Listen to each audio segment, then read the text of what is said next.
YouTube. Oh, right. I should go to YouTube and go to... See if this is gonna fucking start. Oh. Huh. Seems like... I think I did it again. What? The sound. Gotta find the sound. Remember that? Yeah. Because apparently we're live. Wait. Oh, no. Let me see real quick. Hang on. Monkeying around. Yeah, we got audio. Yeah, we got audio. All right. Well, let me see something. Let me see something here. Well, what's up, GxK Land, and welcome to a live stream, a very long time coming live stream of the Godzilla block party, where I, for whatever reason, titled this one, "Quit Monkeying Around, Godzilla." We're going to talk about GxK The New Empire. I'm going to load this. I'm going to shut that down there. Don't want to hear myself with echo. Where we're going to talk about the movie Godzilla X Kong The New Empire in depth. And this is an open channel right now. Right now it's just me and, of course, JR. Hello. Thank you for staying up late last night while we recorded the hour-long review. Dude, it was a blast. I slept like crap last night afterwards, like I was saying. Like, didn't get to bed till like 3, but it was fun though. Yeah, it was. It was fun. I'm messing with stuff here. I want to see how this works. No, you're good. I'm just sharing the stream around, right. Yeah. I'm sounding like that monkey that was screaming in Kong's face that he just laid out in one punch.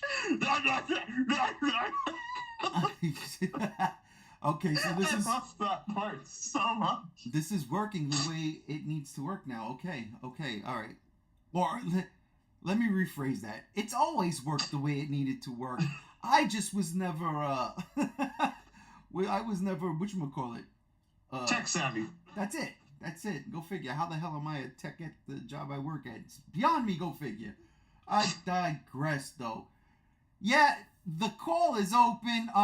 We will be joined throughout this stream by many other familiar faces to the G Show. That's a definite fact. So, that's open. We don't know how long we're going to be on this thing.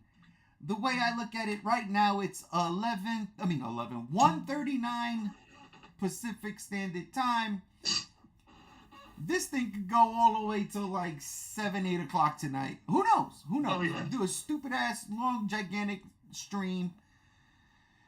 And yeah, listen, we got our initial thoughts out of the way yesterday. I thought about it a lot. I was gonna go see it again this morning. I was. Were you? Yeah, there was a 10 o'clock show in the same exact theater I was at yesterday. And I was like, 10 o'clock in the morning is better than 12 o'clock in the afternoon. Even though the 12 o'clock was a Dolby. And I was like, you know what? I might just do it.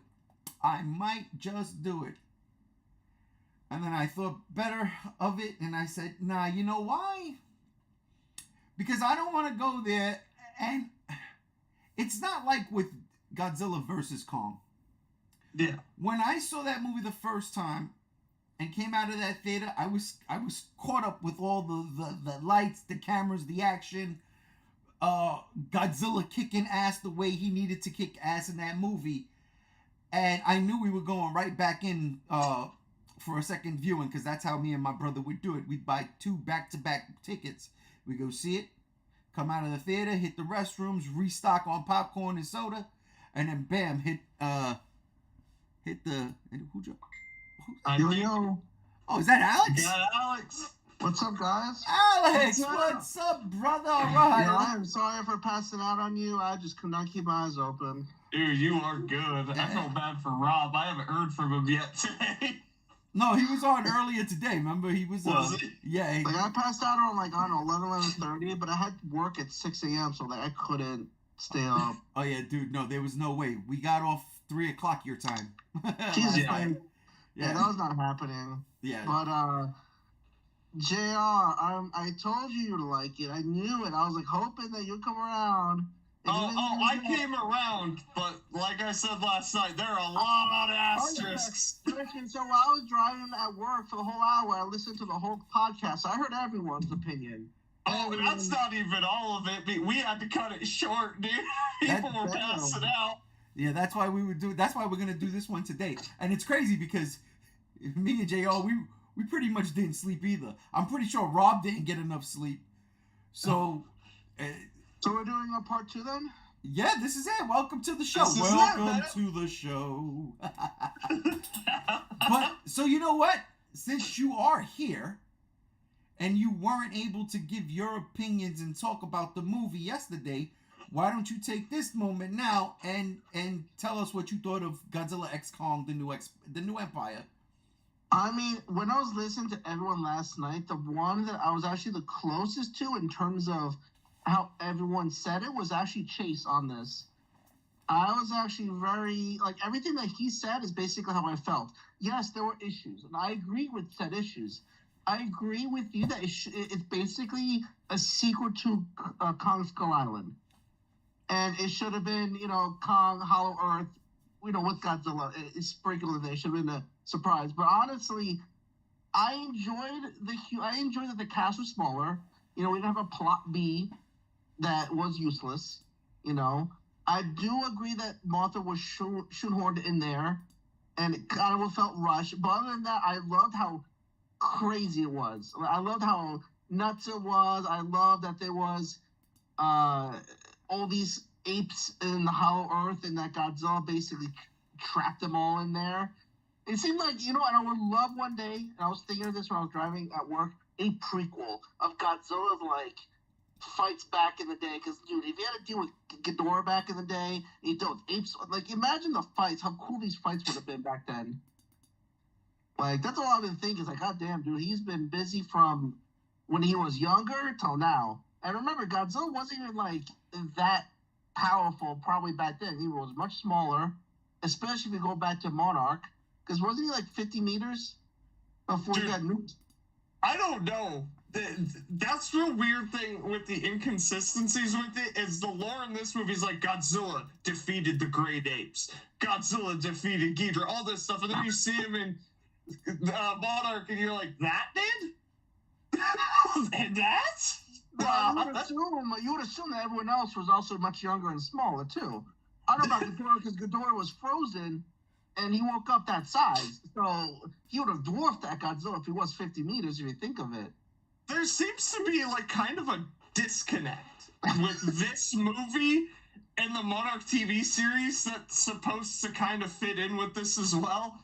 Yeah, there's a huge disconnect because it just, stuff doesn't line up. Now, whether or not that's previous directors and writers that did the Monarch show, you had your Michael Dougherty's and Max Bornsteins and whatevers doing that, and they just wanted to do their thing, and this is Adam Wingard, nah, I don't give a shit about that. Nobody cares. Nobody cares. We're gonna have Godzilla flying at zero gravity. Nobody cares. That's a perfect director accent from the 80s right there.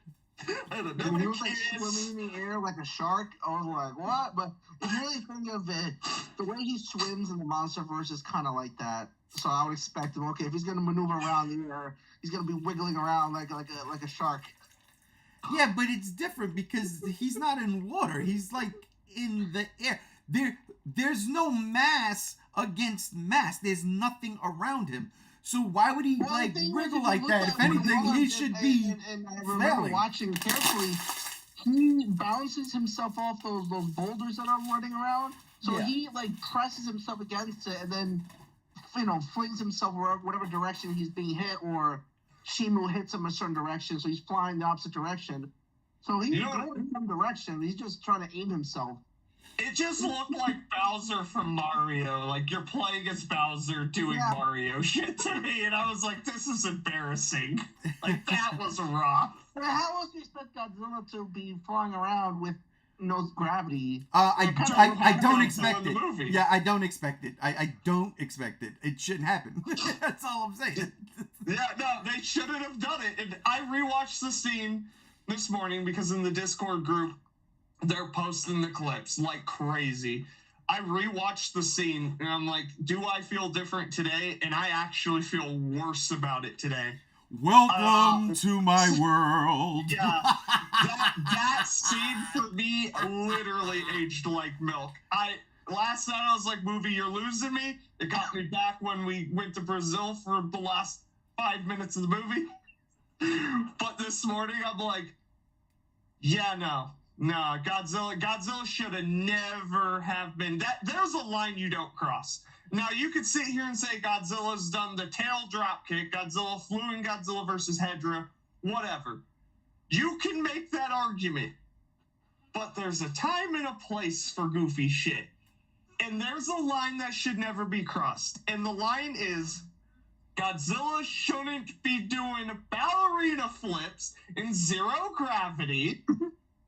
It just doesn't work, especially in this series that's supposed to be grounded in somewhat reality, which we completely got rid of.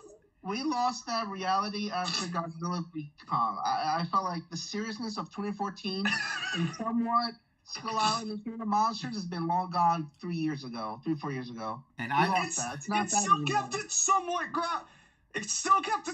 grounded. There was still stuff like Godzilla ran in Godzilla vs. Kong. Sure, he was agile, but I was like, you know what? It still felt a little heavy. It felt like the hits landed. In this, Yes. it was way too like the zero gravity doesn't. Here's the thing, though. I remember when I first saw Godzilla v. Kong, and remember when Kong was like touching those rocks, there was no gravity, he floated? Yeah. Yep. I remember I was seeing that scene, and I remember back then saying, wouldn't it be nuts if, say, a monster came right then and tackled Kong, they're floating around and shit? And I knew that if they're going to do one day that Godzilla's down there and they do that shit, then the Hollow Earth will be the excuse to do some crazy Zanny shit. Because that's where you do it. You don't do it on Earth where Godzilla felt more grounded up there. You know, you felt his when he went to the water, when he shot his Venus, but in the Hollow Earth, it's nuts. It doesn't even in space or on the moon or some shit. I just think they shouldn't have. And that goes back, and I said it last night in my review, and I said it definitely this morning 100%. Godzilla and Shimu should not have been in this movie.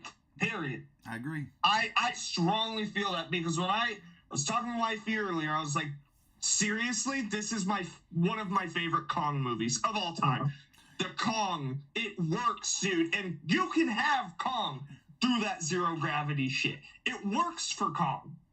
It totally does. That's the ape aspect. That's like, you want to do goofy stuff, it's like that. Like if they ever did a crossover with Pacific Rim. Kong, not Godzilla. Kong! No, I could totally. I have Godzilla in this movie, and it's like wasted. I could totally buy some Godzilla Pacific Rim. I just want to touch real quick again on the floating Godzilla in Zero G. Totally reminded me of this. Oh God! Does that remind me of when he did flips in Godzilla Destroy Monsters Melee or Save the Earth? Yeah. Suplex. It'll pop up on the screen any second, hopefully. There it is, and I'm gonna blow it up. Oh yes, I love it. That's what it reminds me of. I gotta be honest. You know, it does. I should I'm gonna shut the stream down. I realize there's about a 30-second difference between what I'm doing on the computer and the stream itself. But anyway, that's what it reminded me of. I'm gonna get out of there. I'll probably put that guy back up later. But you know, yeah. I agree 100% with JR. This is what I was saying yesterday. This movie, it definitely did not need Godzilla. And if they wanted to keep Godzilla in it, dope, fine. But call it Kong Hollow Earth. Because it's a Kong movie. Yeah. It's all Kong. It really is about Kong finding his family. I mean, originally it was written as a Kong film, and they changed it halfway. That's what it was. Yeah. And then I've been hearing that around. I did some research that it was originally a Kong sequel, and then they rewrote stuff, and you could tell. That's what it was. Because people. What's up? Oh, I was gonna say, and people on Twitter today are fucking pissed. So they're like, why is Godzilla top billing but a fucking sidekick? It could have been. I agree. He's a sidekick in this movie. He's a total sidekick. Shimu. He got King Kong basically just dragged him down there and said fight. Yeah, but Shimu is a. While I did too. I was pleasantly surprised with it.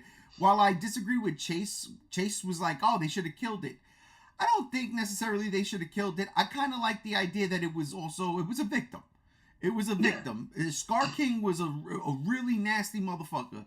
And we're going to get to Scar King in a bit too, because I so much we didn't unpack yesterday. Oh, dude. So much. And I'm really waiting for more people to jump on. To kill Shimu, first of all, I don't even think Shimu was really damaged badly in that fight. Nah, Godzilla was slapping the shit. Down would have been hard, first of all. No, dude. By the end of the fight, when Godzilla charged up and roared and Shimu looked and just immediately shot at Scar King, like, Shimu's like, I want none of that. That thing just stomped my ass. Yeah, Godzilla was stomping Shimu out. If she's the mother of Titans, she's like, I created a monster. I'm not fucking with that. Yeah, she's the first Titan, right? So, like, yeah. I would assume, especially if she did the Ice Age, that she is very strong when, very pissed. I mean, she's far in 5 seconds. So, also in an original leak, I don't know if it was in the script, but it was going around a lot. That crystal that Scar King had was originally supposed to be the last bit of Shimu's food. So originally, what I was hearing, and this could be confirmed or not, but some of it did tie into the movie and was still there. A comic, yeah. That was a piece of an original asteroid that hit before Titans were a thing. And Shimu was a dug creature, like a primordial lizard, that ate it and mutated into Shimu. And there was only one other lizard-type creature that did it, and it was Godzilla. And that was floating around. And it was fucking in depth. Went through all this stuff. And I was like, if that's in the movie, I'm done. That means all the Titans are fucking aliens. Yeah, all of them. Every last one of them. That would be stupid. That's stupid. Godzilla's an alien? No.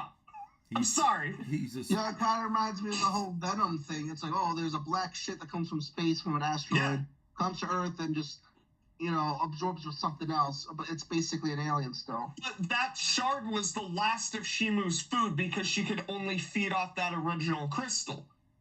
So that's what Scar King supposedly was using to enslave her. But in this movie, it seemed like it hurt her. So I'm wondering if they just scrapped that shit.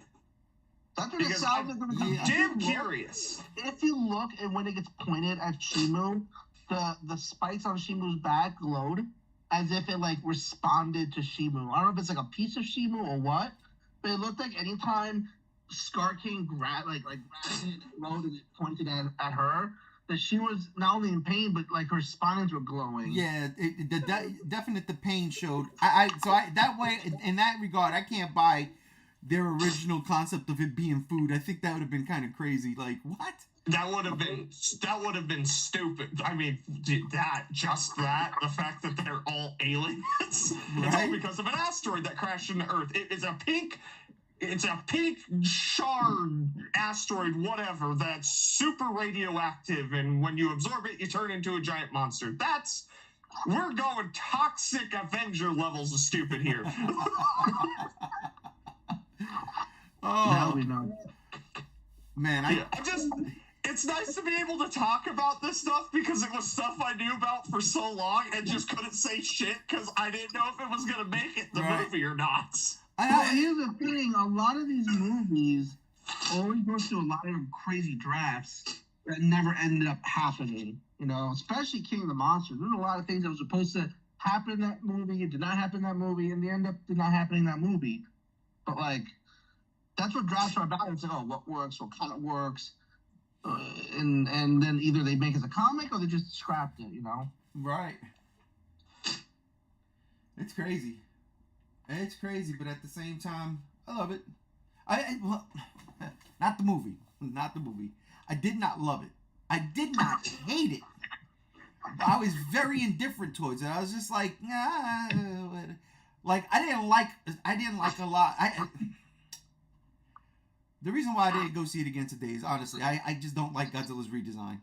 I don't. No, it serves no purpose. Yeah. It genuinely doesn't. I honest to God, do not mind the color scheme. I do not mind. Nope.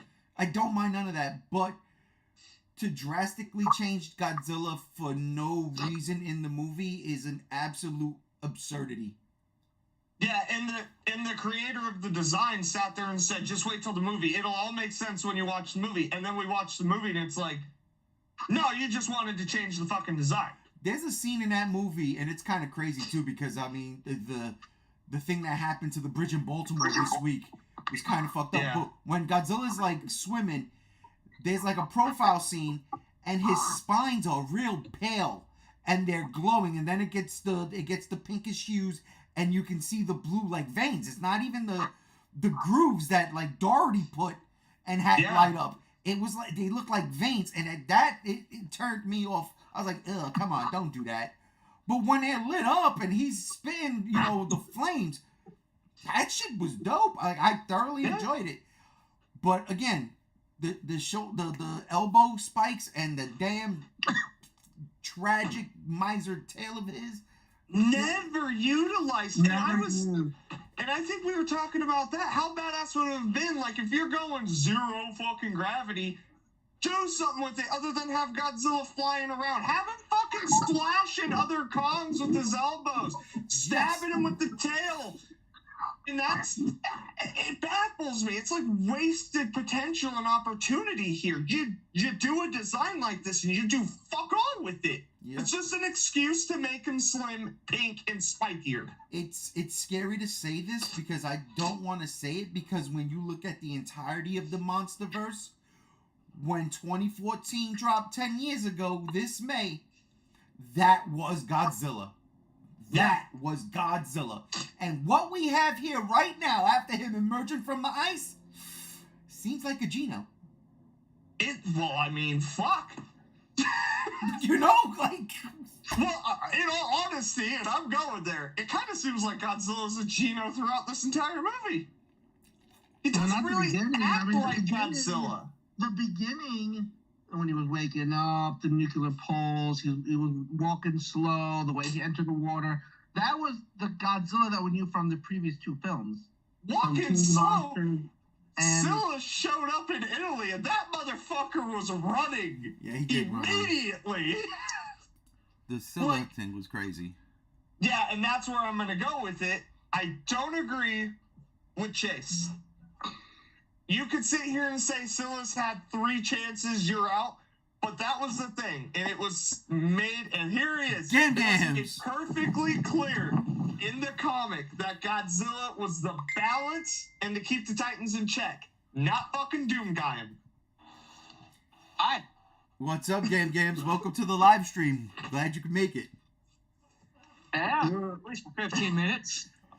Well, listen, we should be on during your lunch break too, so... Keeping the kaiju's balance, Godzilla went to the water, went to the Arctic, and said, dude, I'm gonna kill you so I can, like, absorb your shit. Like, he didn't do that. He didn't do it. He said, I'm going to go into your home, absorb your stuff, and if you get in my way, you're gonna see what happens. I don't know, Godzilla just kind of showed up and immediately used his atomic breath. Now, in the comic, and it's canon, it is canon, Tiamat is a rival to Godzilla. They talk about it. Godzilla kicked Tiamat out of him, her, whatever's lair in the comic, and Godzilla took it over, which, again, I guess Godzilla just fucked off and was like, nah, the Coliseum is my new lair. Okay, whatever. If you're gonna pull from the comic, pull from the comics. It's a good comic.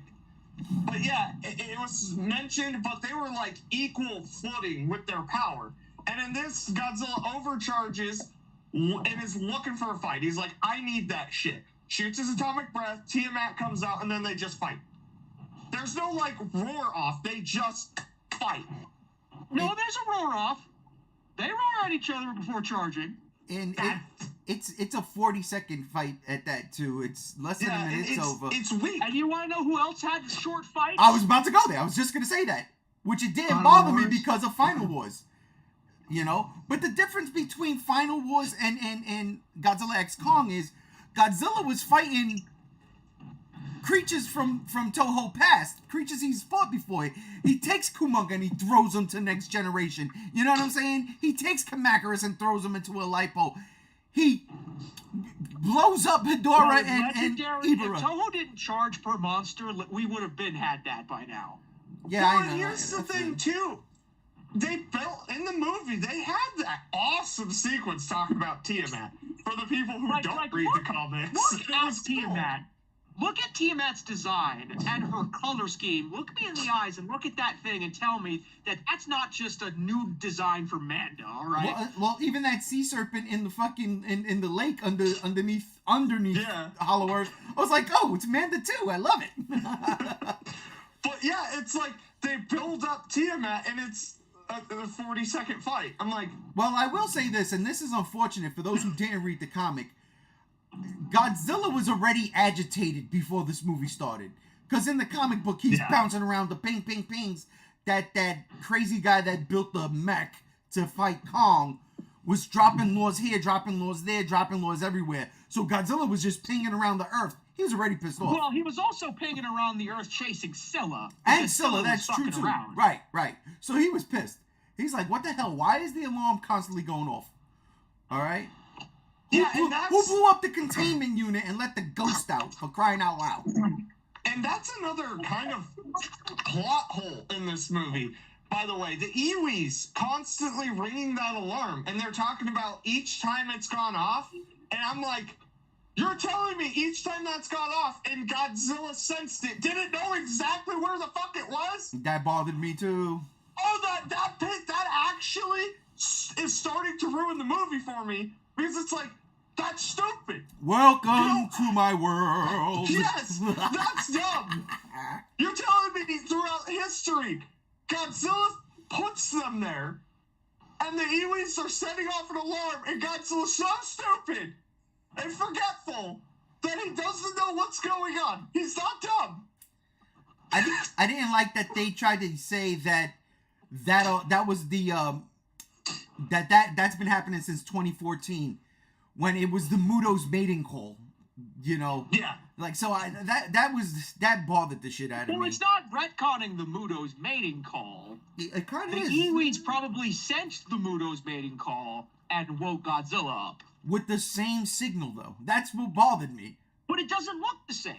But it was the same, though, because they even talked back to 2014 in that regard. It was like, oh, this is the signal that we've got in 2014, and wherever the hell that was, the power plant there. But that bothered me a bit. I was like, come on, contrived plot device. Let's not do that. No, and I still really like the movie. I do. But it is, I started. Have y'all talked about Scar King yet? I wanna gotcha about Scar King. No, we just basically talking about what do we think about Godzilla currently this whole time. Yeah, we're gonna be rolling around to all of these subjects constantly. So you want to talk Scar King? Okay, now's your chance while you guys some time. Talk Scar King, okay? Because Scar King, to me, it might be just personality-wise, because, to have that cocky, evil son of a bitch personality, you need to have the power to back it up. King Ghidorah had that personality because he had the power to back it up himself. Scar King has that personality because he has Shimo. And the way he just struts his stuff and does that stance at the cliff.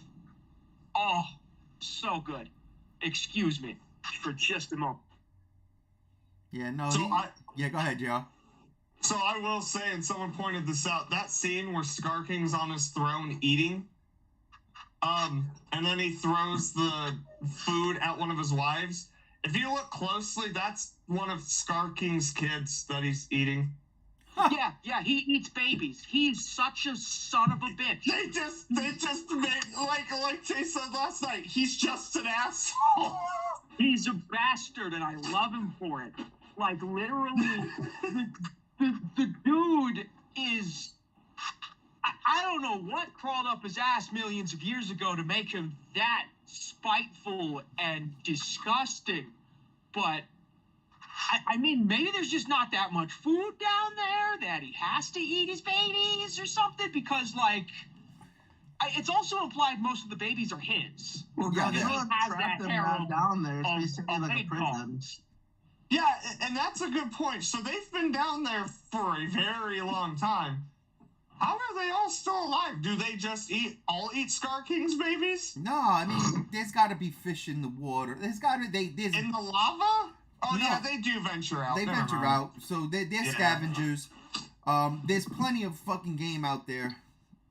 I do like how some of them, like, they all didn't look just like apes. Some of them look like Bigfoots. Yeah. Like, I'm serious. I love the designs for the Kong species in this movie because none of them look the same. I don't know if you guys recall, but the word gargantua got thrown around in that movie quite some time. Oh, yeah. Just saying. Saying. That's going to be the sequel. There it is. War of the Gargantuas, making a Kong movie. Kong, the War of the Gargantuas. Featuring Godzilla. Yeah. Oh my god, dude, it's so bad. So bad. It's so bad. And it's funny though, because we just started. We only a half hour into something that's probably gonna go on for 5-6 hours, maybe 7. Who knows? Me and JR have done 5-hour plus podcasts before. Oh, yes, we have. Fucking WrestleMania's coming up. I don't doubt it either. So, I mean, and look, again, I'll say this one thing, and I'm glad I haven't seen this yet, but I was thinking a lot about this, and I don't want, and it's going to happen, but I just can't buy into it. The comparisons between this and -1. Like, we just can't, like, honestly... That's comparing apples and grapefruits, man. Right. Like, nah, dude, don't do that. You're not supposed to compare this to the likes of Godzilla -1. You're supposed to compare this to the likes of Godzilla vs. Megalon, which also barely had Godzilla in it. It was a Jet Jaguar movie. See, I don't like that thought process, because by saying that means you can't ever compare Godzilla movies to Godzilla movies. No. You can absolutely compare Godzilla movies to Godzilla movies, but this is a Kong movie, so... Touche. But no, the comparisons between this and -1, I mean, which is a better film, -1, it's a better Godzilla movie as well, but that's about fucking all you can really say. Right. The CG... -1 didn't suplex a monkey off the fucking Great Pyramid of Giza, all right? Yeah. Who knew we needed that? I really... I needed it. I needed that. I needed popped. it. I was like... The thing is, I am totally fine with it. Yeah, no, I was happy with that. No, it was good. Godzilla was pissed. He was like, what the fuck? He's like, how many times do I have to teach you this lesson, old man? Pretty much. But yeah, I will say I fully stand the wifey pointed it out. This is the 3rd movie about Kong and family. That's why I made that meme, Godzilla X Kong the new family, because by the end he finds a new family. And it's perfect, dude. Complete with a guard dog. Yes. Oh god, how embarrassing. Embarrassing. You know what? I'm gonna side with Chase in that regard. They should have killed it. The torture of it being tortured by Scar King was one thing, but the torture to be now Kong's legit bitch? No, thank you. Kill me. Shima should have been saved for a 3rd movie. Like I said, this should have been a Kong movie, discovering the Scar King, and Kong defeats Scar King and his army, but Scar King and his army was holding back the dark secret of Shimu. The Destroyer. And now that they're gone, Shimu comes out. In the third movie, Shimu's fucking up the Hollow Earth. And Kong's like, I can't defeat this fucking thing. It gave me frostbite. That's when he gets the Beast Club. That's when he goes to get Godzilla. And that's when you supercharge Godzilla. There's a fucking reason. Which this felt like they probably knew that, saw that, but said, you know what? What if we don't get the third one? They did all of that in one movie. Exactly, but that's the thing, though. It It felt rushed. Like, again, Shimu's not a character. Shimu really just felt like one of the worst allied Godzilla movies where he needs a fucking ally and the ally shows up. You know, like King Caesar, for instance. King Caesar's not a fucking character. He just kind of shows up and helps Godzilla. That's what it felt like to me.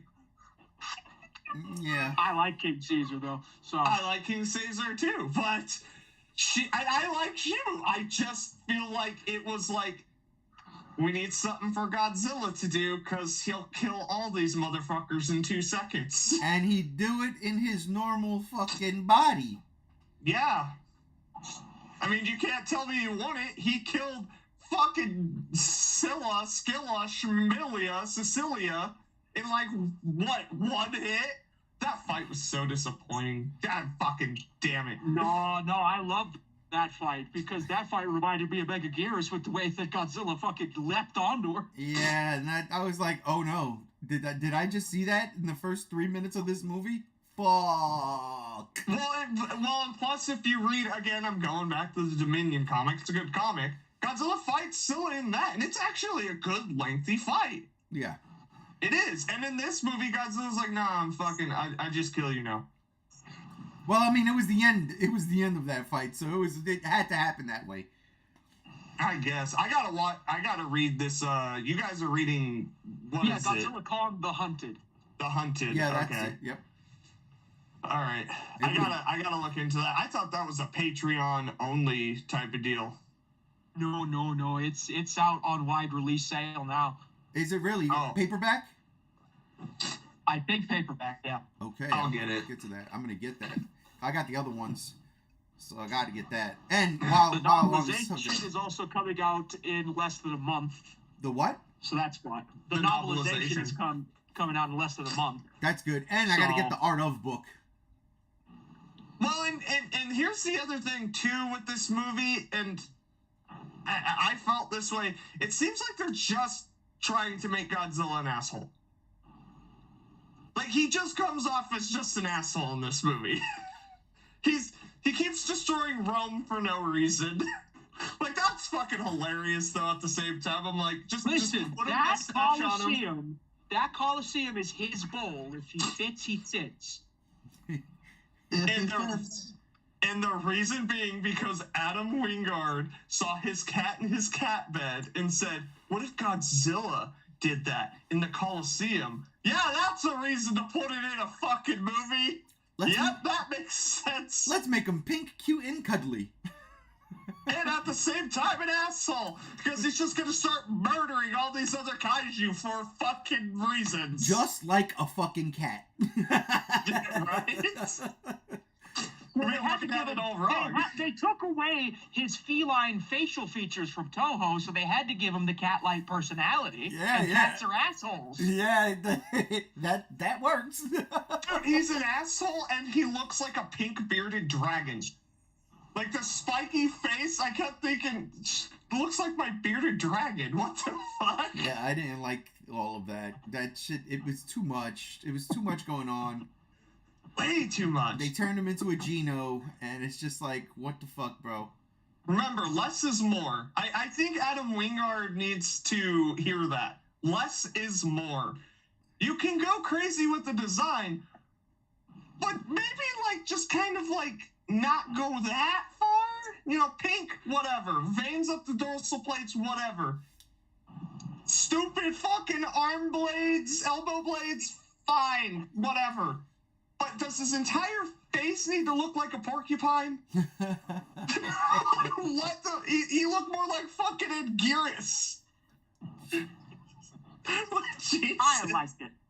I know. There were just times though where Godzilla would turn his head after he evolved, and his face is all like you just see like Pinhead. Yeah. Well, like Pinhead I also love that shot.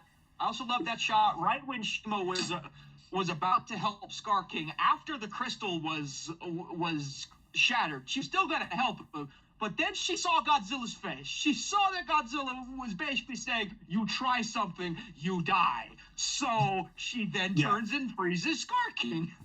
That's what I was saying, and it really came off like Shimu. Again, they tried to build her up the first Titan, the mother of Titans. She don't want to fuck with Godzilla. She was getting her ass stopped the whole movie, and she's like twice the size.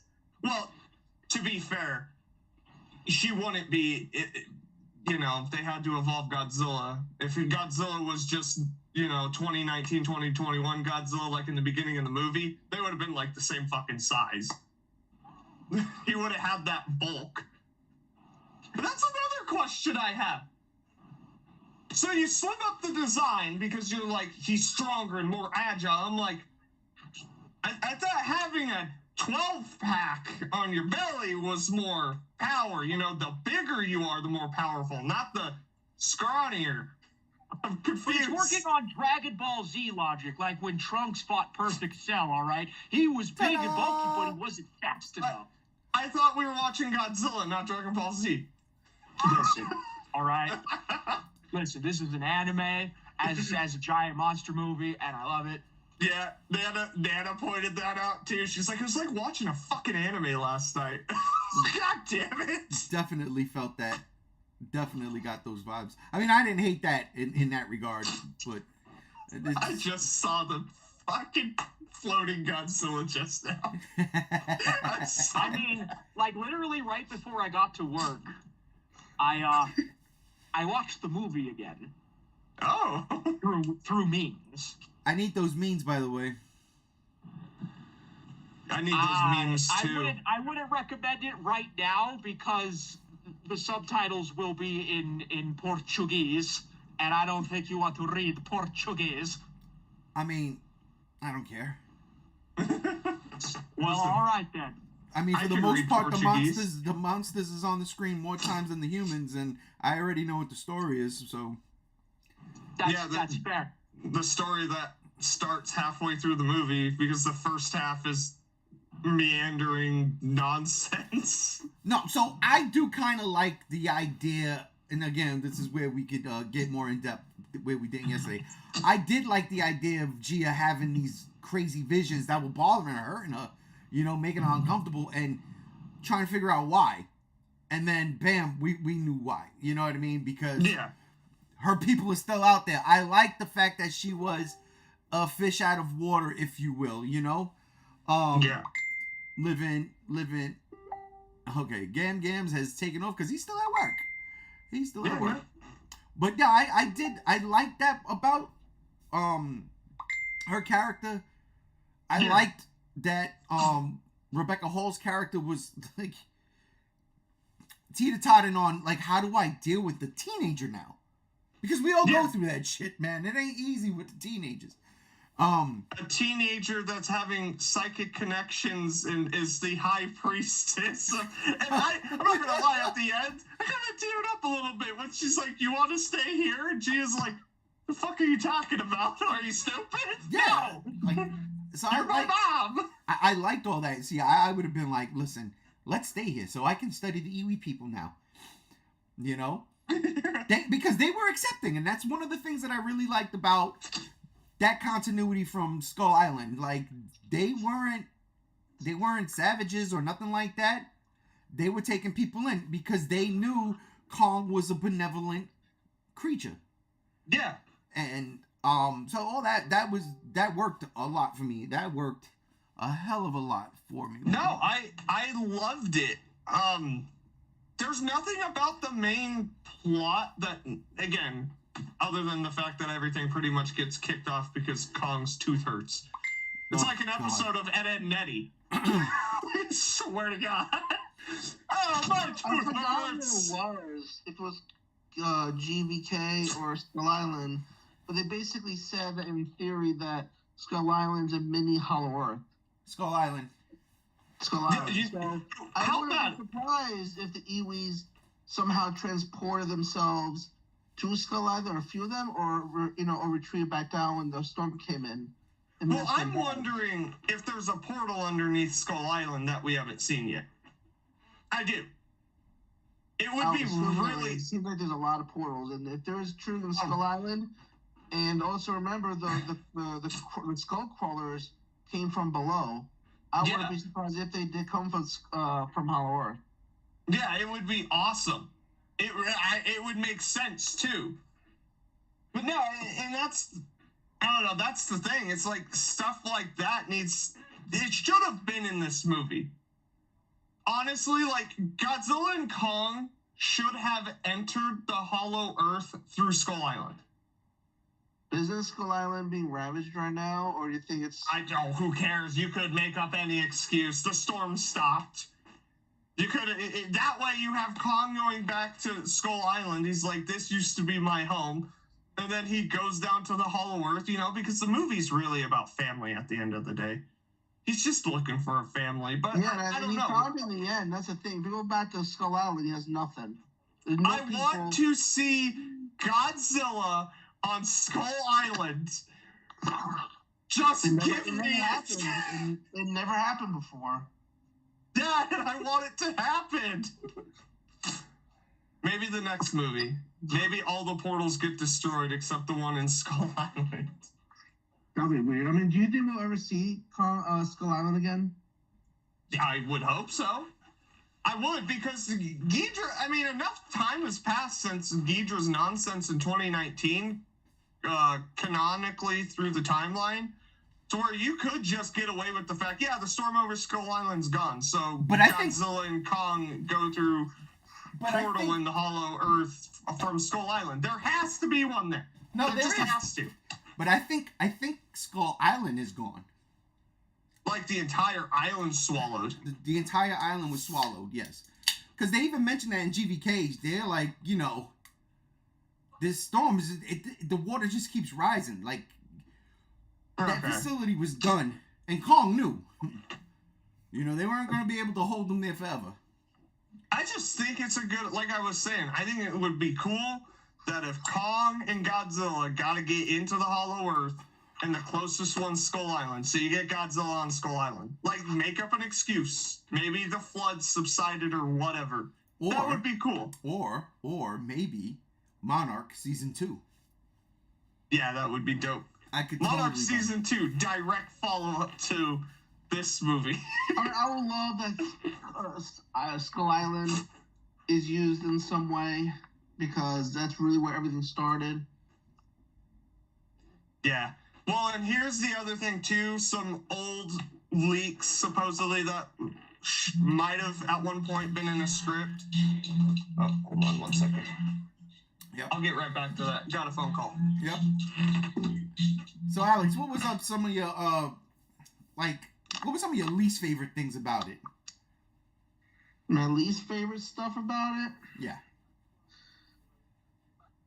I just hated how in the beginning, well, basically, like you said, it's like, okay, let's sprinkle Godzilla every 5 to 10 seconds until the final finale, just to show that he exists, that we're still thinking about him. It's like, you could tell he was shoehorned every 20 minutes. We see a 5-second scene of him until he goes to hibernation. Just so we know, just so guys, we didn't forget about him, but really, you could tell he was just edited in until the finale. Mothra, I love that Mothra's in it, but I just wish that here's the thing. I think the movie would have done better if it had an extra half hour added to it. I wish that there was at least a 10-minute scene added to the final fight. I wish there was another 10 minutes added to explaining about Mothra and why did Mothra just suddenly appear. Like, it was weird that she didn't appear as a larva or an egg or some other thing. Or she was just, here I am. She was just I died, exploded. Yeah, she was just brought back to life. And it looked like she was coming out of Gia. Like, it looked like like this essence was coming out of her arm, and it formed into Mothra. I was like, what? She was never around when Mothra died. It didn't make sense at all. Yeah. You know, and then she became a part of Godzilla. Remember that when Godzilla was doing his pulse against Ghidorah, you saw Mothra's wings. So how did it would have made more sense to say hypothetically Godzilla was severely wounded and Mothra like came out of him or something, like the soul of Mothra came out. That would have made more sense than just Gia, did this. So what I think in regards to Mothra, because even at the end of King of the Monsters, when they're showing the newspaper clips, it says another Mothra egg found. You know, so, and I'm not saying that was that particular Mothra egg, but what I think of Mothra in the MonsterVerse, what I think they could quite possibly be doing is Mothra is sort of like the Phoenix, you know, dies to rebirth, but it's always got, you know, retains the knowledge and soothes Godzilla, you know what I mean? And I think Godzilla knows that. I would love to see a fucking movie that's set in the past where you get to see. I would love another like 10 minutes of explanation on Mothra. Like, what is Mothra? Do you summon Mothra? Like, I'm totally fine if say like it was a Phoenix type of thing, like some kind of mythical type of shit, and Mothra is that mythical creature. I would not mind that, but I would like some kind of explanation, not just Mothra protected the Iwis, even though it used to be Khan that did it. So now it's Mothra that did it. In Hollow Earth, so it's kind of like Mothra was in Hollow Earth before. Like, what? Since when? Yeah. So it's kind of odd to see that. And to me, you know me, I'm a big Mothra fan. I used to Mothra page. Yeah. So to me, it's like, you know, I looked at Mothra and I looked at every single thing. It's like, this is kind of not my Mothra. It's kind of odd that Mothra just appears out of nowhere and not even as a larva. It's just, here I am out of thin air. But I like that Mothra was in it. I wish she was better used. Or should I say summoned? I see what you're saying. I'll tell you right now. I thought the priestess, when she was coming out of the light, I thought it was Gia. I thought Gia was gonna have a twin, and they were gonna do that because King of the Monsters set that up too. Set up the idea that there's always been twins that accompany Mothra. You know. I agree with that. No, I agree. So I was like, oh, they're gonna do that. They're gonna have her play two roles. I love it. I'm down. But it wasn't. Or just to quickly explain what I said. Yeah. He was asking me things I did not actually find the film. I said Mothra, and not because Mothra was in it. I'm talking about how did Mothra either survive or how did Mothra just appear? Because here's the thing: in the end of obviously King of the Monsters, Mothra basically went into Godzilla because when Godzilla was aka burning Godzilla, whatever you want to call him. When he was doing those nuclear pulses, you saw Mothra's wings and you heard Mothra. So it would have made more sense to me if, say, hypothetically, Godzilla was severely wounded in a fight and Mothra like came out of him or something instead of came out of Gia, which did not to me. It was like, well, where the fuck? How what? And it was already established at the end of King of the Monsters that Mothra laid an egg. Yep. What, you couldn't just fucking reuse CGI files? Come on. You could have that bothered me. I didn't get what was happening until I was like, wait, what? That's dumb. It's like what I just told Alex. Mothra was like the Phoenix. Well, yeah, it was supposed to be Phosphora. Phosphora was supposed to be a Phoenix kaiju. And people were like, this is dumb. We don't like this. I like the design, I'm not going to lie. It's a good design for a kaiju, but I don't know, like, it's just like Mothra would work, but you don't do Mothra as a Phoenix. You have her birth out. Fuck, you could even just go like she was already cocooned. You didn't even have to do the larva. They could have had a paper or, Rebecca Hall's character could have said very quickly, oh yeah, in one of the posts out in Hollow Earth, we found a Mothra egg and it's been sitting there. 10 seconds they could explain it. So, yeah, I wouldn't even do that. I would just sit there and just be like, skip all that. Somehow, the egg ended up in the Hollow Earth with the Iwi tribe, and she's already cocooned, ready to hatch. And the Iwis are like, yo, the prophecy's coming true. Gia's shown up, she's here, and then you're like, Mothra's ready to go. She's about to yeah. hatch out of her cocoon. You don't have to do the larval stage. You're right. It could have been next to the beacon or that pyramid Yeah. thing. You could have seen a larva egg next to it and be like, yo, the things are coming together. Like We just need to do Mothra hatched out of the egg fucking off screen. Nobody knew. And the larva went down to the Hollow Earth, went there and started cocooning to become Mothra. That's all you had to do. See, that would have made more sense. But what I was telling him also was, I think this movie would have helped also if it was added at least another half hour. 10 minutes to the final fight, 10 minutes to explaining Mothra a little bit more, and 10 minutes just overall just expanding a little bit on Godzilla, and it would have been much better. I love the film, but I think it needed a tiny bit more to explain and show a little bit here and there and all around. It gives us a chance to breathe a little bit, because especially towards the end of the movie, it just started going like this, condensing. Let's end it. Because I feel like once we got to the final fight, it just ended. And I was like, what happened? We were in Hollow Earth for a while, and then we went back on Earth, and then Scar King just got obliterated really quick. And then, it was just, everything happened so quick. And then Godzilla and King Kong didn't even say goodbye. They just, we separated. Godzilla went to bed, and the movie ended. Like, what happened? What just happened? They ran out of budget. They ran out of time and budget. Yeah, it's like watching a wrestling show. Legit, it's like when you have a segment. Let's take real time, right? The Rock is back in WWE. WrestleMania is going to be crazy. If The Rock comes out at the beginning of SmackDown and has a half hour to 35-minute segment, which is unheard of, and all he's doing is talking, right? Well, then that takes away from the rest of the show, the actual action, the wrestling. Because, granted, I go there and The Rock is going to show up. I'm there for it. I got to see what he's going to say, right? But at the same time, I want to watch wrestling. I'm a wrestling fan. I want to see the action. But now all those matches get condensed. And that's what it felt like at the end. There was so much going on that all of a sudden, when it's the climax where everything is really supposed to go crazy, it was a dud. When you're supposed to get the 4th of July, you got a firecracker. Yeah, and that's where I agree. 30 extra minutes. Exactly. Give Mothra more time. And with Mothra's extra time, do Shimu, because you can mix both of them. You can give them each 15 extra minutes. Not even 15. So 10 minutes, 5 extra minutes of footage. Do Mothra a little bit more. Make Shimu a bit more of a threat. You could do a lot with 5 minutes. And then the final Godzilla. Fight. Give him 10 more minutes to actually do shit. Yeah. Instead of whatever the fuck he was doing for the first half. I'll be honest with you. I think my favorite scene of Godzilla in the entire movie was when he was at the reactor eating the radiation. Because that's badass. It was badass, and it was something we never seen legendary Godzilla do. 84, when he went to the nuclear factory and he was sucking up. And I like the way they showed him absorbing the radiation. Like, it was like kind of like his beam atomic breath, but going in reverse. Well, if you peep it too, and you, JR, I'm a stickler. 84, 85 is my favorite Godzilla movie. You know what I'm saying? Look at that shit right here.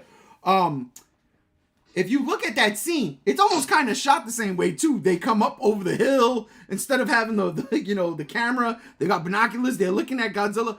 But I was like, man, that is so cool because they are totally paying homage and respect to that sequence. Now, I would have loved to have seen Godzilla holding a fucking reactor in his hands. That would have been crazy. But I digress. Yeah. I really did like the fact that he had destroyed the plant, which was crazy one, and we're going to get to that. You don't understand. When we get more people up on here tonight, I'm just going to... There are some fucking things I need to say about the fucking death toll in this movie and where we can go. But that's the speculation later. Reminds me of Man of Steel. Great point. Or Invincible. For real. But yeah, I love that. I love the fact that, Godzilla's just in that radioactive smoke and just drinking and the clouds juice. Behind him were like swirling and shit too. Yeah. But the first time in the MonsterVerse, Godzilla acted like Godzilla in terms of eating radiation. Yeah. Because we didn't get that for a long ass time. That the MonsterVerse Godzilla just says, when he absorbs radiation, he's like sleeping or in the ground or something. But this is the first time he actually went to a nuclear plant, and absorbed it like the OG Godzilla wore back in the Heisei or something. Right. I love that. Which is dope. But Love then it. the purpose for it is stupid. It really is. And the pulse, man, wasting the pulse Such on airplanes. Get the fuck out of here. I said bro. it last night. Should have had Godzilla either you have him pulse in the Hollow Earth because Shimu's on him and all the apes are on him and he pulses and that's what causes the gravity to come back because it destroys those fucking pyramid crystals. That would have been sick. Or you do it in fucking Brazil. Because shit's getting crazy, Kong's getting his ass beat, Godzilla's down, and he just overcharges and boom. Just fucking knocks everyone back. Or and it just survives. Or even better, impales Scar King. Scar King is still looking at him like, what? And they do that Kong Godzilla face-off, roar-off thing, and then Godzilla just goes, okay, hang out for a second. Boom! And then all the flesh melts right off of fucking Scar King, and he just turns to bones and dust like an Indiana Jones and Raiders of the Lost Ark. Or not that one. Well, that one, and then the one where the guy drinks out of the wrong goblet. I mean, basically, Last what Crusade. he's saying is that it should have been the way he melted the Ghidorah heads and melted him. When he did the atomic, that's basically what he did a nuclear pulse. Yep. And Ghidorah's flesh, legit, he disintegrated to one head left and a body, and Godzilla just destroyed him. That's what should have happened to Scar That's King. true. It was one blast, just melted his face right off his bones, and his skeleton would have just fell to the ground. I would have loved And it. then Kong should have grabbed the skull like a trophy and crushed it. That would have been a cool KO move. Oh, Now, what was I bugging? There were monkey heads on a pike. Yeah. Right? There Okay. were. Yeah, they were fresh ones. It wasn't even a skull. It was like that was fresh dope. heads. See, shit Fresh like that is heads. You dope. could clearly see like the blood was dripping down the pike. I thought that was I pretty think gruesome. those were the heads of the apes that, like, no, there was only one ape that returned to Scar King. Yeah. Yeah. Oh, wow, I hear an echo. Okay, it's gone. Never mind. Here's the Okay. thing. I do disagree with you yesterday on the review because this actually remembered the gruesomeness. I do agree with Chase that there were chunks in some parts of the film because you guys were talking about like it being kitty, did not show enough gruesomeness. And I do remember there's a few times that when bodies exploded or died or whatever, that there were blood chunks, pieces of monsters being ripped off.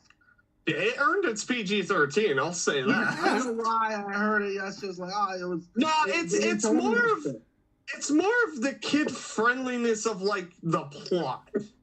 Stuff yeah, like plot, not that. the Like visual. the plot and the style. You know what I mean? The style. It felt very like I was 10 and I had Godzilla figures and just started doing. Yeah. And then Well, I was that's like, how zero it works. gravity. Godzilla's flying now. Once they went to Hollow Earth, it felt more cartoony. Not when it went to Earth, it was more normal. But when they went to Hollow Earth, it was like, let's go zany with this. Yeah. But no, and I'm gonna bash this movie for this. The fact that Kong got the 2 final blows. He got the one in Godzilla vs. Kong, and Kong should have had it in this movie. If Scar King and the Great Apes that he entrapped and Shimu were such a fucking threat to Godzilla, Godzilla should have had that final blow on Scar King. Agreed. And then Kong could have been like, ooh, Scar King's skull, and put it on a spike and put it in his lair, saying, if you're this, we'll kill you. Agreed. And ladies and gentlemen, we are 1 hour into this Godzilla Block Party live stream. The quit monkeying around Godzilla live stream. Quit monkeying around. I love it. I agree. You know what? PG-13, PG-13 for monster gore. That's fine. There was a lot. But, we've seen fatalities in a legitimate way throughout the Monsterverse. Godzilla just completely decimating the Mother Muto by giving her the kiss of death. Gorgeous. Yeah. Gorgeous. And then not only that, but then the head just getting torn off, holding it like a trophy, and then just chucking it to the side like Skull Island. Kong going straight up Kratos, where he puts his fist down the fucking skull crawler's throat and rips his fucking guts out of his mouth. What? Not only that, you got an F-bomb dropped in Skull Island on a PG-13. Okay, so we got that. 2 fantastic fatalities. The King Ghidorah one, I gotta be honest, it's a little bit anticlimactic for me. I do love when he's pulsing and the heads are melting, but once everything goes to shit and he's just like eating Ghidorah's head. Nah, he was burning it because he had his atomic breath going, so he kept eating it and burning it and burning it, and then he just finally shoots it out. It was weird. It was cool, but at the same time, I was like, it's no kiss of death. But it gets an A for originality when it comes to fatalities. And then it's Godzilla vs. Kong. I thoroughly loved, not once, but twice, when Mechagodzilla splits the Skullcrawler down the middle. Yeah. Fantastic. And I thoroughly loved when Kong straight up Sub-Zero's Mechagodzilla. Oh, yeah. I loved it. The difference is that for a rating, and I did look this up, when it comes to a robot, you can do a lot more with that and get away than a living creature. So it's like, say if he gets beheaded or something, or something gruesome that would be in an R-rated film, if you do it to something mechanical, you could get away with it. It's not like he could rip someone's spine out with Shimu or something else, because then it would have been a little different. Well, in that regard, that argument is kind of null and void because, again, Kong rips out this dude's guts through his mouth. Yeah. Okay? Well, and not only that, like, there's heads on pikes in this movie itself. You got 3 heads on one. There's heads on pikes. And then in King of the Monsters, in the water fight, Godzilla fucking digs his nails to Ghidra and rips his head off with his mouth. I love that part. Still to this day, it's just like rip, and then he's roaring. I like that part. So I'm not good. I'm not looking for nothing extremely gory, honestly. But I thought Scar King's finish was whack as fuck. That was bad. I'm sorry. It made it really feel like Scar King had no weight. Right.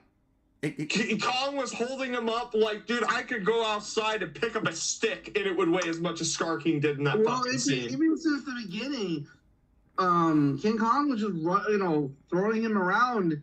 Even when he was being suffocated with the whip, Kong was able to get off him. Like, there was no meat to him. He could not go toe-to-toe with Kong. It was really Shimu that had to do it. And that's a problem. Again, I like Scar King as a villain, but that's a problem of Scar King as a villain. He didn't have any meat. Okay, so you know what's funny? Talking about this, I agree here where y'all say this movie should have had an extra 30 minutes. I would have said maybe 15 minutes, right? 15 extra minutes specifically for that final fight. Because again, Shimos freezes Scar King. Scar King's still alive. His eyes is moving. He's looking around while he's frozen. So when Kong drops him and he just breaks apart, that shouldn't have happened because he was still alive. He wouldn't have broken apart like that. He would have been flash frozen. That's a different story. So what I would have done... Sub-Zero. His body wasn't like Sub-Zero temperatures. He was half and half frozen and half kind of... It was what Shimu did to Godzilla in the Hollow Earth, and Godzilla got right out of that shit. Real quick. Yeah. So, but what I'm saying is, I would have played up the part that Scar King is a very, very dangerous thing. What I would have done is, when you seen his eyes in the ice, I would have had those things light up. Not give optic blast or nothing like that, but him generate enough radiation off of him. Because he lives in the Hollow Earth, right next to a fucking volcano. There's gotta be some kind of radiation there. They are alive down there. He should have been able to break free of it. And then there is where it's like, okay, this is legit. This thing is a threat. He starts fucking Kong up. He was playing with Kong the whole time. Now he starts fucking Kong up. He bitch slaps Shimo out the face. And then it's Godzilla versus Kong. Well, not Kong, but a fucking monkey. And Godzilla uses that tail and says, suck on this. Pulses, blows him to dust. You know what you do? You have Scar King have super fast regenerative abilities. That's it. Because you could do like he gets frozen and Kong like slams him down, not the pieces, but that's it.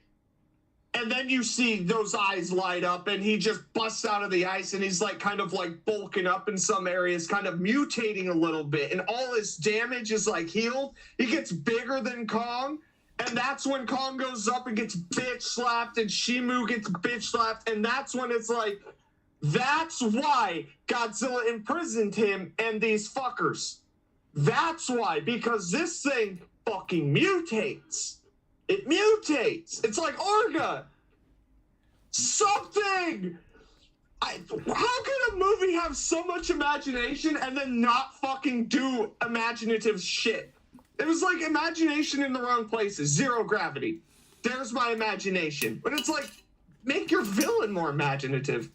I swear to God. Well, I just saw for a quick flash that was Godzilla. That was a mistake. That's safe for later. Perfect. I have something else, but I forgot. I didn't put it up yet. I'm gonna do it now. But yeah, now more imagination with your villain like that, because you can do it. I like this, and that was our original thought process with him. It was like, oh, what if he had Godzilla's powers? An ape with Godzilla's powers, maybe not shooting atomic breath, but atomic fucking punches. Like every time he punches something, it's like being hit with the atomic blast of Godzilla or a pulse or something. Something unique like that. Nah, he's just a monkey. Okay. Yeah, okay. He's got a whip. Okay. Yeah. He's got a big freezing monster. It's the original Titan. Yeah, that's cool. So I'm gonna real quick before I put it up, I'm gonna share it in the chat so you know exactly what I'm about to put up. But this is exactly what this is what I thought would happen. Oh, let me see real fast. This is what I thought would happen. There it is in the chat, and yes, something like that would have been badass. Right. It would have. It really would have. I agree with that. I do agree with that. So because that's the thing. Like, he could be a mutation of the great ape species. The power that Godzilla has and Shimu has, that's for the Titans, and the great apes are different. Maybe it matched with his DNA and has mutated him into something like that. It would be perfect. It's a perfect villain. I would have loved if he was a cross between Kong and Godzilla, and that's why they needed both. That's what I'm saying, man. He's that bridge. He starts out looking normal, but Kong thinks he got the finishing move, and it's like you just start seeing him bulk up. Yep. And he's healing, and then he's just like, bitch, you thought. And then Shimu and Kong can't take him down, and now it's up to the king of the monsters. Like, imagine, for a reason. You're an abomination. Like, say Kong rips a chunk out of him, but he heals like Orga because he has he has Godzilla cells type shit, something like that. That would have been awesome. He uses the radiation to heal and to bulk up. It would have been perfect. I can't get behind. I can't get behind just monkey, just asshole monkey. He's charismatic. He definitely feels like an asshole, but it's just at the end of the movie, he's a non-threat. Right. I agree with that. And so this thing right here. That's what I thought was going to happen. That's what should have happened. If you're evolving Godzilla, then you evolve that Scar King thing, because that first teaser trailer gave me all the feels like that's something that's going to happen. There's something with this creature. It's a threat, a legitimate threat. And honestly, Scar King did not come off as a legitimate threat at all. And neither did Shimu. They've been talking about doing a shape-shifting kaiju in the MonsterVerse for a while now. Should have been here. It should have been here. It doesn't have to completely change, into another monster, but a mutated form that actually makes him a threat. You can have him be that fucking antagonist to Kong in his base form. But when he mutates, that's where it's like, that's why Godzilla evolved. That's why Godzilla got ready for it, because Godzilla knew he needed to defeat this fucking thing. Yeah, just real quick, want to point out that this is not an official thing from the movie. This is an image. I love this. Whoever designed this, whoever made this image, massive props. It's AI. Oh, it's AI? Well, yep. Massive props to the person who put that thing in the AI simulator. Yeah, but it looks good. Something like that is exactly what I thought we were going to get when it came down to it. And I would have loved it because, again, that explains the reason for Godzilla upgrading. It explains the reason now. And now Kong is like, well, fuck. We have to work together. Yeah. You know? And then you have Shimu there, or don't have Shimu at all. I mean, that could be a whole other thing. Like, Shimu not in the movie.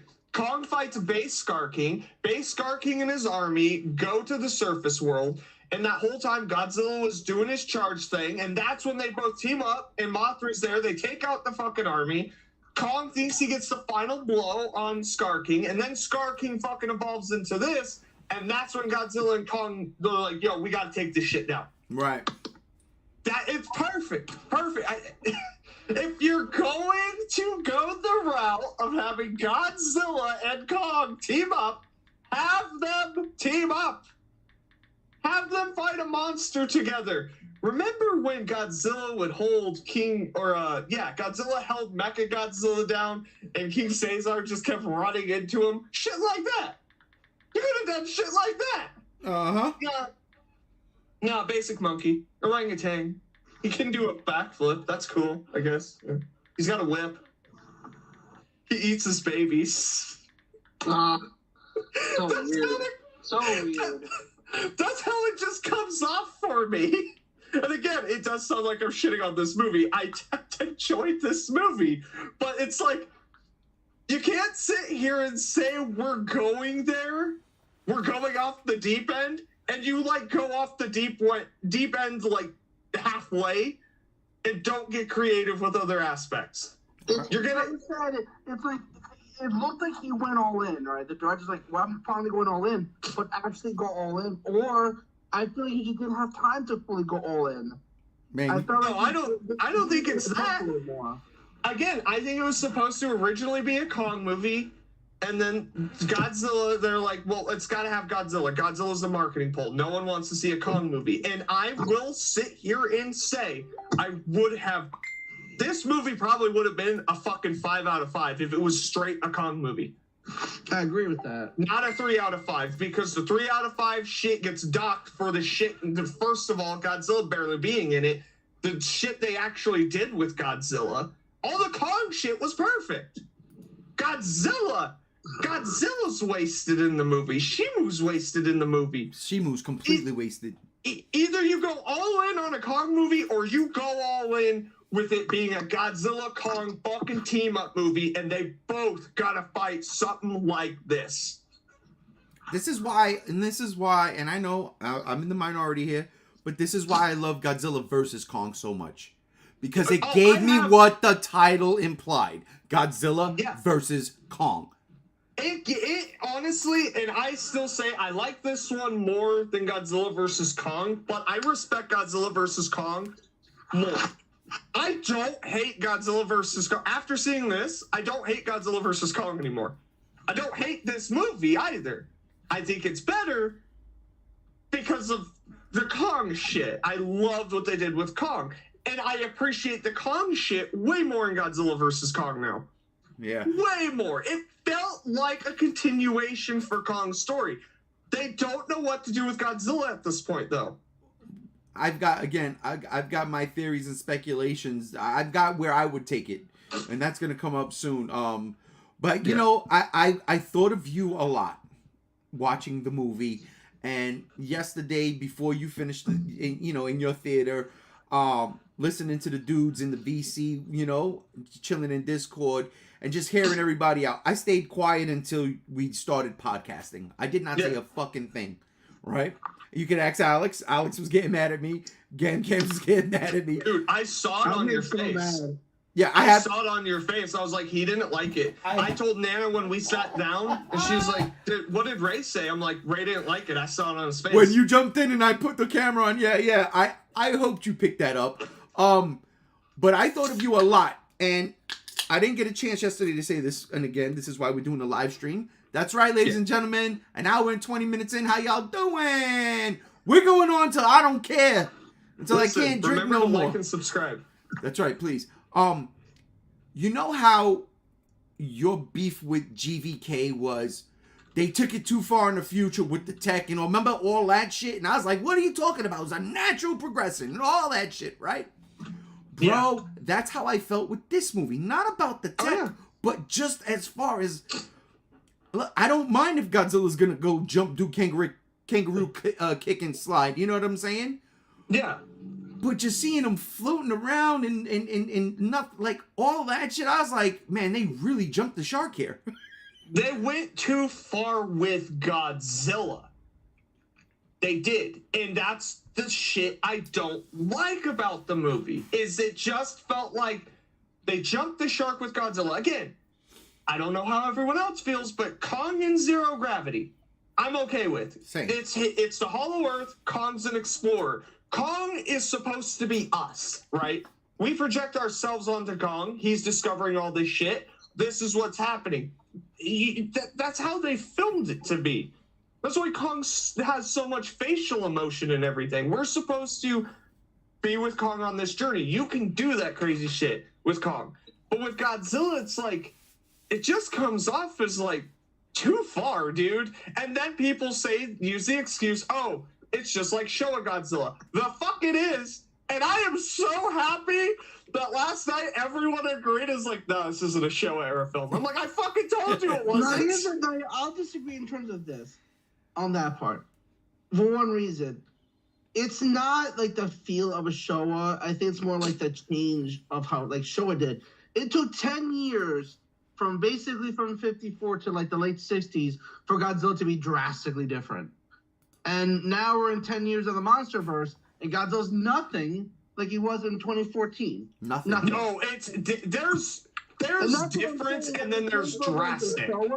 For me, when I explain the Showa films to people, it's like, okay, it's the same Godzilla, but don't expect how he was in 54 and Raids Again to be how he is after Sea Monster, which was like 67 or whatever. Like basically 10, 12 years. He's not that same Godzilla. He's dancing on the moon, different planets, and he's picking up women in Sea Monster, and he's having a weird kid, and all this shit. That's not the Godzilla that was portrayed in the black and white films, or even Godzilla vs. King Kong. He's not the same monster anymore. And that's what I felt like with this Godzilla. He's not the same as he was in 2014 and King of the Monsters. He's not anymore. That Godzilla is gone. Just like in the Showa films, that version is gone. I'm not saying that he's acting like it or the premise of the humans are like the Showa, but in terms of how Godzilla changed from Origins to now, or a decade later, that's how I felt with comparing it to the Showa. But there's a point where you take it too far. And the too far is this mother... I mean, that's what happened in 84. The guy was like, okay, they took Godzilla way too far. I'm going back to how Godzilla should be, and that's how 84 was born. Don't you think that that's kind of like where we are now? It's like, okay, they took in Godzilla a little bit too far? He flew in zero gravity and was flying around like a fucking Rita. So are you saying that him... Ta-da! It was stupid back then, and it's stupid now. What I'm saying is that it's similar to Showa in those aspects.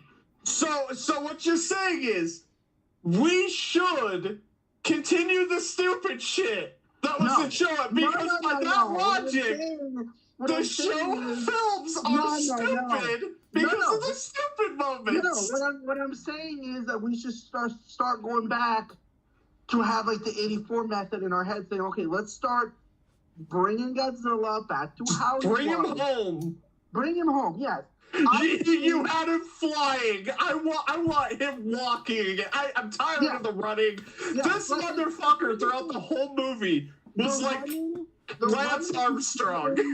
Like I said, I really enjoy this film. I don't mind him running, but that's as far as I would take him. I would not do a little bit more than what he did with them. But like running is the most I would accept with the new Godzilla. You know, he toned down, he got fit, ready for the final fight. I think he had to because you know the apes are fast. But like that's how far I would have taken him. But they took him, like you said, the Zero stuff was a little bit too much, and it really showed me the Showa era in this too much. And I want to 84 Godzilla again. Like the term it means bringing back home, like you said. I want the MonsterVerse to get a director or whoever to say, okay, let's start slowing down and bring Godzilla back to how it was. Because this is not how Godzilla should be doing. He's not good. He shouldn't be agile like this. It's like the MonsterVerse is a line of coke. You start at 2014, and by the end of that line, you're here. Oh my God! If Zilla was in the Hollow Earth, I could see him doing that shit. No, but this is not Zilla. This is not like the cartoon of Zilla where he can do backflips and shit and running around and jumping all over and around and no. Slow him down. Let Kong do that stuff. He's the agile guy. They both don't have to be doing flips. Okay? No, Godzilla is supposed to be the slow tank. He's a tank. And don't have Godzilla doing that. See, if you want to have your zero gravity scene and have Godzilla there, fine. Have him dig his feet and tail in like he did in fucking 2004 and have him shoot his atomic breath and the gravity manipulation in the crystals reflecting that atomic breath. You could do some creative visual shit that would work. Just have it like shooting up and then bending because of the gravity and like spiraling and doing some cool, crazy, unique shit. You know what? Stop having him fly! I can't believe I'm saying this because I hate this film. I'm gonna say a scene from Mechagodzilla. God, I can't believe I'm saying this. So you know the black hole when he was being sucked in. Yes. Yeah. Right. But Godzilla like clenched his feet into the ground and threw his atomic breath up in the air and it blew up everything. That's that could have happened in the Hollow Earth. He could have clenched his feet in the ground and been like that tank that like just like stubborn, just not moving, and shot his beams and shit. Be the tank. You don't have to be flying around and floating around doing somersaults like a ballerina. No. He could be there like a tank and have him be the powerhouse. Oh, and this is another thing too. When they're like, especially the zero gravity scene, a lot of that Hollow Earth, sense of scale for the monsters completely lost for me. It's gone. Completely gone. They look like literally. That's been said ever since the first trailer. Everyone's been complaining about that. That the sense of scale has been lost. It's that now when they're on the surface, when they're in Brazil, but in Hollow Earth, there's nothing, and that bothers me because it just feels like people doing shit. It doesn't feel like giant monsters. Like the Hollow Earth felt like I was running around in my backyard, acting like the grass were trees. Here's the thing why I think they do it, and I think they did it on purpose. The Hollow Earth, right, is where the monster is where the monsters are born. Is basically their world, right? And above here, us humans, this is our world. You know, everything is scaled to us, but to them down there, that's their world. That's everything is big or small, however you want to see it, but everything is at their size. The trees are at their size, the crystals are at their size, the mountains are at their size. That's their home. It was built for them. It's totally different than here. You know what I mean? It's like an alien world when you go to an alien place. You know, everything is structured to be their size, right? Mostly. Yeah. So it's like the same thing with here. It's like, okay, go to Earth. Is there going to be a copy of what's up here to be down there? I would not expect it because it's totally different. Everything is radiated. Everything is different. Everything is huge. So there's no. That's how I saw it. I see it as their world, and everything is basically their size. All the creatures, all the trees, all that stuff. And then for us, the trees are more of our height or, manageable to our height. So that's how I saw it. Well, you know what I saw in the movie? I saw Kong walk across a fucking bridge made of some kind of super mega kaiju. Yeah. What the fuck was that? Because Kong was dwarfed by that thing. Yeah. Shimo would have been dwarfed by that thing. If they're 300 feet tall, Kong, right? And Shimo is bigger, so let's say Shimo give or take 450, 500 feet, right? Yeah. That thing was like 2,000 to 3,000 feet fucking tall. So It's ridiculous. And by that logic, either Shimu isn't the first Titan, because that doesn't make sense, or that was the World Serpent. Or that was the World Well, Serpent. here's the thing. Just because you're the first Titan doesn't Boy. mean you have to be the biggest thing on the planet. No, but there's 500 feet and 3,000. The more I think about that scene, because that was one of those things I didn't think about, I'm like, oh my fuck, that's stupid. Because yes, there's no sense of actual scale. It felt like my Skyrim character going to Savangard. Yeah, because that thing, if it was alive, could just easily eat Godzilla and Kong in one It go. would eat the fucking earth. It would, yeah. Maybe it's the World Serpent. If you go by that, that's basically the height of the Empire State Building, maybe a little bit longer. And you know, the monsters are dwarf compared to that building. Yeah, but still, that thing was huge. And Dude, they even do that Kong, pull like, out. that would have been a solid 3 minutes of walking across that bridge. Yeah, they do that pull back shot like God of War, the old ones, where, you know, Yeah. Kratos is running Oh, yeah. across to get to It makes this. me wonder who killed it. It died of natural causes. It died because it was the World Serpent, and we don't believe in Norse mythology anymore. Boy, we sure the Boy. fuck don't. Kratos killed it. Kratos did. Kratos Kong. Kratos Kong. Kongle Schwarzenegger over here. Setting up fucking booby traps like he's trapping predators and shit. That was, I'm serious, I was all about that. I was like, too. Kong's a thinking animal, I loved it. I can't lie, 1,000% I was on board because literally they were predator booby traps. It's what Arnold Schwarzenegger set up in the fucking jungle. Oh, I Yeah. love that scene. It was great. I love that scene. Do you know what this felt like? It felt like a Planet of the Apes movie starring Kong. It was. And You I ever read loved that it. comic book? You ever read that comic book? Kong versus the Planet of the Apes? That's a real thing? That's a real thing.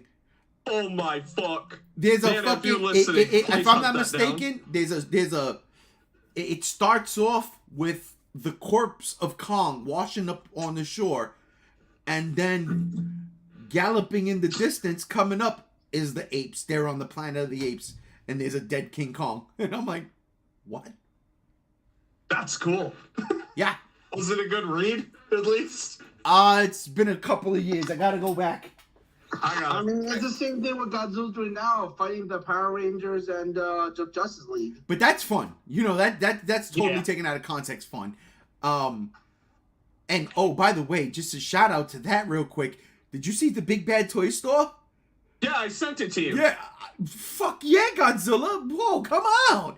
Being It was an Superman? actual thing that everyone had to vote for. Yes. And it ended up being Godzilla Superman, and fucking Godzilla won. And I'm being honest, if you look in the context of everything, I don't know, I think Superman would lose. Godzilla's just too damn powerful. Well, Superman totally lost when Godzilla straight up spat blue radioactive I mean, flame. Godzilla one-shot him in the newest comic. I mean, Yep. unless you're talking Golden Age Superman, Superman would win. But that's back I in the don't know. 50s and 60s. This Golden Age Superman, is he still powered by the Earth's sun? Yeah, Yeah. yeah. But the thing Okay. with that one was that he was able to like move the moon with a pinky. Like that's a really OP Superman. But we don't. Yeah, but think that's about it. Not the modern. That's not the modern Superman anymore. I'm gonna fucking push back a little bit. See, if Superman's powered by the sun, it's the sun's radiation. And Godzilla is pure fucking radiation incarnate. How much is too much radiation before you just fucking wither away and die? Well, We need to know Superman's radiation intake. well, Superman did get hit with a nuke in the Dark Knight Returns and got turned into the shrivel up thing, and they redid that for Batman v Superman. Yeah. They pretty much did the same thing, and Superman was Godzilla all would fucked up behind it. fucking win. Yeah, and Godzilla did. He straight up spat the blue flame at him. He said, "Listen, boom." Superman went, "Oh no!" And then Supergirl was like, "I can't hear his heartbeat." And I was like, "That's all I need. This is over. This book is this entire series is done. I'm going to get them all, and whether they suck or not, I don't care. You know why? Because in Godzilla vs. Kong, Godzilla killed Kong. 3 times. And Godzilla just killed Superman. You can't beat Godzilla. End the story. End the story. Well, we There's gotta only see, one. because right now in the comics, if I'm not mistaken, they're trying to bring back Superman, but also superpower him. So we'll see if we can go toe to toe. There's only one entity in existence that can beat Godzilla. And I'm not fucking with you, it's Kirby. Oh my god. Because Kirby can eat and absorb the power of anything. Godzilla ate Kirby. Look at the screenshot there. Look at what he's doing. He's shooting Kirby up in the air. Godzilla ate Kirby. No, I actually had it. Blow inside him like you do with the one guy. It's over. That was a genuine discussion I had with my buddy, who is a Kirby fan, and I'm a Godzilla fan. And he was like, Kirby can eat and turn into anything. I'm like, yeah, but Godzilla's radioactive. Kirby has done that. Like, okay, but, you know, Godzilla's like 300 feet tall. Fuck, if we go by anime Godzilla, he's like 2,000 feet tall. Kirby's done that. I'm like, I have no more arguments. Like, Kirby just eats things and turns into it and absorbs their power. Kirby is infinite. All Kirby has to do is open his mouth. It's a black hole. It's crazy to think about. Kirby wins every time. His pink little hemorrhoid ass wins. Oh, hold on one sec. I'm just checking on stuff. Okay. Just making sure everything's good there. But yeah, the pink Godzilla in this movie is basically just Kirby Godzilla. Kirby Godzilla confirmed. Godzilla X Kong the New Empire. Spoiler alert. Godzilla gets eaten by Kirby and Kirby just turns into Godzilla.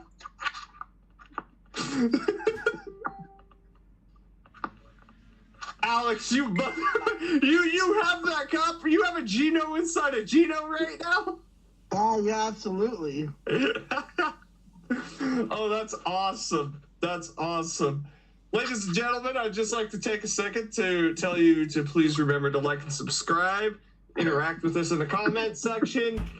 You could do it on this channel. I'm not plugging my shit. Just tell people to like and subscribe. But yeah, no. Yes, Kirby like and would subscribe. Ray's gonna hate when I posted. What did Dude, you... look at it. It's Geno on Geno action. Oh god, I hate it already. What are you talking? Mm-hmm. Oh, I love that. What are you talking about? It's freaking awesome. The fact that you still have that Zilla cup holder is 1,000% amazing. Oh, or did you buy I that? got that shit too. Dude, when 98 came out, and I'm gonna say this because I think I said it on a podcast before or something.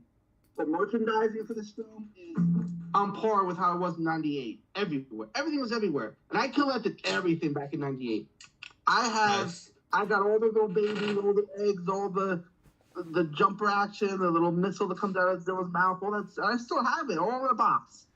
Nice. A marker on it. It says Big Geno on it. All over it. No, that's cool. No. If I have to do that with every single pink Godzilla now to make another crate or shelf, I'll say Geno Part 2 on it. But I'm curious. I'm curious because there's been quite a bit of backlash about Godzilla's design, especially after the movie dropped. People are like, "There's no point." I'm wondering if they'll change it. I like it. I don't hate it. I just think there's pointless aspects of it. The tail. And just to change The the tail. design. You know what I would have been completely okay with? Instead of sitting here being the creator and say, go watch the movie, you need context, go watch the movie, and then there's no context. Grow a pair and say, I just wanted to do it this way. Well, That's all you had to do. That's it. let me ask you this, and I think Ray said this like 2 to 3 podcasts back. One of the reasons, I think it was Ray that said it, one of the reasons why they may have done this is because they wanted to finally start making their own Godzilla. I said And that. that's fine. Make your own Godzilla. Make him your own. But don't sit here and say there's a fucking reason in the movie and there's not. Just grow a pair. Everything had a reason in the film. It was just very short. No, And that's why. no, That's why, like I said, that Alex, needs to be long because they actually have a reason. You know, he I'm fought gonna the push monster. back. He said that the reason he's going to this is to be supercharged. Yeah, but I'm gonna push back. Blah blah blah. But it wasn't enough. I needed more meat on that. There was no reason. I know what they're going with, but explain more. Show me more because it was getting juicy at that point. And they was like, nope, we're done explaining. But see, that to me, I can't agree with that at all because again, he did not need to charge up to fight either one of those things at all. Not even just that. Tiamat Slayer, they're talking that's where it gets hit with radiation the most. And that's why Godzilla turned pink. Solar radiation. It was solar very specific. radiation. Is solar radiation pink? It doesn't matter because here's the deal. But they set that up because you've seen in Tiamat Slayer there was that pink aura already around it. Now I will say, I wrote that down actually. Here it is. Oh, he's going to the notes, ladies and gentlemen. That serpent thing, whatever was in there. Tiamat. Pink. Yeah, it was all pink in there. Yeah. So I did a quick likes and dislikes list, right? And I'm not going through all of it, but since we're talking about this, liked. I liked the solar radiation angle, which evolved Godzilla to his new form. No, it's not. Wait. I gotta do my dislike. Okay. I disliked the evolved form of Godzilla was completely unnecessary. Yes. I like the explanation given. I don't like why the fuck he had to look like that. And if solar radiation's pink, fine. If you just wanted to make him pink, you could tell me. It's okay. But don't tell me in the movie there's context. And I'm like, because Tiamat's Lair's pink? He's matching his surrounding. It's that. No, I guess but maybe the ultimate power. No, but maybe the solar radiation does generate as pink in this spectrum. I guess, yeah. You know? Which would make sense, but one line in the movie, you'd be like, "Why is he pink?" But that's what Alex just said. Radiation. But that's what Alex just said. Like he just said that it's unfortunate they didn't do that. Yeah, they should have. One line, just a fucking what? 3 words? Solar radiation. Radiation's pink. They were explaining, but then they stopped, and there's like, I see what they're going, and then it stopped. And it's like, wait, that's it. They tried and then gave up. They tried and then gave up. But that's how I felt about a lot of the film was. They're going somewhere, even the final fight. I see where they're going. No, it's over. And then they give up. That's why I felt like exactly the way it felt very Final Wars-esque to me. There was a lot of these scenes that could have been epic, and they were cut or done too shortly, too quickly. I don't know. Final Wars. In the end, is that bad? Like, do I hate the film? Absolutely not. I love the film. It has its faults. It definitely has its faults, and where the faults are, it's pretty heavy. But the positives still outweighs the negatives for me. But it has that Final Wars-esque this movie to me, and I feel like for the fandom, it's gonna be a very split film, like Final Wars. Oh, no, this is the new Shin Godzilla for me.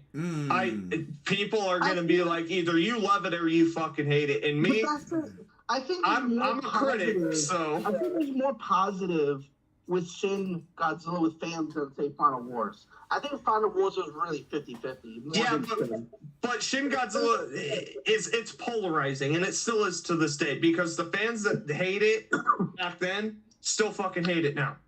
Isn't that the same with Final Wars though? Speak for yourself.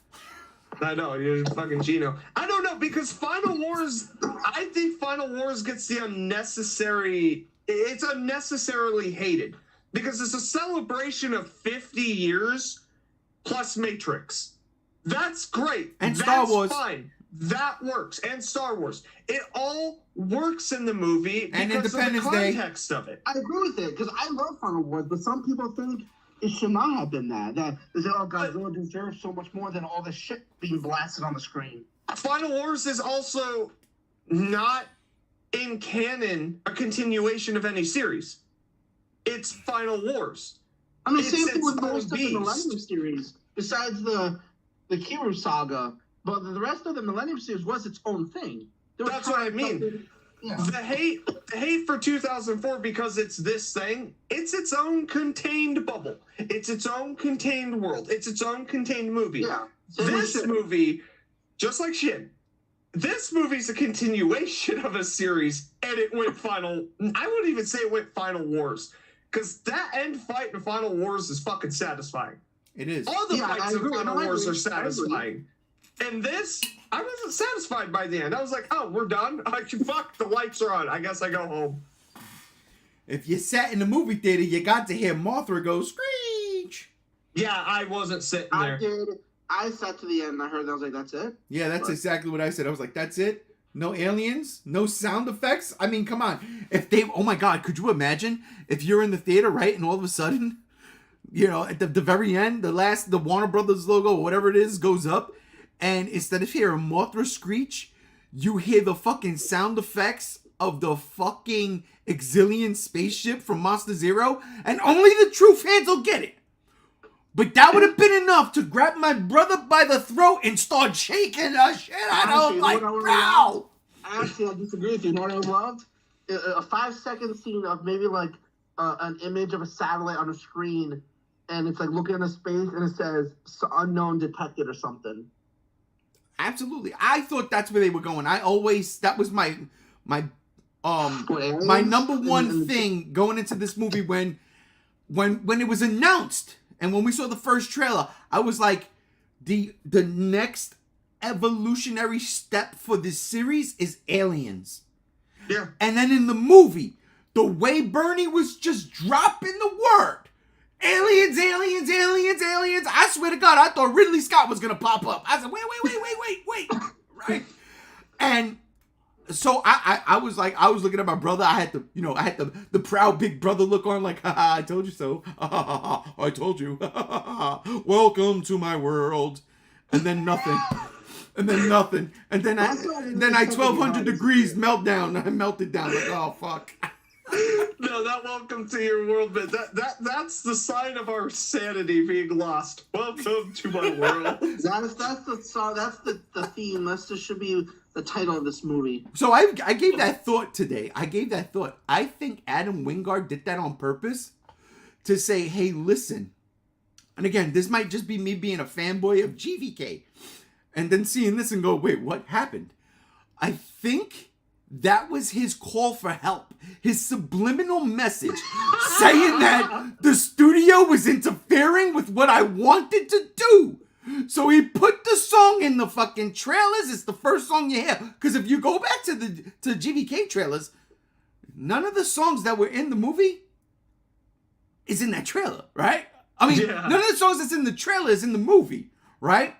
All the songs match up in the movie. It makes sense. And Welcome to My World does make sense because now Kong is in, the King of Hollow Earth, quote unquote. But I swear to God, this morning I was cracking myself up and just making myself giggle like a little school child, thinking to myself, what if Adam Wingard put that in there to say, help me? They are forcing my hand. I wanted to make remember this, right? And I wish Chase was here because he was my guy getting all that info. Remember when, right after GVK came out, and literally like a month later, they were talking about making the next movie, but it was going to be Kong-centric, and it was going to be Son of Kong. Yeah. Look what we I got. do remember that. Look what we got. It's not far-fetched. It's there. No, my thought process is welcome to my world as he snorts a line of coke. Oh my God! I gotta put my fan on. It's getting warm in the room. I know, right? This- It's like all hot as shit. The G-Show studio is getting a little warm in here. That's what happens when you live in Vegas. It was fucking cold this morning. It's March 29th, right? Like April is right this weekend. And it was like fucking 40 degrees this morning. That's a total lie. It was about 55 degrees, which is not bad. But the heat kept coming on. I was looking at my wife like, what are we doing? You're killing me. No, my grandma just flew down to Vegas today. Oh, for real? Nice. Yeah, she's going to one of the big hotels. They have like a giant buffet. It's like $100 to go in or something. It's like a nice. buffet casino thing. I don't know. She was telling me about it. They serve prime rib. I'm like, that sounds great. But yeah, I don't know. I will talk CG. The beginning scene with Kong and the wart dogs. Wow, that looked terrible. and then Kong covered in the green blood looked really bad. Oh, that was funny.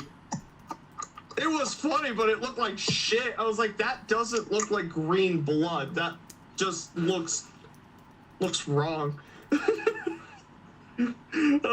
Kong's silly in that movie. I liked Kong in it, dude. He's silly. I did. I loved Kong in that movie. I did. Again, it should have just been called Kong Hollow Earth. Yeah. Kong Hollow Earth, and we're all good. Chase had to death. He went radio silent. Well, like I said, I feel like Godzilla was just fine, but it should have renamed it Kong Hollow Earth.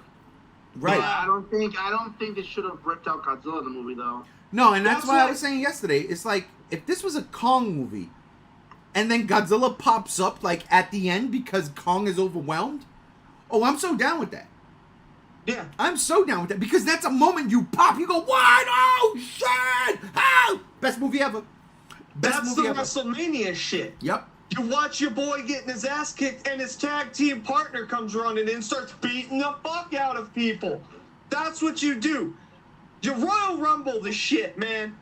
Royal Rumble it. You fucking... I don't know. Personally, I think cut Godzilla out, have him as a cameo at the end when the big bad of the next movie's revealed. Because you could have had Shimu's eyes light up behind the lava fall at the very end credits. That happened, and then you cut to under the ocean, and Godzilla's eye opens. Oh, see, Perfect. you just made a better fucking end credits than the entire movie. Yeah, because it's like, what's happening? Who's that? And Godzilla's aware. Like, Godzilla hasn't been in this movie. Godzilla, something's in the Hollow Earth, and Godzilla knows. It would have been perfect. I tell you, my favorite part of Kong Skull Island was the end of the movie. Oh, it's fucking great. Yeah. Kong Skull Island, Wifey and me talked about this, too. And I've been hearing it a lot. This movie being similar to Kong Skull Island. And then I say yes and no. Kong Skull Island had its humor, but it was played pretty straightforward. It also has was the a best straightforward cast in my opinion. Yeah, straightforward adventure movie. The cast was having a ball. Where this, no, it's like back and forth. I can see some of the humor, but then this movie takes it. I like the humor in the movie. I do. I loved it. But there were some times I was like, shut the fuck up. When Bernie's videotaping, and the guy's like, what's going to happen? You upload that to the internet, and then it's oversaturated, and then it's commercialized. I'm like, shut the fuck up! You know what it is, too? It felt the humans, even though I do like it much better here, if you compare it to Skull Island, it felt more dry than Skull Island. Skull Island had that. Every character, even the military character, like the ones that died, most of the military men, you liked every single one. They will all have great personalities, and they're all different, And in this film, there was 4, and then half of them were a little bit dry, but they still were important to the plot. But it wasn't as developed as Skull Island. Skull Island, those characters are great. I had no issues with them. Before you spend 170, I want you to look at that tail. I know, but you know what? Okay, so I'm going to tell you something. This morning, I was thinking about this too. I'm saying to myself, I've got a King of the Monsters small, dope-ass small, solid statue that I got. It was a Sega brand too. Fucking Sega. That makes Sonic the fucking Hedgehog. Sega. Small little King of the Monsters Godzilla, and I love him. And he sits up on my bookshelf. Then when GxK came out, I got a fucking nice GxK Kong, decent size, just like about this bad boy right here that Chase just put in the chat. And I'm like, shit. And I said to myself, but would I buy a fucking GxK Evolved Godzilla? And I'm like, nah, it would really have to impress me. Well, this should impress the fuck out of me. And for that price point, I'll shave those fucking things off the tail. Hey, I'm just saying, if you wait, I mean, you could get the Haya. It's like 50. It's not big, but... No, but that thing, see, I like that. I like the statues. You know what? Get the one that he shoots smoke. I love that figurine. I have it. I love it. Let me do this. Also, if you wait, X Plus, I'm sure will do one, and you could get a bigger one than that for the same price. but it just depends on how quick you want it. Let me do Ask this. Plus is definitely gonna do it. They're probably gonna have an exclusive one that the fins light up and shit.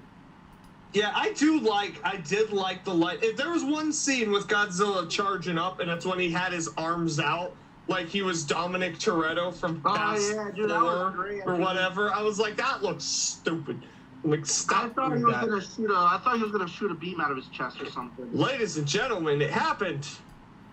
Chase has joined. Has he? Oh, where's he at? He's in a black void.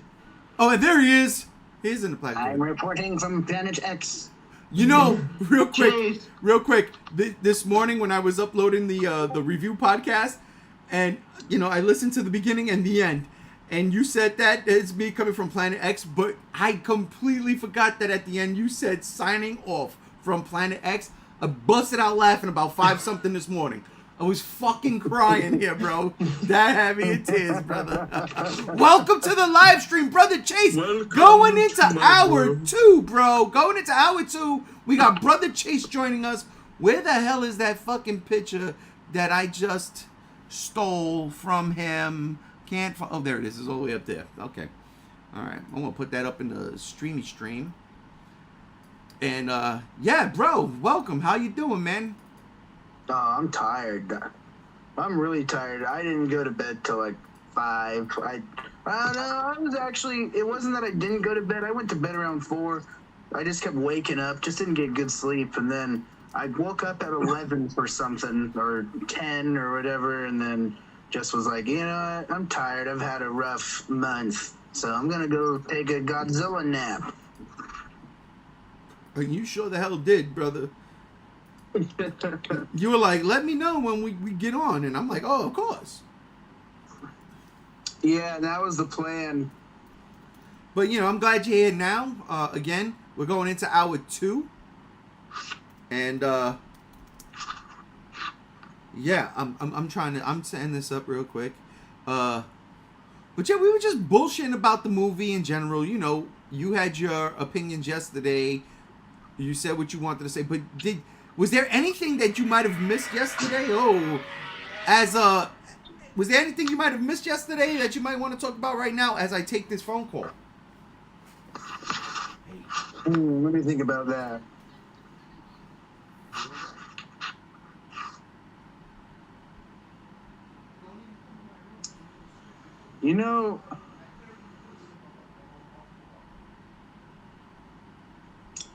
I will say that for a movie that they set up in the early trailers, and this is a thing where I really, really hope they don't do that in the next one.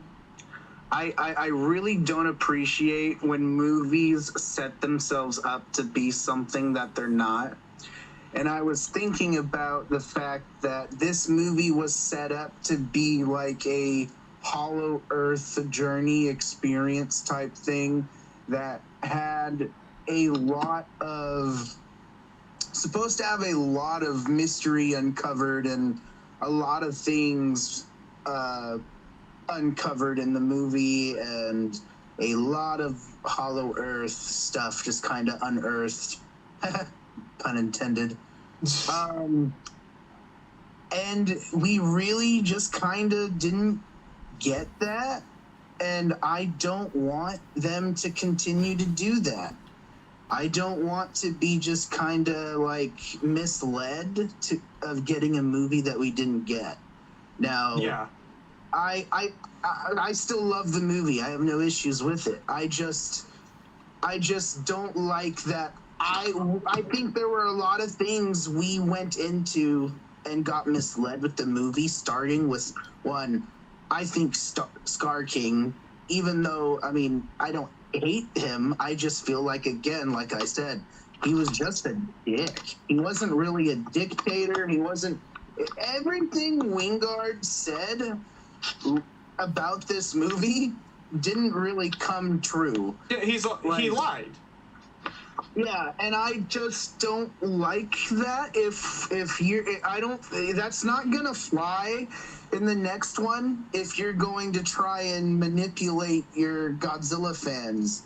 And I really kind of like slept on that last night, and I'm kind of a little bitter about that because I was kind of hoping to get like this evil, Dolph Lundgren type Scar King. And he was just an ass. Like, it was funny. I was thinking about it. Like, Godzilla could have probably taken Scar King and Shimu by himself, and Kong didn't need to be there at all. Yeah. And I just kind of like am just a little irritated about that because I wanted to see this Scar King dictate the Hollow Earth. I wanted to see Scar King be this villain that really was like, oh no, yeah, Kong and Godzilla need to stop him. To me, it almost just felt like, okay, I get it. He's a bad guy, but Godzilla and Kong are just bullying him because Kong wants territory and friends. Well, and that's what I was saying earlier when about Godzilla's design, how the artist or creator of the design was like, oh, don't worry, you'll get context in the movie, it'll pay off, it'll make sense. And then it didn't. Yeah. It was like, you could have just told us you just wanted to make him pink. When Wingard said on TV that the reason why he's pink is just because he wanted him pink, I'm like, you blew it. You blew it. There's no reason for it. You just literally said you just wanted him pink, and I can't forgive you for that. The creator of the design was like, no, there's a reason. We swear to God. Yeah. I love it. Ladies and gentlemen, we are now in hour 2. That's right. We've been 2 hours into the podcast, though. We don't know how much more we got, but there's plenty in the tank. Oh, we're so still much. going, and it's still nuts. Brother Chase just joined us, so we're having a good time.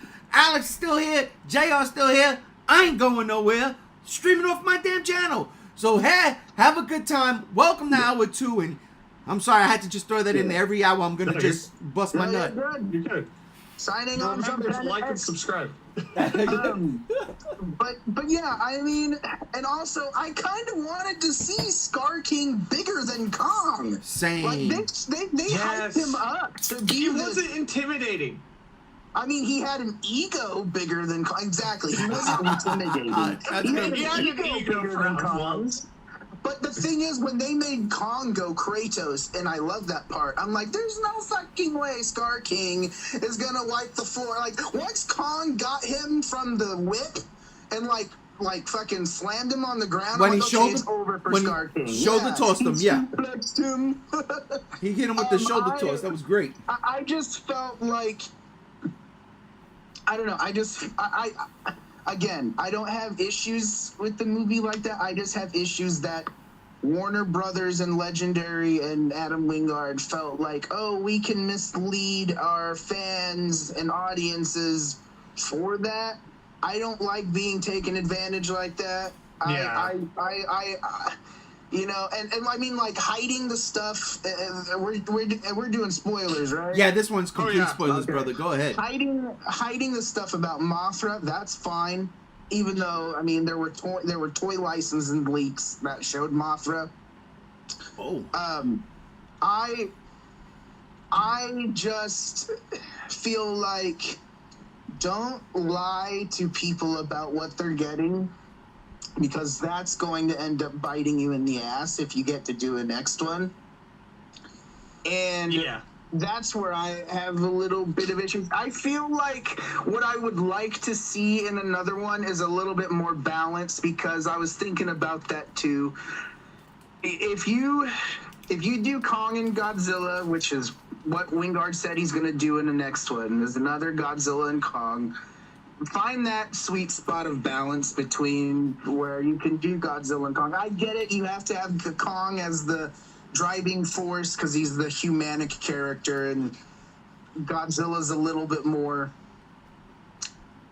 tougher to do with the relatable emotions of finding a mini Kong and using him as a wiffle ball bat. So I got a question. I got a question for you, Brother Chase. because you bring up some valid points, especially just hearing like your frustration there, because that's what that is. Like, yes, last night you were gushing, but that little bit of frustration there, I'm 100% with you, by the way, right? But let me ask you this question: do you think we were misled? Because they wanted to get us OGs into the seats? Because it seems like the whole thing, and it rings true now, wanting this to be more for the kids, more for the children. And honestly, it really does ring true. It's a fucking fantastic children piece. But do you think that's why we were misled? Because maybe you tell us one thing, you go, oh shit, for real, asses in seats, right? The OGs are going. You know, you don't have children. JR don't have children. I don't have children. I mean, I'm pretty... Unless y'all have some kids y'all hiding out on me. But... I have a cat. But you think that might have been the reason? It was like, I'm going to say all this. I think what you want to do is call it as it really is. It's we're going to milk Godzilla as a name. Yeah. And even though he's going to be in our movie, we're still going to use him because although Kong is the driving factor, he's been the driving factor of our last two movies, financially, we're going to have Godzilla still included because he's Godzilla, and that's what our main fans want to see is Godzilla. But unfortunately, we don't know how to market a Godzilla movie and put out a Godzilla movie successfully enough, hence King of the Monsters. So we're going to use Kong and Godzilla as the iron point of our franchise. And I think what happened is I don't know, because with what they said, it's like you're going to get Godzilla fans and Kong fans in there no matter what. But I think what I feel like it was mostly for the general audience. But the thing is well, general audience was always rated G for general audience. That's for the kids. Yeah. That's what I was gonna ask. Seriously, hold up. Hold that thought real quick. I just want to say something real quick. Chase hit it on the fucking head. We have to use Godzilla and give him top billing, because if we say Kong Hollow Earth, it ain't gonna make money. Yeah. That was a perfect example right there, Chase. Look, I have no issues with it being catered towards kids. I mean, I would love a generation of children to love Godzilla and be all for these movies, and that's exactly what was. My theater last night was packed. Anytime I've gone to a MonsterVerse preview night, which, by the way, as the biggest preview night for a MonsterVerse film, it was packed, and 75% of the theater was children, and it was great to see. You know, I had no issues with that. It was families. It was nice to see. It reminded me of what it was like before 2010 when you'd go to a movie, and it's like movies actually felt like they meant something. Everyone had fun. And the thing is at the end of the day, with the MonsterVerse, it's going to always be catered in a way towards kids because it's dinosaurs. It's dinosaurs and monsters, and it is that Transformer-esque type of whimsical. It is now, but 2014, that was not the case at all. And that's a good point, and that's the thing that we could always go back and forth on and never get an actual answer to, because if Gareth Edwards did stay on for its sequel, what would we have gotten? I'm starting a petition. And we won't ever know that. I'm starting a petition. # bring back Gareth. Yeah. But JR, you were going to say something. Hang on, Chase. I want to get JR real quick. He was going to say something. I just wanted to ask, seriously, who's this movie made for? Is it made for the fans? Is it made for the people who followed the series? Is it made for the normies? Is it made for children? Who's this movie actually made for? It's not the normies. But I think the intentions... No, it's not, and we all thought it would be. No, but it's for the children. I think the intentions are for the fans who followed the MonsterVerse, right? Now, granted, we went from 2014, 10 years later, to what we have today. And that is such a drastic difference, right? But Yeah. at the same time, 10 years, if you were 15 and saw Godzilla and saw Godzilla 2014, you're 25. You might have a kid right now. I was 25 with a 3-year-old. You know what I'm saying? Yeah. You might have a kid right now. You might say, you know what? I'm going to take my kid to see this movie. I'm going to take this 3. I know for a fucking fact I was going to see movies at 3 years old. I seen Empire Strikes Back in the theaters. And I think I was 3 or 4 years old when that came out. And that was 1981. You know? The thing is it's tough. I mean, I personally don't care who it was marketed to, just for the fact that it had characters in it that I loved, and I love Kong and I love Godzilla. I don't care if it's marketed to kids. It had a PG-13 rating, which I knew at that point, if you like Godzilla, you like Kong, you're gonna go into it at some point.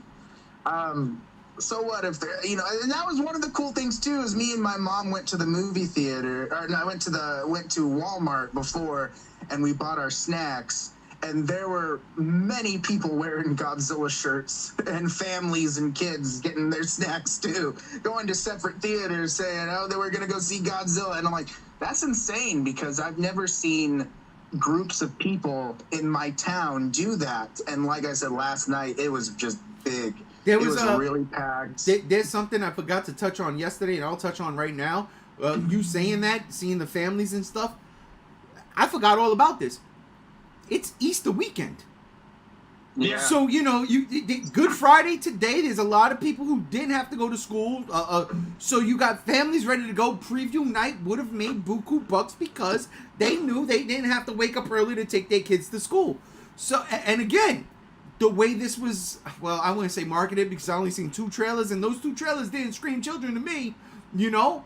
But at the same time, when the movie was previewed and that blurb came out, it's a children's movie. When I saw the movie, I was like, I totally understand where they're coming from. Now, if they hated it because it was a children's movie, I disagree with that 100%. Because we were all children at one point when we found Godzilla. Right. And that, like Chase said, to give that to a new generation is a beautiful thing. Yeah, well, there was one kid in my IMAX theater, and it was funny. This kid saw my shirt. He saw because I have the Godzilla sweater with the dorsal plates and everything, and I had rubber Godzilla, and he was talking to me about Godzilla. Him and his dad, we were chatting, and he literally got into Godzilla back in November. And his first Godzilla movie wasn't even a Godzilla movie, it was Kong Skull Island. So his dad showed him, and I was like, oh, really? He's like, yeah. And then they went back to 54 and have been slowly getting through the show era, and this kid's like excited for this movie. His expression throughout, dude, this kid was loving it.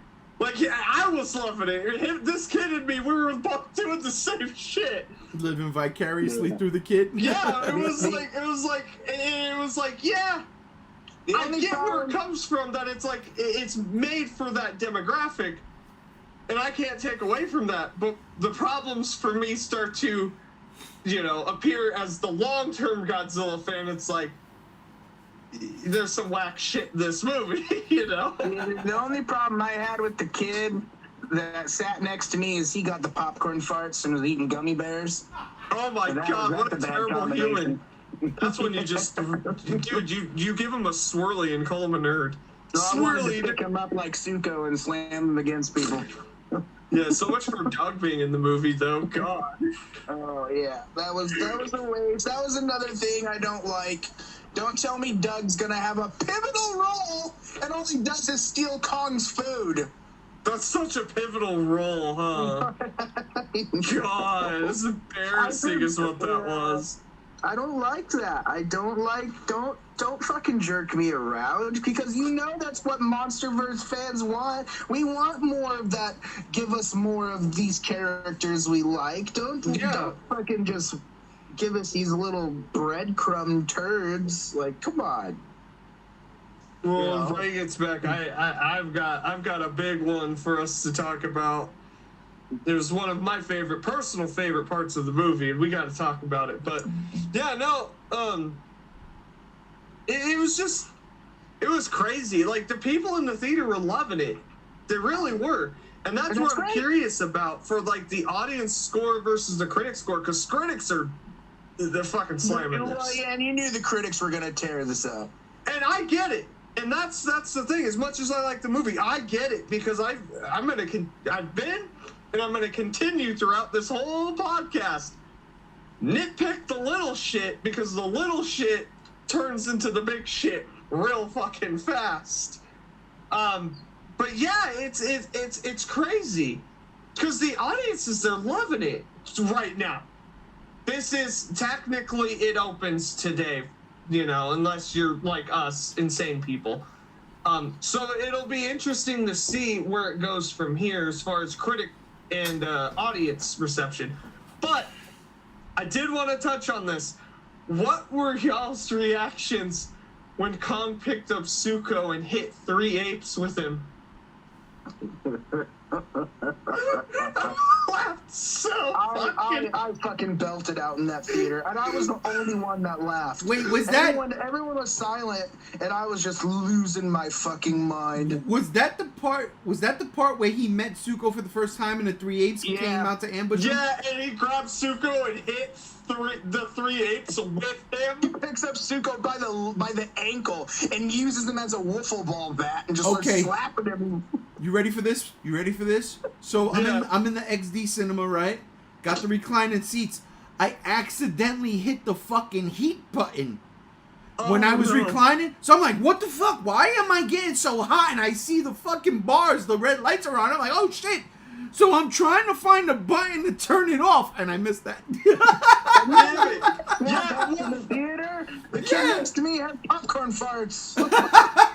Well, remember a couple of months ago we were talking about, like, that might have been in the movie, and we were all like, that's not the movie. Yo, that was in the fucking movie, and I laughed for 10 minutes. I straight had to, like, I laughed out loud, kept laughing for a solid 5, and for the next 5, I had the giggles. I was like, I watched that, and I thought it's a funny movie for many reasons. But you know what, Chase? I didn't get to say this to you. I did say this to the other two earlier when you were not here. But when I entered this chat and I said I agree with like 90 to 90% of what you said last night. I listened to the podcast, and the one person in here that I felt very similar to how I felt with the movie was comparable to you. No. It's that Planet X philosophy. I laughed at Kong using Zuko as a bat, and I really laughed when Kong tried dragging Godzilla by the tail into the Hollow Earth. Oh, that was funny. I thought that was fucking funny. I love the fact that Godzilla was knocked out long enough to just like wake up and go, wait, what the fuck? That was so good. Oh God, I'm still laughing about that. Just watching Kong be like, no, I need you to do this, and he's just trying to forcibly submit him, and Godzilla's like, dude, we're supposed to be fighting, and I'm being dragged. Yeah, no. That doesn't look bad at all. I did like how the Kong kicked that one ape, and he's like hanging off the cliff. Yeah, just to try to kill him, and then Kong's like, all right, fuck you, dude. He's like, yeah, fine, I tried to help you, and then you betrayed me, or, Fucking asshole. Kong was very compassionate. And that was something, talking to Nana about, especially with Zuko, very compassionate and patient with Zuko. Yes. And I'm like, very fatherly, which comes off as, like, he had that relationship with Gia, but other than that, we never saw Kong be fatherly before with anyone, especially with the rest of the Kong series. Well, it's funny you say that, though. It's funny you say that because it seemed like that one scene that we were totally lied to about with that one particular character that was supposed to have about 7 or 8 minutes only had 7 or 8 seconds, and I'm talking Doug. Even the scene with Doug, Kong was kind of lenient with him. He's like, this motherfucker stole my food. It's all right. It's Doug. You know? I kind of think he's a gentle giant, but he can also kill you if he wanted to. Listen, is that a monkey? About the Doug situation at the beginning of the movie, he has a pet dog. Like, I just feel like Doug was his pet. By the end, he has another lizard as a pet. Yeah, he went from Terrible. bulldog to German Shepherd. Doberman, right? You know, it's funny now to think about it. When we first meet Kong in Skull Island, Kong ain't a pacifist. He gonna kill you. He's killing you. He ripping you apart. He's eating you. He eats the guy in the helicopter. Oh yeah. And then at the end, he just straight up smashes Samuel L. Jackson like, yo, fuck you. Boom. And you're like, wait, what? That Kong has never been. Yeah, that Kong has never been back in this series. Like he's older, obviously, but he's so much more benevolent, and I love that. I love that character arc with Kong. It's so subtle, but you see it more in these movies, especially the relationship with Gia in the first and GvK, which again, one of the reasons why I love that movie because I was attached to that. I found that to be genius in a way, something we've never seen before in a monster movie, especially King Kong. Granted, King Kong has always had an attraction to females, but they've always been blonde and white. Here he is, not an intimate attraction, but this loneliness, this shared loneliness between what Gia was going through and what Kong was going through, and the fact that he was able to communicate with her was one of the reasons why I love GvK. I you know, Jay, I say it all the time. I goof with you. I say she's the best one in the entire. That's a goof, but because she really do nothing for me in this one. She was still great. I still love the little girl, right? But in this one, I was just kind of like, she's older. I get it. She's a teenager. She's a teen. You love them when they're kids. They're teenagers. You're like, you know what? Go experience that shit. But no, I that shit with Kong, the growth you see with Kong makes sense. And again, I think you said it, Jay, or maybe it was Alex earlier. See, we are Kong. The expressions, you know, so I love that. And I love that in this movie. But at the same time, in this movie, he was straight up Kratos Kong. And I was like, all right, they're not even hiding it anymore. They gave him Loki. Come on. And then we're getting into another little nitpick that I have. Gia and Kong's relationship.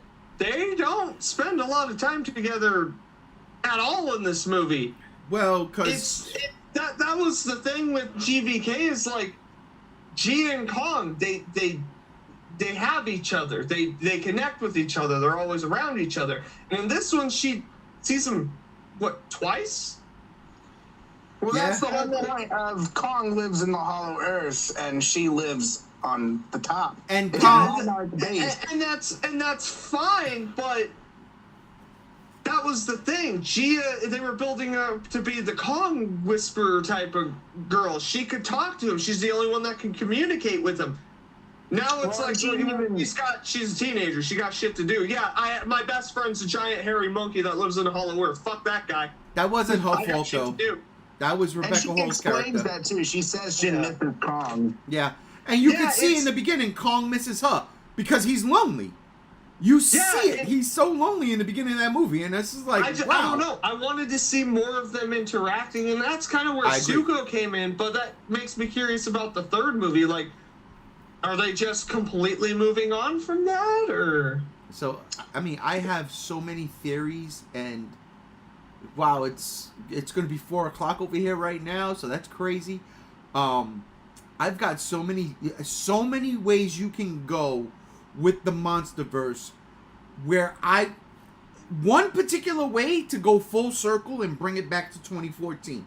But I'll get to that in a little bit because it seems like this is the path they have chosen and this is the path they are going. Yeah. What comes next, right? Oh God. How can Godzilla and Kong now fight another big bad? Godzilla has his final form, and it didn't really matter in the terms of. Well, I was actually gonna say this is a way you could actually finally get him to have silver or white tip spikes. Now is have him go through another transformation, like the pink burns off, and it makes his spikes like bring it back full circle. Godzilla 2000, where they're really jagged and straight up like 2014s, but bigger, but make them white. Yeah, do that 1962 white tipped kind of thing. Yeah, that'd be cool. Yeah. Ooh, that might mean Godzilla melts down. I don't want to see it. I'm okay with it. I don't want to see it, but honestly, nope. If the box office doesn't come in for this movie and they have another one ready to go, don't go that route, because I'm sure Toho will be like, all right, you're done.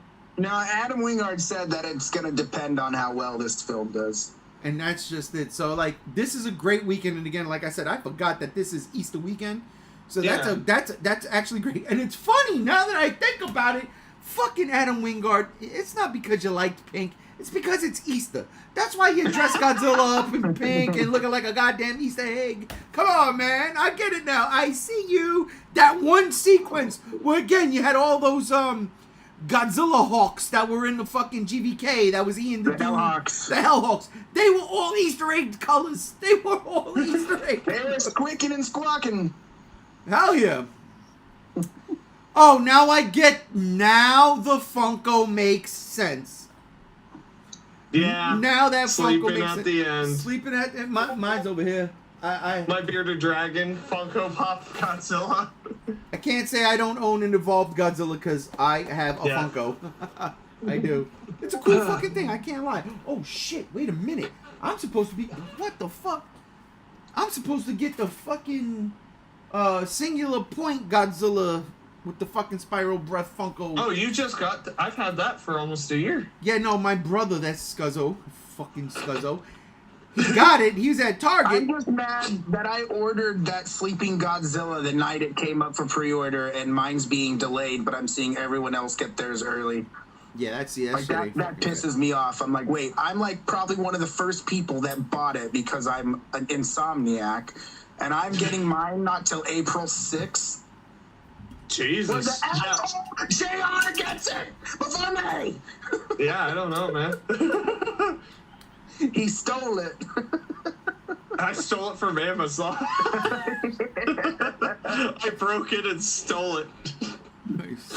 Terrible. Yeah, no, it's gonna be an interesting weekend for sure.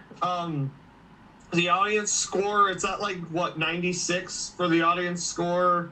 Let me see real quick what it's saying. GxK. I wonder how much this is a pushback to the critics. Oh shit. Okay.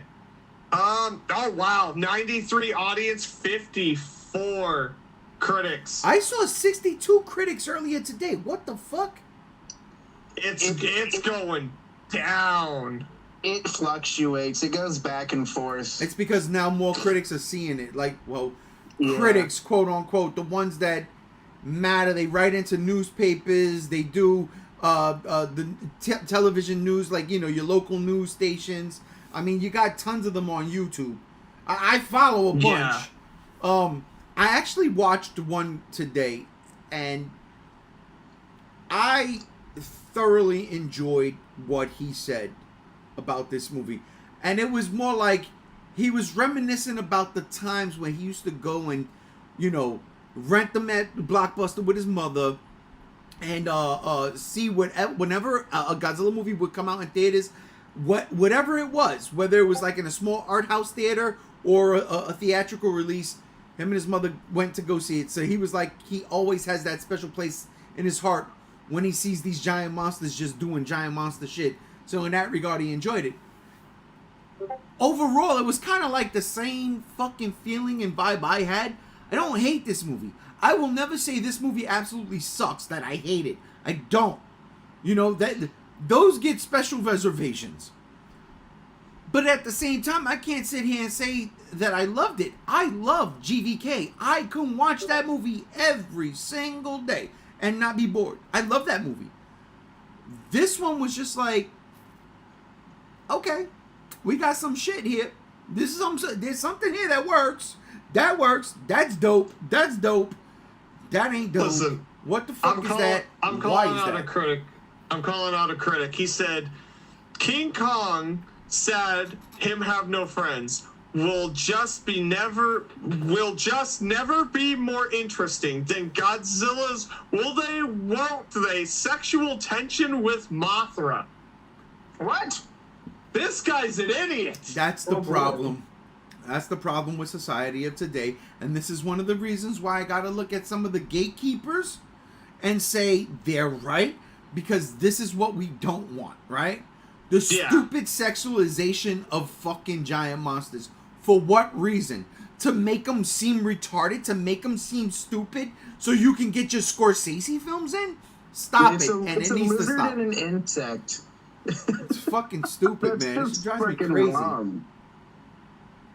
So this is from RogerEbert.com. The live action and motion capture performances are mostly marvelous. Despite the bum dialogue and Wingard's tendency to rush through sequences and hold relationships that might have been extraordinary had they been presented with patience and elegance.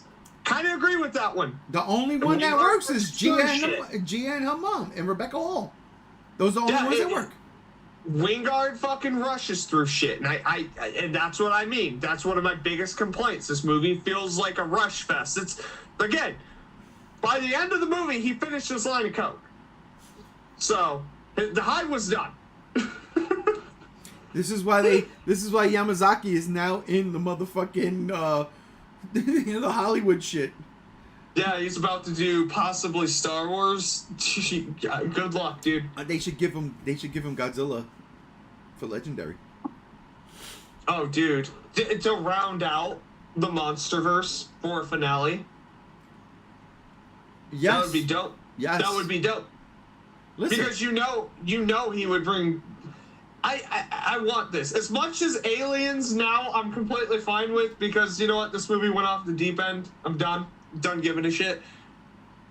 I do kind of want Biollante, because the Hollow Earth's perfect for her. It is. It is, because you could make Biollante essentially Mother Earth. You could do it. Yeah, you could do it.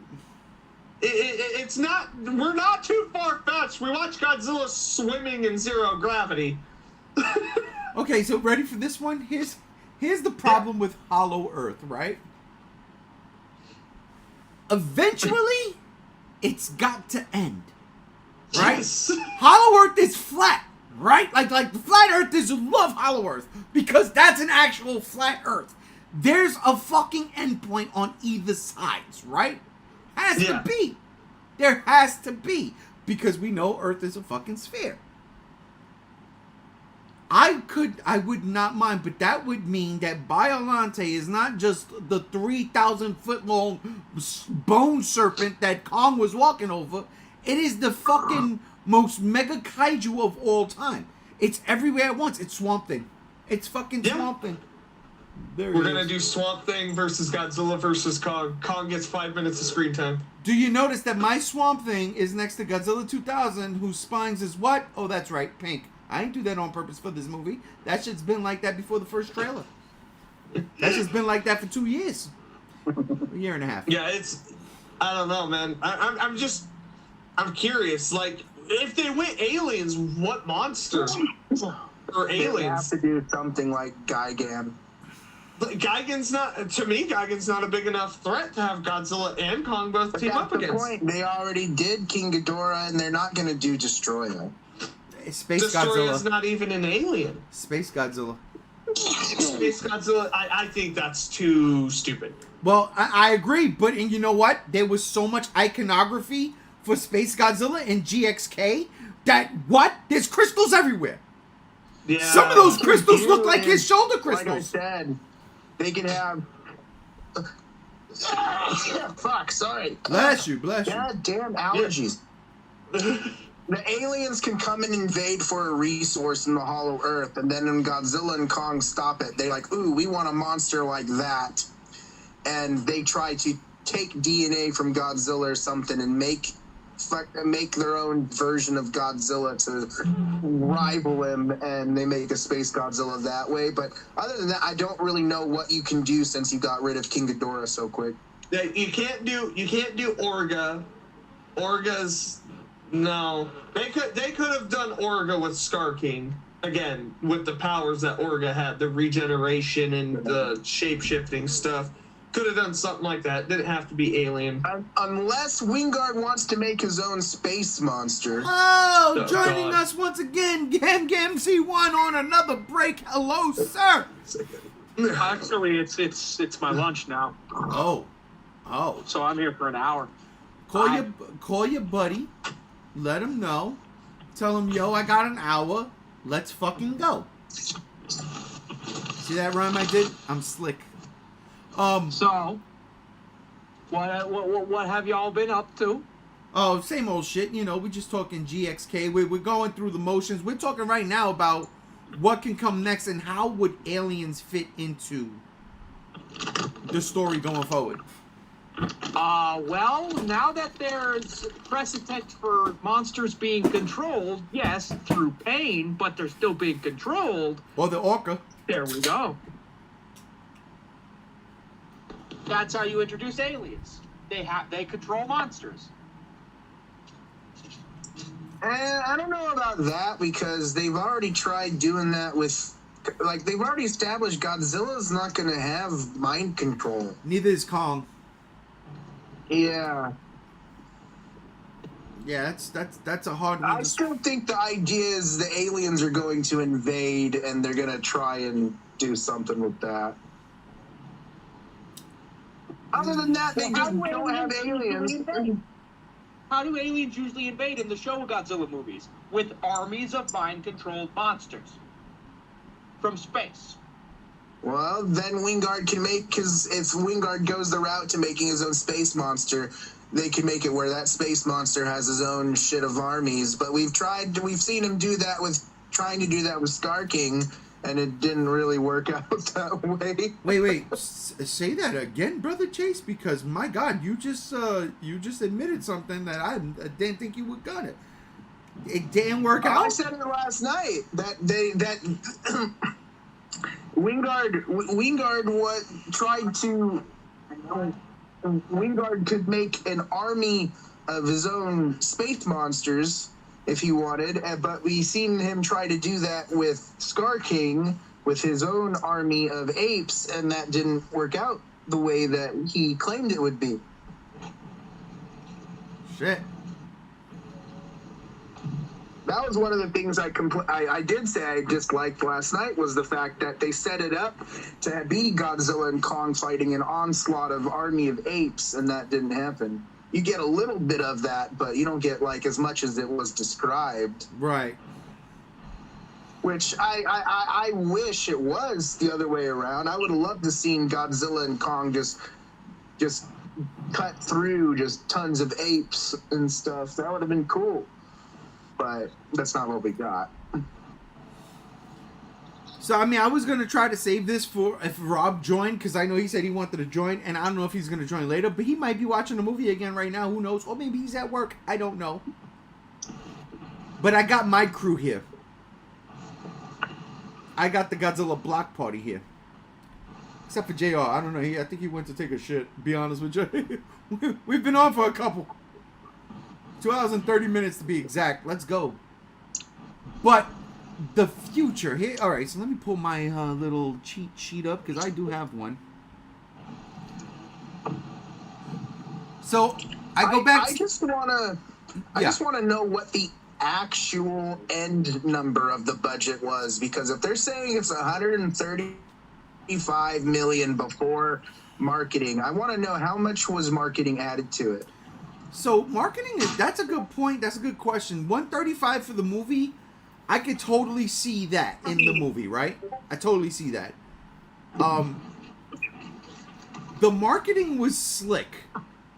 That's probably Especially with the potential of having life-size statues at the Santa Monica Pier. That was fake. That wasn't real. But Legendary had that on their YouTube. That was CG generated. Oh shit! Because Legendary had posted that shit up on their channel. Yeah, that was computer generated. Ugh, because I was gonna drive down there. Fuck this live stream. Yeah, that was computer generated.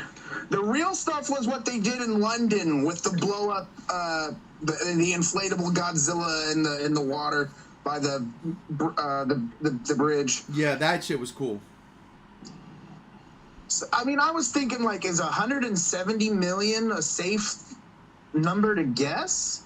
For marketing, 170. Yeah, or like for the whole grand total of this film. Okay, so you're gonna tack on 35 million to marketing. Yeah, you know what? It does kind of make sense. They this is what they did, and they did it smart too. Fucking Monday Night Raw this week was sponsored by Godzilla X Kong. And then there's a fucking suplex in the movie, right? It's like, wait, what? So, while they still got to kind of pay for airtime there, it's still not as much where it would add up like a Super Bowl ad. You know what I mean? Which is probably smart. They didn't do the Super Bowl now that we think about it, right? But yeah, 170 altogether. For that Godzilla? That would have been right around GVK's budget. But the budget? GVK budget had a 170. Huh. That's What's weird. it sitting at right now? Like, gross. Well, its budget was 135 before marketing. I think the only thing we know right now is the Thursday take-in, which was about 10 mil. That was just domestic. In China, in China, they just estimated that it opened up. Well, not estimated. The projection came out that it earned 15 million, and then last night it over projected with a 10 million in previews. Damn. So China got 10 million. We've got what? No, China got 15, almost 16 million. Okay. And that's the thing. I want it to make. I'm curious where they go from here. I really am. Would it be aliens? So It would have to be, right? Oh, it's either aliens or it's Gamera. Nah, One of the two. I They're think not doing it's, Gamera. I think it's neither. Honestly, I think it's neither now, because they didn't show anything that would lead up to aliens in this one, and honestly, there would have been something to lead, and it didn't need to be on no damn hieroglyphic, right? It really didn't. I would have said twice in the MonsterVerse. First in King of the Monsters, and the second time yesterday in GxK. Godzilla's shooting the beam out up in the air. It's gonna go into space. It's especially this one. It's gonna break the stratosphere. It's going into space. It's a beacon. It's a beacon. That was the thing they said it verbatim. It's a beacon in King of the Monsters, right? Godzilla accidentally hit a asteroid, and now Kaiser Ghidorah is coming down. Exactly, something crazy. But I would have liked to have seen something to insinuate that. Again, at the end of GVK, there's absolutely room, even if they don't show nothing, there's absolutely room for a sequel, because Kong's in Hollow Earth, and Hollow Earth is unexplored. You can do so much in there. That's perfect. That's the perfect setup. You don't need Godzilla anymore. But hear me out now. Hear me out. I'm gonna go there. This particular movie did something that none of the other movies ever did. Okay? We got 10 years of it. This movie had a death toll that is unaccountable. Yeah. It's absolutely ridiculous the amount of human lives that were lost in this movie. And Dude. Godzilla is a fucking big part of it. Yeah, So, it's straight Brazil wiped off the face of the earth. Wiped off the Countless face. dead. countless. And again, they didn't have Mobile time. infantry. They didn't have time to react. You know, Monarch has the kaiju alarms in place. There was no time to react. Everybody was dead. People in those buildings, dead. People on the beach, dead. Everybody, dead. They're dead. You know? Mexico in King of the Monsters, they were trying to evacuate. Yeah. Fuck, the Monarch show introduced all that shit. Hong Kong. Godzilla, he's not coming to stomp on anybody. The difference now is Godzilla is not the same Godzilla. They say it in this one. But you know who did kill people in GVK indiscriminately? Mechagodzilla. Oh, absolutely, yeah, but that was also That's- man-made. That's what I was saying earlier. They made he's now just an asshole who just destroys because. I know it's not the protector of humanity, but fuck, dude, you do a lot of damage to nature your damn self. Godzilla wasn't the protector of humanity. That's not what they said. No, he's the protector of nature. That's what I mean. Yeah, yeah. I know he's not, but he's fucking destroying nature. Fucking, he walks up to a nuclear reactor and just starts absorbing it. Like, dude, you know how much radiation radiation kills everything. Yeah, and you ate all of it. It's like this whole area is radiated. We gotta leave. So here's where I would go for the next movie. They literally said the radiation was going down because he was eating it. It's not irradiated anymore. He ate it. So here's where I would go for the next movie. I would totally... I go full circle. Godzilla is now the enemy of humanity. Because there needs to be a reckoning. You can't just sit on the sidelines and be like, well, at least they stopped those two. No, no.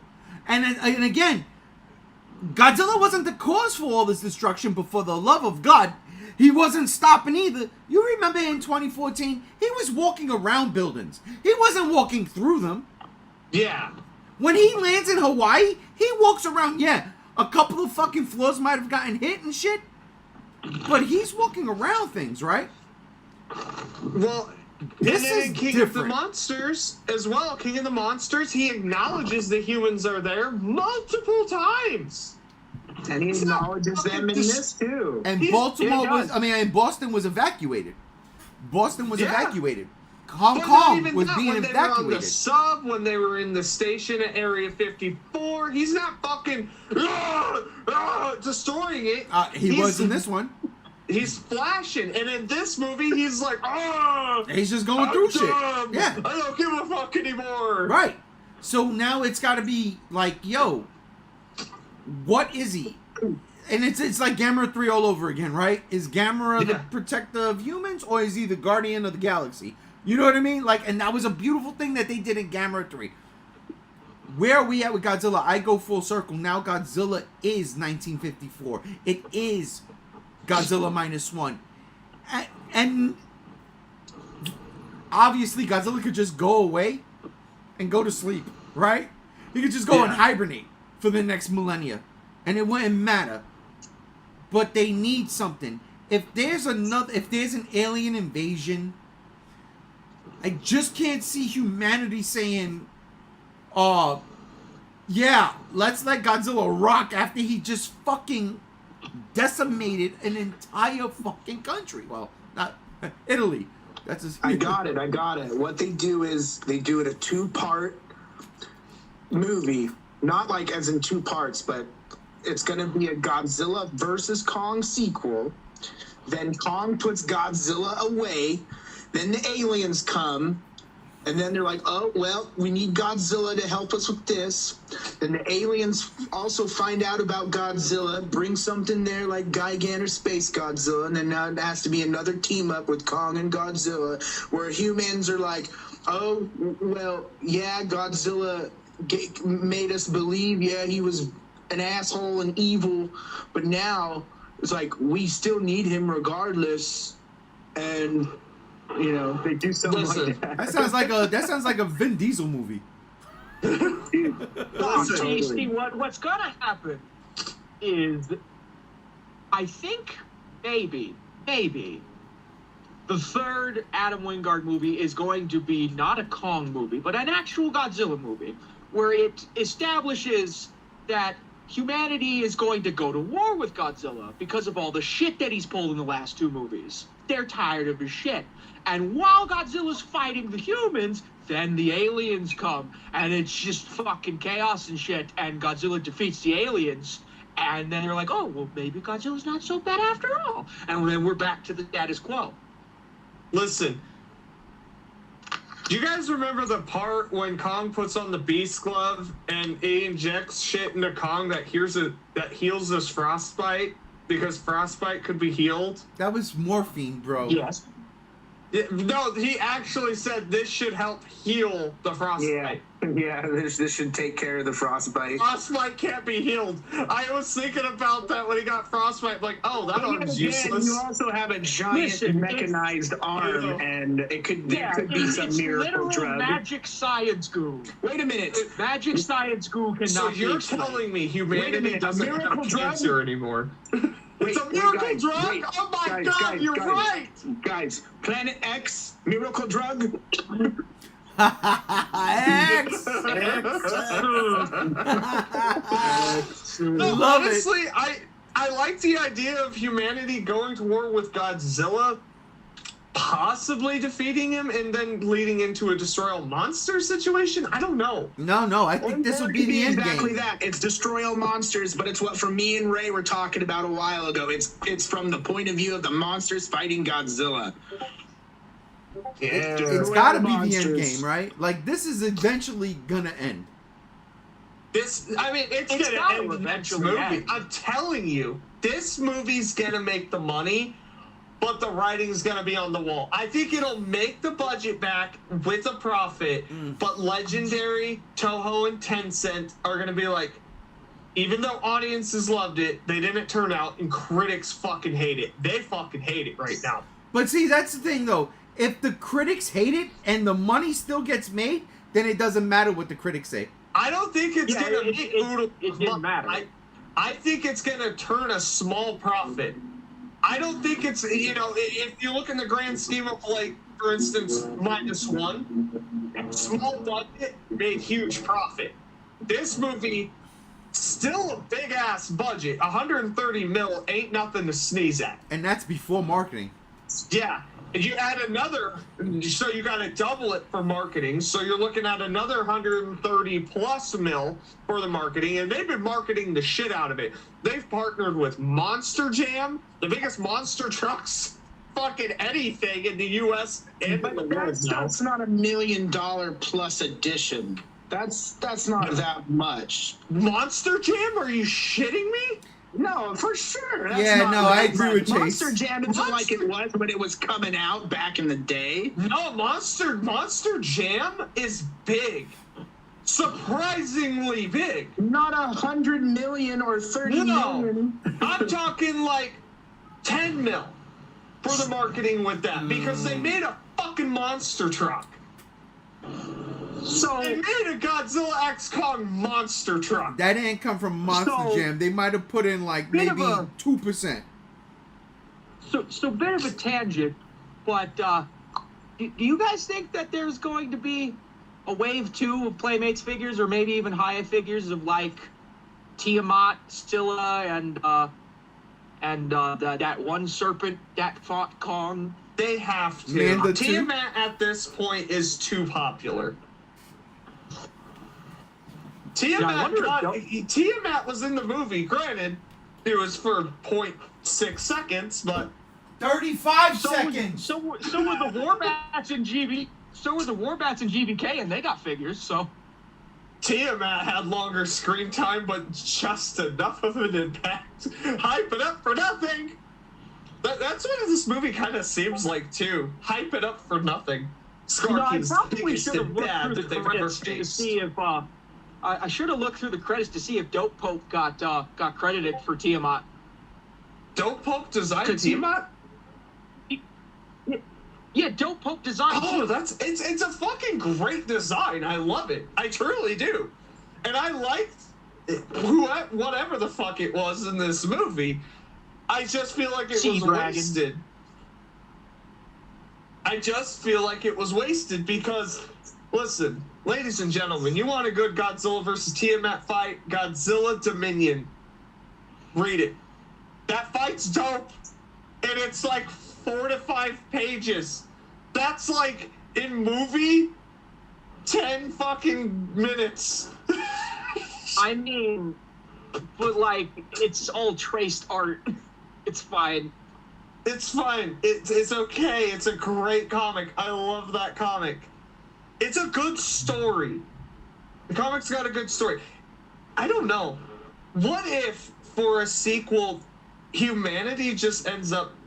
We skip 10 10 to 15 years, right, into the future, and humanity's just back to the Stone Age because the Titans keep fucking destroying the cities. What if it's just back to the Stone Age? If we're going back to the Stone Age, I'd rather go back to the Stone Age and have a movie depicting the Great Titan War back in ancient times. That would be cool. But I mean, for the sequel, you do Fallout, but it's Godzilla. It's post-apocalyptic. The Titans just didn't stop. They just kept attacking. Civilization fucking crumbled. It's post-apocalyptic. There's your final MonsterVerse movie. But we've gone to the side of the children. I don't know if they're ready for that. That's the thing. You guys think we're talking going about to go... bringing it full circle. If we're going back to the 2014ism, that's where you go. You go back to dark. The sequel to this is going to stay catered to the wide general audience. Yeah, but I mean, that would be badass, though. Like, the Titans just didn't stop. The MonsterVerse at this point already takes place in the future. It's been confirmed GxK takes place in 2029. I mean, we even go further. You time skip 10 years. The Titans kept attacking cities. Godzilla kept wiping them out, but cities were getting demolished. Countries don't exist. The collateral damage collapsed. It's complete post-apocalypse, and Godzilla's still around. And maybe we could get real masers. Yes. Maybe maybe, just maybe, we could finally have a movie where Monarch is... Wait, what? You're dying. You broke up, Brother Games. I'm saying maybe one day we could, maybe the next movie will finally be the movie where, for once, Monarch is not on the verge of shutting down. Because every movie, Monarch is on the verge of shutting down. And that's the thing. In this post-apocalyptic world, Monarch is the one that had the shelters, they had the supplies, and Monarch's the reason humanity still exists. But there's no more governments. The world's gone. Oh my Monarch God. still exists. Oh my God. I don't want Dune in Godzilla. No. It goes back to the whole idea for King of the Monsters. We've got these fucking bunkers around. Humanity will survive, but the majority of it's got to be snapped out of existence, Thanos style. And that's what I'm talking about. Realistically, if we were going to go full circle, say the audiences and the critics pan this one, and they're like, you know what, we're getting Gareth or Doherty back or whoever the fuck. Gareth, that's please. where I would go. I would just be like, we're going to round it out. This is the final one. 15 years after Godzilla X Kong, you do the time lapse, the intro time lapse. Humanity tried to go to war with Godzilla for the bullshit in Brazil. Godzilla started wiping shit out. And then other Titans were coming out of the Hollow Earth because Kong was fucking with shit down there. Who knows? He had his own reign down there. Titans from the Hollow Earth came up, or other Titans were being awoke. I don't know. Godzilla's fucking shit up. They're fucking monsters everywhere. You don't have to destroy all monsters, but it has to be monsters kept attacking. Humanity goes to war with Godzilla. Humanity loses. Godzilla still fought the Titans, but saw humanity as a villain as well. Or here's an idea. But see, here's the thing. I don't think Godzilla's really going to be a dick anymore because Mothra's back. He's still a dick. No, that's a good point. Yeah, for how long, though? Or how about this? Humanity and the people that are not in Monarch are upset that Monarch keeps trying to protect these monsters. So the agency tries to overthrow Monarch. And doing so causes them to go to these Monarch bases and blow them up and releasing other monsters, stuff like that. And then that causes Godzilla to start fighting humanity because they're making mistakes. I like that idea where it's kind of like Monarch. What are you doing? I like that idea. I do like that. I gotta be honest. I'm just saying. I want, if we're a post-apocalyptic, it's done. Godzilla is the antagonist. Humanity is on the brink. Monarch's what's left, pretty much, and some scattered. Think Mad Max. but Godzilla. Listen, I don't care what the plot is. I just want more monsters doing wrestling moves. It's not gonna happen. We've run out of that now. This No, movie and that's shot what I it- mean. It's At over. this point, you go aliens or you go the monsters destroyed the world. I want to see Kong doing a flying elbow drop. And that's it. See, you said Kong. That's the thing too. Is like, how does Kong fit in 15 years after this movie? See, Godzilla's eternal. Kong is not. He has a finite range of age, and you see how old he is in this movie. Yeah, they give him the gauntlet, and that shit didn't even guys, work. that's what they do. It's 15 years later. Let's say Kong has met a lady Kong, and then Zuko and Kong's actual birth son have a rival. Oh my And it's god. War of the Gargantuas. War of the Gargantuas. There we go. Well, I'm thinking Zuko and Mighty Joe Young have beef. it's 15 years in the future. Who's to say Kong even gives a fuck about the surface world anymore? What remnants of humanity made it to the Hollow Earth? The Are Iwi. the Hollow Earth. The Iwi, bro, they never went up. They still there. And see, here's That's what I'm another saying. unexplored. Here's another And that's- unexplored thing. The governments and megacorporations want to extract Hollow Earth for all the resources it has. That's part of the reason why they win. They unearth Biolante that way. But at the same time, I don't know, because like you go the post-apocalypse route. What They're bits not of going to go humanity post-apocalyptic. well listen, what bits of humanity could make it to the Hollow Earth made it. Kong's still down there ruling, but Kong doesn't want to fuck with Earth. He's like, I don't give a shit about the surface world. I don't care. That's Godzilla shit. If it's done, it's done. Kong doesn't give a shit about humanity. We've seen him end countless human lives. He gives a fuck about like 3 things. Fucking Gia, Kong hasn't ended countless sandwiches, humans' and- life. Kong has not ended countless human life. Skull Island. Yeah, he killed a couple of soldiers. He killed a platoon, and he Okay. didn't kill all of them. I mean that square up in GVK where he slammed his fists into the ground killed a few people. Yeah, that's what I mean. Wait. What part in GVK? Like, But he after knows. came out of the hole. He recognizes good and evil. That's why I love Kong, because he I don't does. know. I'm just Kong saying. thinks the Chinese people are evil. Listen, Legendary, get a hold of me. We'll do an alternate universe, post-apocalypse, Legendary shit. Hold comic. up, ladies and gentlemen, Fucking ladies and Mad Max gentlemen. Godzilla. Yes. We have hit hour 3. We're 3 hours into this live stream. Holy shit, we're on a roll, and it I'm ain't feeling budding. good, man. Oh, we're feeling good. Oh, you, of course you are. You have not had one sip of anything today, and it's Friday. This worries me. No, I'm on my second rum and coke. Oh, 3 hours in. Here we go, ladies and gentlemen. I still think during that Zero G event, Godzilla should have done the breath flying. Okay, hold up. Time out. I would have bought that. I would have said, okay, Yeah. you know what? Fuck it. We're already in goofy times. That makes sense here. But I digress. We did that in hour 1. But I don't know. Look, I'm just spitballing ideas for a sequel. I know they definitely won't go that dark because They can't Legendary, now. come on. They can't do it now. They can't. And one, I would like to see it, but at the same time, I don't disagree with what they're doing today. I thought about this.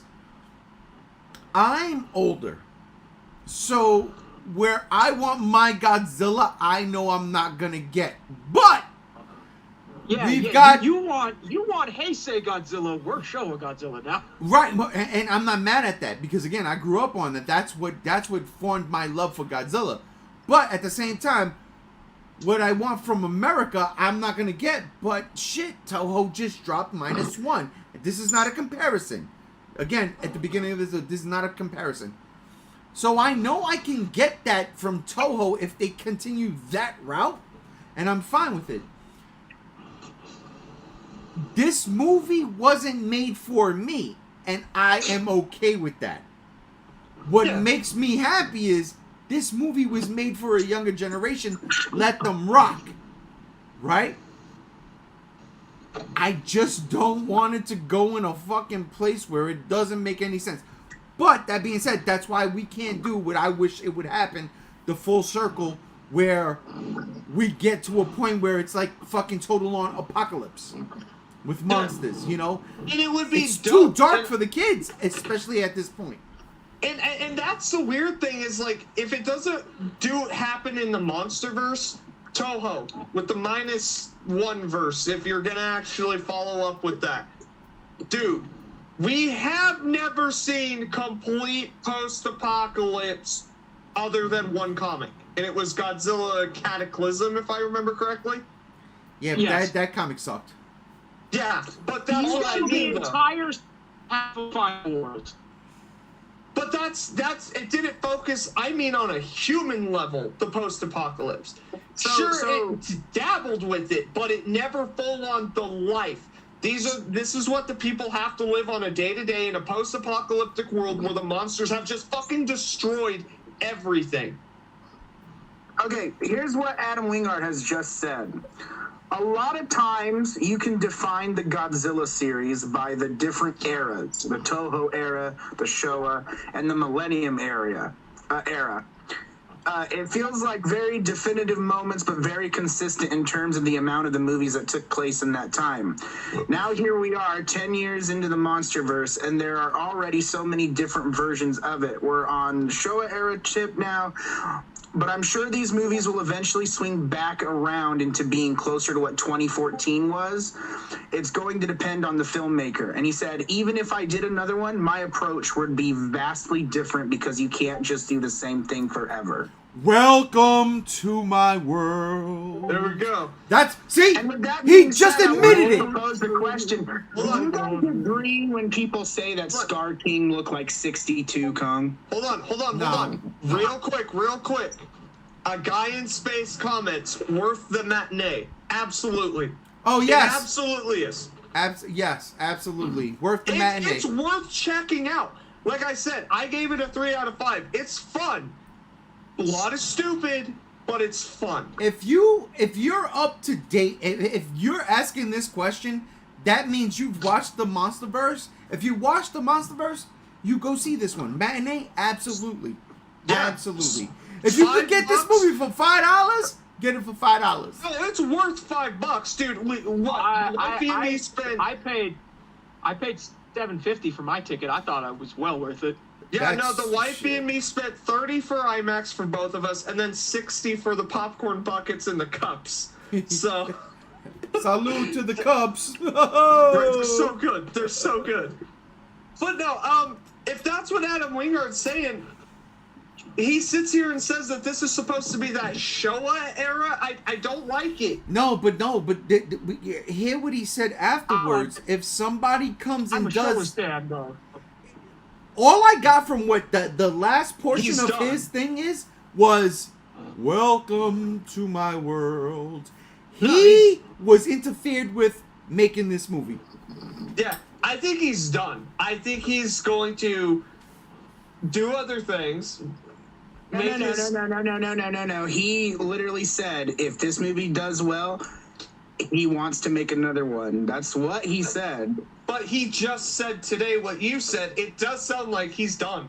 He's like, if someone else wants to do it, then I think it's time. Well, of He's course, out. Legendary has to ask him to come back and offer him money to do it. He's done two.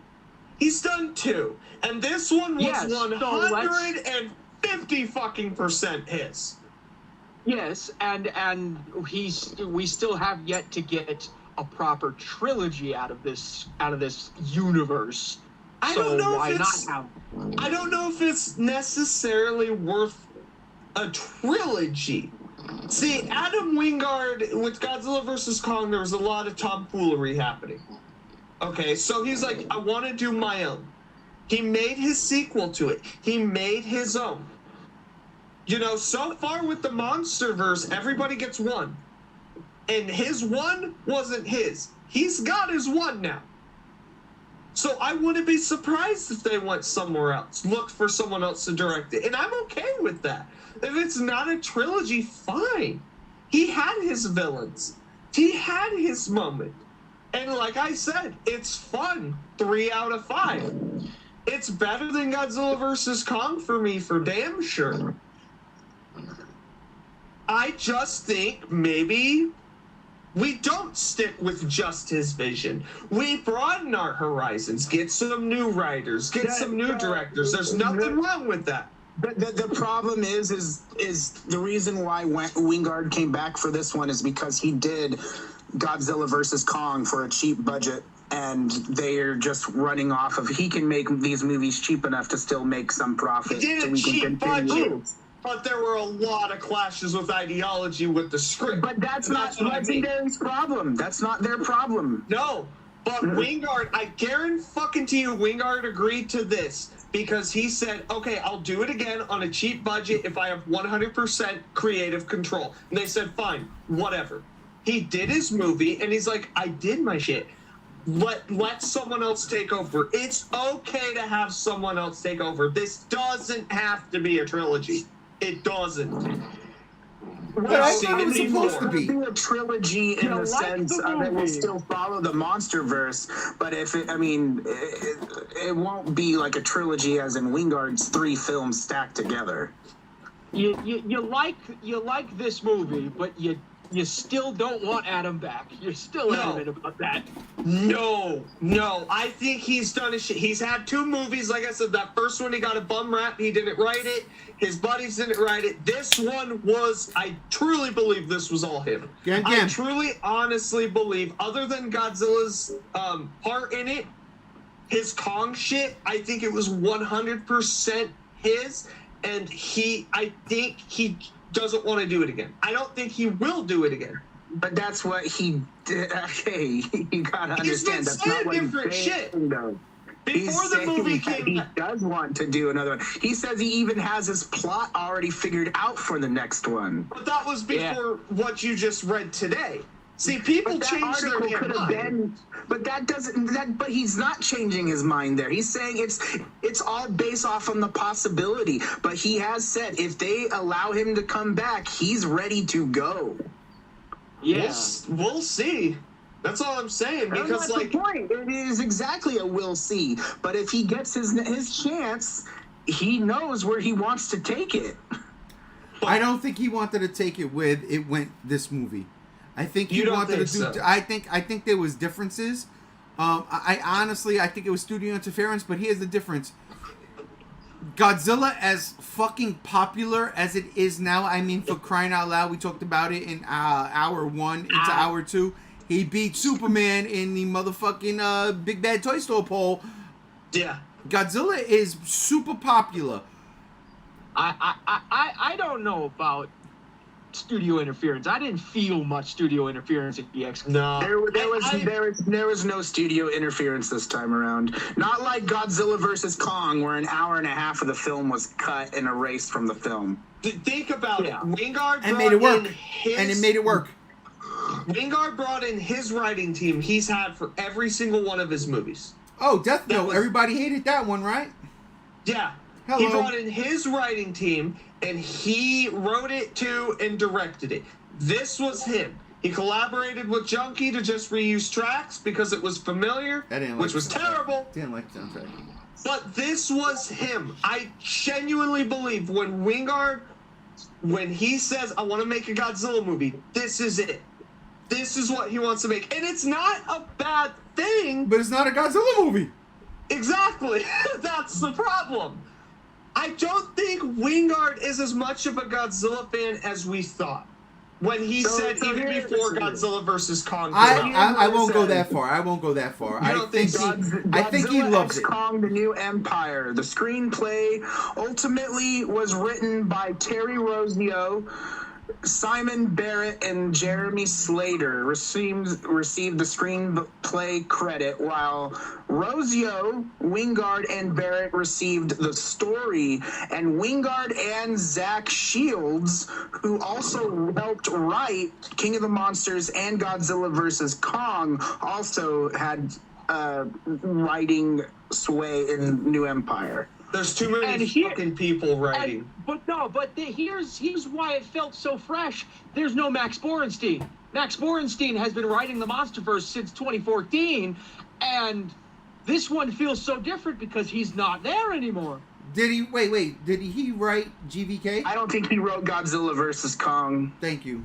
He wrote the has initial wrote- script. he- He and I wrote don't the think- initial and he script didn't- with Doherty. And he didn't write King of the Back when Monsters Doherty was supposed to either. do it. He didn't No, write no, he King of the didn't. Monsters either. Yeah, he did. No, Yeah, Bornstein's name's on that. Yeah, No, yeah. Zach Shields and Mike Doherty wrote King of the Monsters. Really? Yeah. I swear to God, I thought I saw his name in that credits when I watched it. Yeah, no. I swear to God, I saw Max Borenstein's name in King of the Monsters. Oh so I don't know what- shit! The Mandela effect has hit us. Look, I'm just saying. Personally, look, I like the movie. I did. Wingard, pass the torch. You had 2 movies. One of them wasn't entirely yours. I get it. The second one was. Whether you wanted to make a Kong or a Godzilla movie, irrelevant at this point. It's out. You either like it or you hate it. You gotta pass the torch. Because who? he continues where we go from here, and that's what we keep talking about. Where do you go from here? And we think either aliens or aliens. Because we can't do post-apocalypse because it's too dark. We can't keep going to the fucking Hollow Earth because it's just gonna feel like Villain of the Week from Marvel. Because that's what this fucking villain was. Scar King and Shimu, Villain of the Week. Yeah, We this shit can't- felt like Agents we of can't- S.H.I.E.L.D. We can't keep doing it. And this supposed planned trilogy, I genuinely feel is out the window.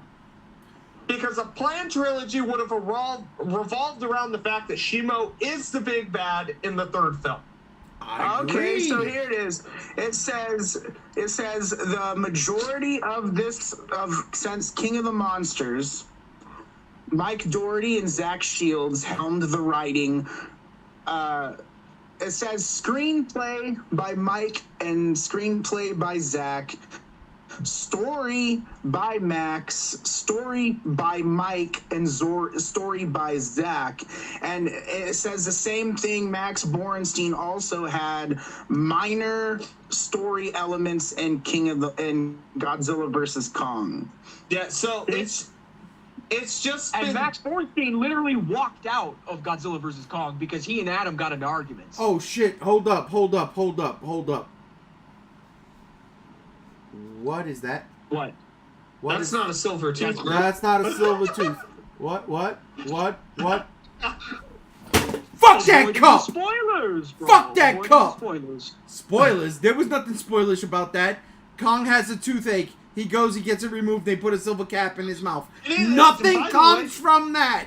Nothing. talk about It's that? stupid. It's stupid. That's about I- whole time out. It's not stupid. You know why? I don't think it's stupid. Because I like it. It brings was cool. character to Kong. It brings Yes. character to Kong. That was cool. It was cool. It But- adds character to Kong, and it introduced Trapper, who is one of my favorite human characters in the entire I Marvel. think it was funny that Seriously. Star King laughs at his silver tooth. Yeah. Yo, And so then- all right. You know what I got from love that? part. Wait, you know what I got from that when he did that? Because they said earlier she was doing the exposition when they were in the Iwi temple that Scar King wants to get back to the top. So when I saw him lift Kong's, lip up to see the tooth, he was like, "Where would you have gotten that from?" That's what that's the No, thought he process was that went through my laughing at mind. the fact that Kong needed help from humans. He doesn't like humans. Yeah, I kind of got that too. Like it Oh, was shit. like, ha, ha, ha, he has a fake tooth. He's not pure. Hold on, let me grab my Godzilla cup again. I'm sorry I threw you. You're still good. You're But still good. I don't know, man.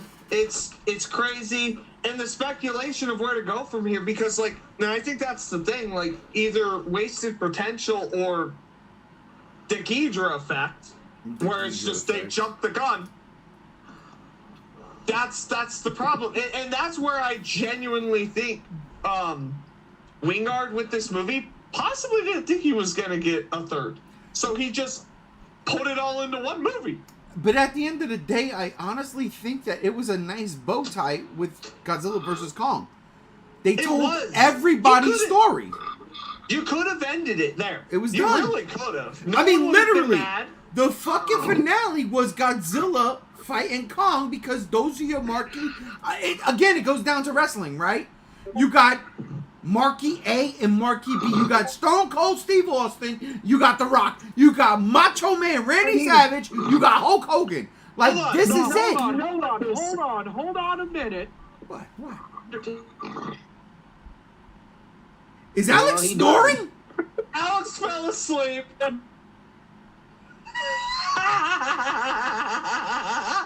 Alex is snoring, brother. I was like, what the fuck is that? He's just doing his Ray imitation. I'm offended yet elated. Dude. And Andrew, every time you're speaking, dude, your camera is completely cracking out and breaking up, dude. How do we get out? Are we just gonna have Alex fucking in here? Yeah, I'll leave him there, of course. He's the fucking. What I was gonna say was Okay, that, so can y'all hear me now? That with, Yes. Yeah. Hold on. What I was gonna say is with this franchise, you know what they did was, since Mothra didn't die and Shimu, that means they have 2 IPs that they can just bring back for more cannon fodder in the next one. But listen, Godzilla's the Undertaker.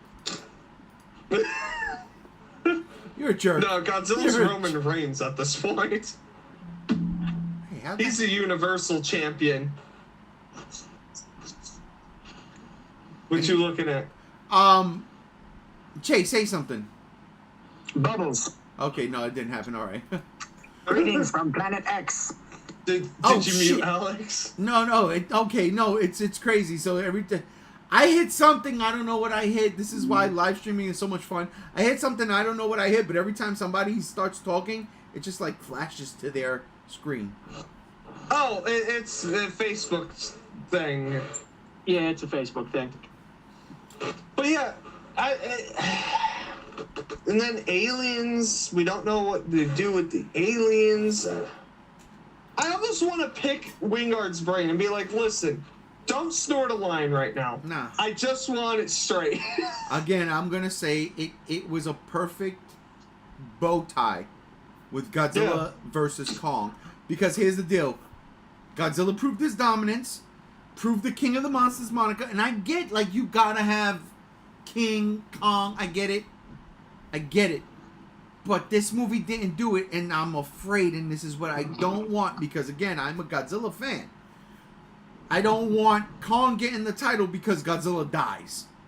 Yeah. To me, that don't make no damn sense. That's why I like the idea of a Hollow Earth and the regular Earth. That's like getting a hand-me-down award. Yes!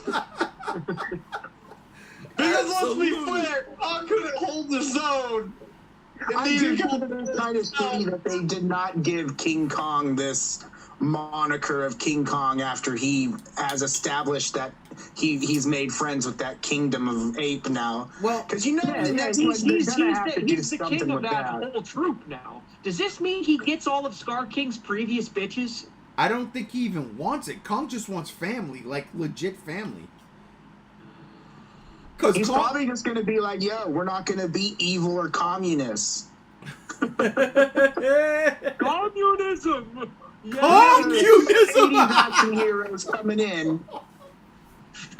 Oh my Kong god. comes in and establishes socialism among the apes.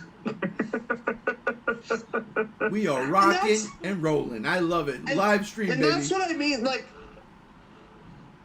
the sequel to this, honestly, truthfully, keep it a Kong movie, have Kong in the Hollow Earth, just in the Hollow Earth, and then you do a sequel to that, and you go back to where this movie ended. Both of them pick up where this movie ended. You have Kong's adventure in the Hollow Earth, and then you go do Godzilla for the next movie, and it's Godzilla reaping the repercussions for the damage done in Brazil and Rome and fucking France and everywhere. While Kong's just living his best life in the Hollow Earth now. He's got a family. He gets a 1969 Dodge Charger with a super Oh. Oh, Charger. shit. Hey, Rob! Hey! Oh, Just in time for me to actually go back in. Wait, that's an hour already? It's been an hour already. You gotta be fucking kidding me. Hey, he's got another 15-minute, dude. Well, it's gonna be great. I love this popping in shit. This is great. Ladies and gentlemen, Yeah, I'll 3 be hours. back. I'll be back. 3 hours, 23 minutes in. And who shows up? Shinra Jira, my brother. How the fuck are you even up at this point in time since we kept you up till 3, 4 o'clock in the morning yesterday? Bro, I've been awake since 8 o'clock. It's all good. Bro, I got 4 hours of sleep last night. I love that Rob is sporting his Nick Totopoulos look today. I don't know what any of y'all are on. I slept like a baby, being all I did it. satisfied Not with me. my life. All right. Down, and I'm Good like for you. thinking about this movie more, and I'm like, oh my god, there's so much good and fucking terrible about it. And then I woke up, and I was like, so much good and terrible.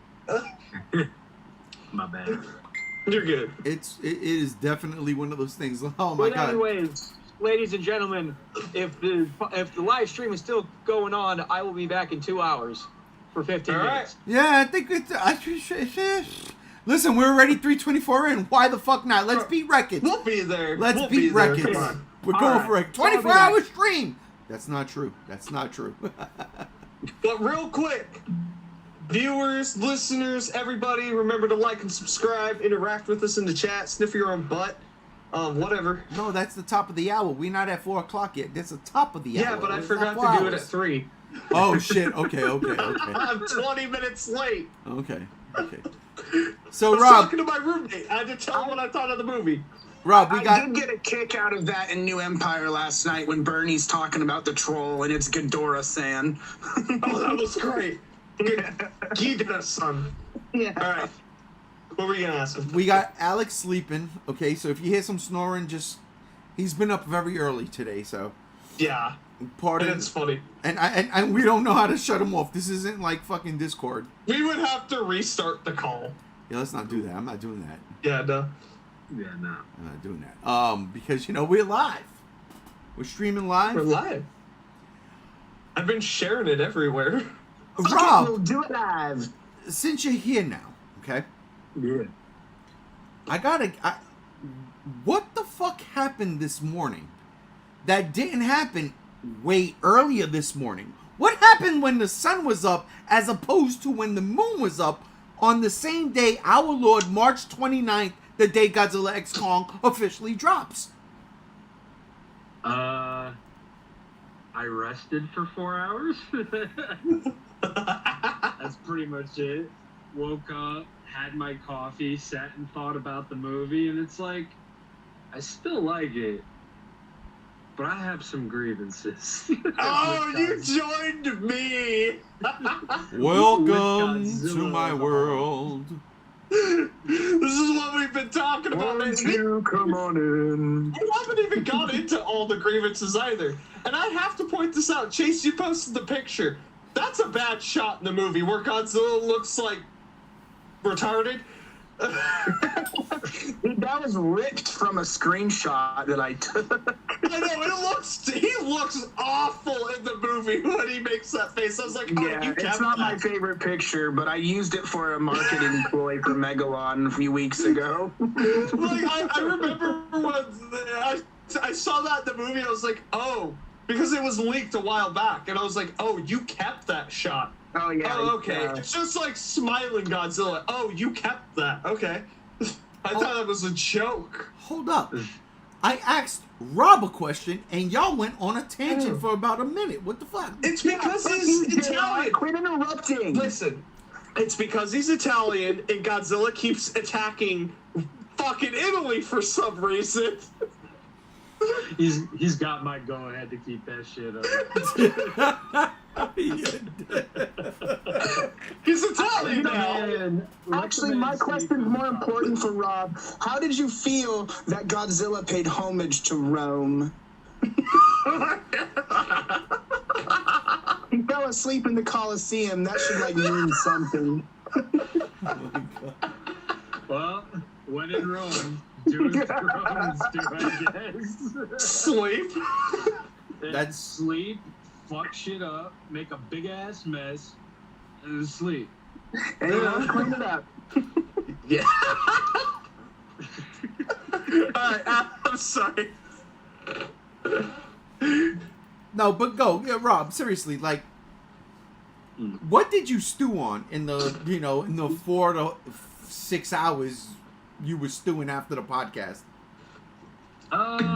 It was mostly just the unnecessary, like, Godzilla needs a new form for toys and all that other shit, because, I mean, again, it really doesn't hold much water in the movie. I mean, I don't hate the design. I think I've gone on record. I might have at first.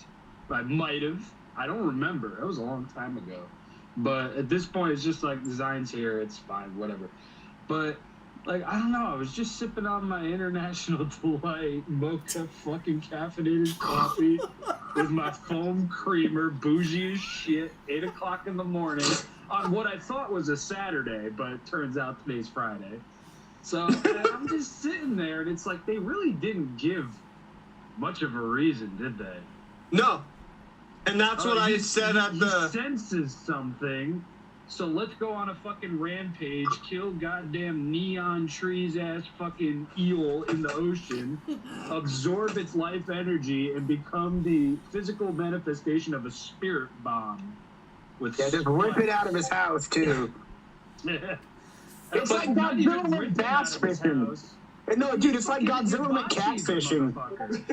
Yeah. The motherfucker. He cut him up, he fried him, he stewed him with some of the veggies and the onions and shit, made a little castle out of it, boom. No more fucking laundry for him. It's just, I don't know. That was like the one thing that just like kept irking me. But yeah. You know, because that scene could have been so cool if Godzilla and Tiamat had like an actual fledged out battle. That scene could have been really cool underwater. We haven't gotten like an underwater battle scene like that. I mean, I guess if you consider the King Ghidorah fight underwater. Well, no, like, GxK. Godzilla, that's true. But I still think like Tiamat would have been a fun thing to see. 2 underwater kaiju. I got you. Yep, I see what you're saying. Read Godzilla Dominion. You get the fight. The fight that wasn't in this movie happened fucking 2 years ago in a comic. That's true. Yeah, that's something I kind of don't like. I don't like that they're just bringing battles over from a comic already written, because it's like you're not doing anything with a fresh idea. You're just kind of shoehorning something. I don't think it's just that, because Tiamat in that comic was a rival to Godzilla. It was established. The problem is it didn't pay off in the movie. Tiamat is a fan favorite. People that read that comic fucking love Tiamat. I love Tiamat. Dope Hope, like Drew said earlier, was the creator of Tiamat. He does a lot of that CG Godzilla artwork. Yeah, Dope Hope. It's a great design. It's a great character, and to have him in a big budget Godzilla movie in a long existing franchise like the MonsterVerse or just Toho in general is a fantastic thing. But if it lasts 30 goddamn seconds, it's fucking pointless. And there it is. He's not a rival at that point. He's not a fucking rival. Godzilla was fucking with him before. And that's what it comes off as. And that right there downplays King Ghidorah as well. That right there is what drives me crazy, where it's like, this movie can absolutely be compared to Final Wars, 100%. Fights are they come and they're gone. It's like quick nuts, right? Quick nuts. But the difference between Final Wars and this movie is, in Final Wars, we knew those monsters. They had history with Godzilla in some way, shape, or form. In this movie, they really didn't, and it was only two. We've never seen them two. Well, we've seen Scylla on screen, right? We've seen Scylla on screen, but we've never seen Tiamat on screen. But Scylla on screen was what? 2 seconds on a fucking monitor? Literally. Yeah, and then she showed up at the end of King of the Monsters and bowed. And that's the problem with Scylla. Like, I didn't read the Hunted comic. It's really good. It's really good. But she's in Dominion, and it's a good fight. and I'm sure it's a good fight in Godzilla X Kong the Hunted. I'm sure. But in the movie, it's just like, if this is supposed to be this long-standing, she doesn't comprehend what's going on, so I have to kill her thing, I didn't know that. So it just comes off as, again, Godzilla is supposed to keep the Titans in check. He's the king of the monsters. In this movie, it's just like, nah, he's murdering everything. He's Doom Guy with the shotgun. But in that regard, that's where I give credence to what Chase just said, to disagree with you, because you were just opposing his opinion. He's like, I'm not reading that stuff. Chase knows, fine. and he understands what's going on, right? But the average normie don't. No, I don't. What's going on? That's my point.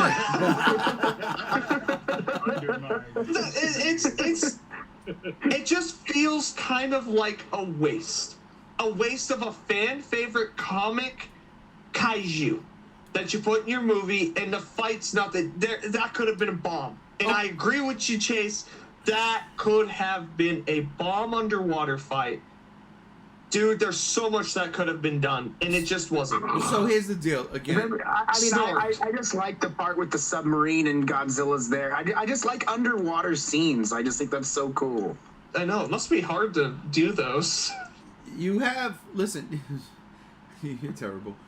Look, I get what you're saying, and if I was someone who wasn't into the lore, I'm just seeing Godzilla picking up from the beginning of Godzilla versus Kong, where it says defeated, dead, killed, whatever the case. Oh, okay, here we go. If I paid attention, this is what I'm getting, but I'm actually seeing it now. So Yeah. the Scylla thing lasts a minute, 5 seconds. Godzilla does the Mega Garage jump. Scylla wraps its fucking tendrils around its spine. Around its snout, I should say. Godzilla's still able to open up and deliver the fucking killing blow. Yeah, but here's the problem, too. Godzilla did it twice. He did it to Scylla, and then he did it to... Because the mouth shit. Because Tiamat did it to Godzilla, and then you see Godzilla... He did the same thing fucking twice! Godzilla's a dick, bro. It's not even Godzilla's a dick, it's just like... creative finishers for this was movie very- just out the window. Look, he was very on edge because he knew a pretty girl was coming, and He shot his load a little too early. Yeah, He had to get rizzed up, bro. Yeah. The question is, was he more nervous about Shimo or more nervous about Mothra? I don't think it was that. I think he was Of nervous course about not, Scar Brett. King. That's why he turned pink. Godzilla was just waiting for Scar King so he could just finish him off, because Godzilla just hates monkeys. And the Scar King thing, and it seems like we're all starting to get to this point. Scar King, great character, should have been fleshed out more, should have been not only a rival to Kong, but definitely to Godzilla. Because it was in the lore of the movie, and it didn't pay off. Not only that, Scar King did start to, and I'm the one who said it, and I stand by it. Scar King felt villain of the week. He did. Oh, yeah. And that ultimately ends up being a problem and hurts the film in the end, because you hype him up for nothing. He's a villain of the week. He goes out like a bitch. Godzilla should have had the final blow on Scar King. Absolutely should have. And that's my take with it. Yeah, that final battle was hyped up to be a lot better than it actually was, for sure. And it was good. It was damn good. There was a lot of great moments in it, but fuck. 5 minutes? I think it's because they basically implement the final battle also together with the anti-gravital fight. Yeah, I know they did, but that shouldn't have been it. The anti-gravital fight should have been the precursor to the final fight. You know, Godzilla has those. Like in Godzilla Mothra Battle for Earth, when Godzilla gets taken out, and then Batra and Mothra are talking, and then Godzilla comes back, and the real final battle begins. That's what it should have been. that final battle should have been longer. Technically, that's also what they tried to do at the same time. It's just that final battle could have been a little bit more intense, a little bit more better. Yeah, it's like, I don't know. Am I wanting to have my cake and eat it at the same time? I don't know. I just feel like maybe trim the zero gravity shit, get Godzilla on the ground, shooting his atomic breath, like I said earlier, gravity manipulating the atomic breath, so he's on the ground, not flying, shooting it. That would have been cool. Kong could have pushed motherfuckers into the atomic breath. You could have had cool visuals with the gravity manipulation reflecting off of crystals, shit like that. And then they go into Brazil, and that's, you extend the fight scene, and you have a bit more. With that being said, I think it's funny that Mothra attached one of the apes to a rock, and that ape probably just still floating around stuck to a rock right now. Still to this day. Wait, no. I thought the gravity. I thought they restored gravity. He's crushed. But that's funny. He's probably, listen. In an alternate reality, gravity didn't get restored, and still to this day, he's floating, just endlessly. He's like this, just floating like this. But see, stroking his beard. But that again, that brings me back to what I said before. The Hollow Earth is finite. It's got to be, because again, it's inside of something. So even if he's going across, he's playing ping pong back and forth between east and west or north and south. However the Earth is on the axis. That's fucking funny. Every time the ape gets to the end and goes back, it's one of his years because he's in his own gravitational field. Okay, let's ask this question. In the movie, they say Godzilla was the one that put Scar King away eons ago. How old? We know Shimo is supposed to be the oldest living Titan, right? Like the first. Yeah. How old is Scar King and Godzilla? Like, could we carbon date these motherfuckers? Could we? We know Godzilla's millennials years old. How the fuck does Scar King and the rest of those apes survive? And to add to that, why wasn't there any like recognition of Godzilla and Scar King being like you? And to add on top of that, the snort from Alex. That was great. Welcome to my world. It's weird to say because between Godzilla vs. Kong and this one, Kong's aged. You can see it. He's graying. He's gray in this one. He's getting aged. And that's not a bad thing, but yeah, how fucking old is Scar King? Because if they're talking way back when, where it's carved into stone and the Iwis have existed for hundreds of thousands of years, how long do these fucking apes live? Well, wouldn't that kind of also be the case for like what Monarch presented, where aging in Hollow Earth is different than what real life is? That's a great point. Yeah, but in that same vein, if you age slower in the Hollow Earth, why is Kong gray in this one? He's been in the Hollow Earth. No. He just got there, though. He just got there. He's only been there for several years, bro. But that's what I'm saying. He looks more aged being in the Hollow Earth than he did on Earth. Man, that's what I'm saying. Too, if you got your ass kicked by Godzilla and then got resurrected to still endure that trauma. Oh my god. Trauma? Kong went up to the fucking Earth like, Godzilla's my pal! He's gonna help me! Oh my god, he suplexed me. He's pissed. Gotta drag this lizard through a hole. I'm sorry, I love that part where she is like, we need help, and Kong's like, I know! I've got a friend! And Godzilla's like, I ain't your pal, Vanilla. Who the fuck are you? Listen, I stole that from, I don't even know what fucking movie. JR has hijacked the live stream, by the way. Huh? JR has hijacked the live stream. Oh, I'm sorry. No, please, by all means. I'm having fun. This is fun. It's been fun for 3 hours I and do 42 this live minutes. streaming thing on my channel like all the fucking time. Now, I do like in the beginning when they established that Monarch has its own private school. I think that's pretty cool. When it said Monarch, because now that makes me wonder, maybe then in actual Godzilla versus Kong, maybe that was still Monarch School where Madison Russell was attending, because that kind of sounds cool. But even though it shows Pensacola or something high school or something Not like even that. just that. Not even just that. The teacher or the principal specifically stated the Monarch School, they have a lot of people with lost culture. Yep. That have been destroyed or lost, and it makes you think. It's like, what else is actually in the? Are these children from the Hollow Earth, from lost civilizations, Atlantis? I don't know. It's just a great little tidbit that helps the human sequences. Unfortunately, they lose track of that right away. Fast.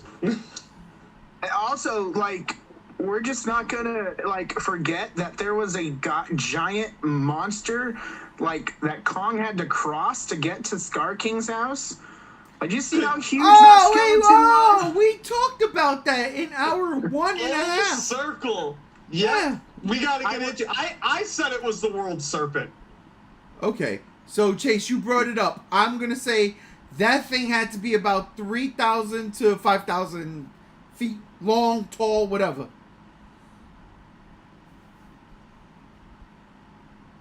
Yeah, I'm like, that makes me nervous. What else is in Hollow Earth we haven't I don't seen? know. If Shimu's the first Titan, what the fuck came after? Yeah, what was that? She got a big pussy. Wait, real quick. They're gonna show something that big in the next one. And it's just gonna be. I cracked him up. Godzilla's just gonna climb on top of it and just atomic breath through its head. Look at how proud he is. It's like he just won the Nobel Prize right there, bro. You see that? He's like, yeah. I got a question, though. Yeah.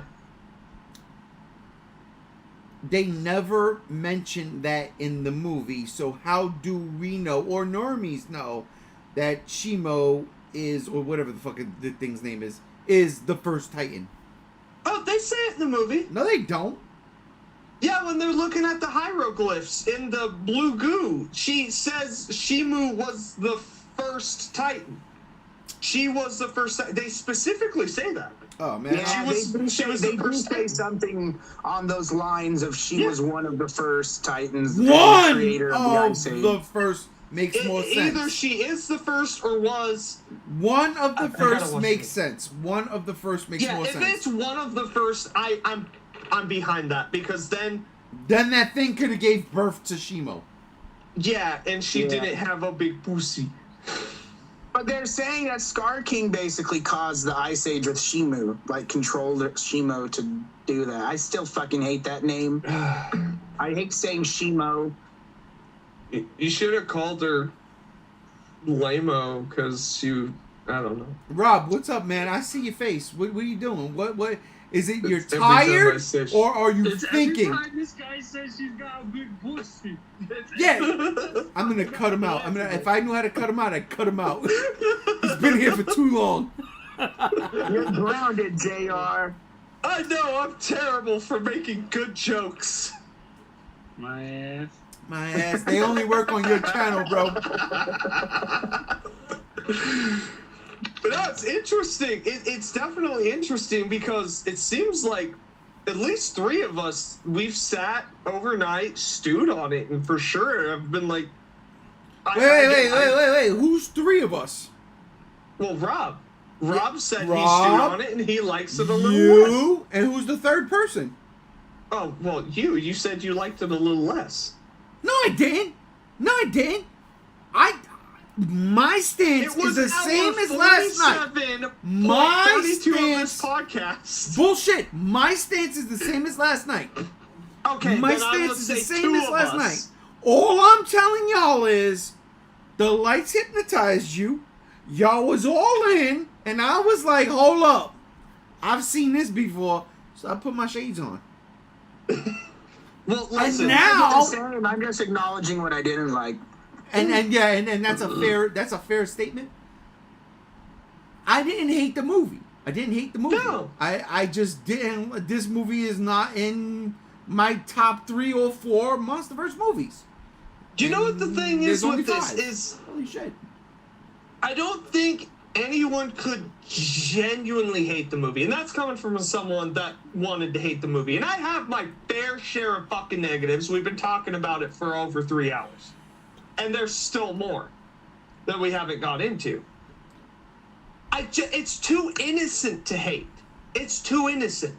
Because there's nothing overtly 100% disrespectful to either Godzilla or Kong other than a design change for Godzilla that could warrant any hatred. No, that's very disrespectful, I bro. agree. Hold on. Godzilla X. Hold on. Godzilla X Kong: The New Empire, thundering to second best opening in the legendary MonsterVerse with a $67 million debut Friday box office report. What was the first Friday's best? not done yet. What's the first one? No. The first one would probably be Skull Island or King of the Monsters. 2014, I believe, had the. 2014 had like what 93. Whoa! Oh shit! Whoa! Jesus Christ, he's alive. He Whoa! was snoring a second ago. Alex is up. He's back. I'm like, Good to see you. Bro, you were snoring and it was great. Thank you. I'm apologizing for sounding like I've been sleeping in the Coliseum, but I had to. Every time you snored, it was like at the perfect moment.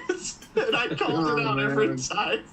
Oh man, we got the full panel now. Like we were talking about this shit 3 hours and 50 minutes ago. But here we are now, live. And again, live streaming. We're doing the damn thing. Godzilla X Kong right now, and Chase, to your point, coming in as of right now, second, right? This, we gotta remember one thing. King of the Monsters, unfortunately, overhyped itself. Overhyped itself. Yeah. GxK came out in the middle of a fucking pandemic. Everybody was at home. You could watch that movie on HBO. Like, I literally refused to watch the movie on HBO because I was like, I'm going to the movie theaters to see it on a big screen. Then I came home and I watched it with my wife and daughter on my television. But I saw it twice in the theaters, back to back. GxK should make the money. I mean, GxK should make this money now. Because Godzilla is so fucking hyped up in the limelight right now. The zeitgeist for Godzilla is in the... It's never been a time. Never. And so you gotta look at it like that, and you... When you say, and it sounds like you're like celebratory, and I'm with you on that, but at the same time, I'm kind of like, slow it down. We've never been at these heights before. So that is why Godzilla is making this money. But at the same time, is it going to do it next week? Is it going to do it the week after that? Is it going to make its budget back? Is it going to be the fucking box office hit we want it to be? Because I wanted 2019 to do that. Didn't do it. Yeah. 2021, pandemic. There's nothing stopping this movie right now from reaching these levels. Godzilla is at its height in popularity. And the movie starts off with Godzilla. Even though it's not a Godzilla movie. It's false marketing. I don't think we've ever had a period in time where within 4 months of each other, there's 2 Godzilla movies. That's not 4 months. -1? Well, I mean, I guess if you account that its debut was, I mean, if you're counting from the debut in like November, December, that's not 4 months. It dropped December 1st here in the States. 4 months for us Well, it Americans. actually dropped November 29th for me. Wait, what? You. Yeah, but remember, it was. It's It's not the 4 months, bro. 29th! It's been 4 months! It's 4 months, bro. It's 4 If you months. count that it actually got out of theaters like less than 2 months ago. It's been 2 to 3 months. Remember, And this that's is what supposed I to be a mean. week Like, thing. we've had 2 Godzilla movies with within 3 to 4 months. And that It's reminded me. No, and I'm Jared, saying, I'll bring that up. this is a good thing. It's like we've never had anything like this. Yeah, so And it's it's fine to good. celebrate. It's nice. What I wanted to say is Godzilla literally the only character out there that has had an American and a Japanese back-to-back debut in theater? Like Yeah, this? I don't think Gamera has. Yeah, there's no Bond? American-made Gamera. Exactly. There's Well, I not a made Japanese one. Jurassic Park. I made a Gamera movie. I had a turtle and I just videotaped him. Yeah, you videotaped yourself running him over, saying it was Gaios. No, I put fucking those stupid ass fireworks on him and tried to launch him to space. I'm kidding, by the way.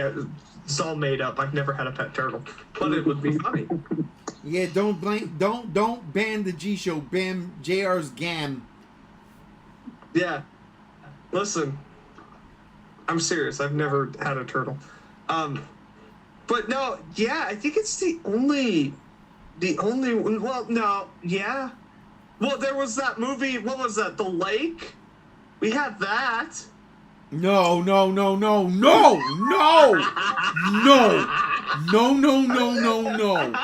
Don't you ever bring that fucking abomination up again.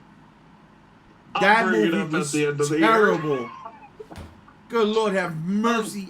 That But one hurt my heart so. Look, I had to go to the hospital after I seen that movie. That's true. But here's another point. And I wanted to ask you guys this because it's been stewing. Is there any reason this had to just be a theatrical release and not a streaming theatrical? Because I don't see why not. No.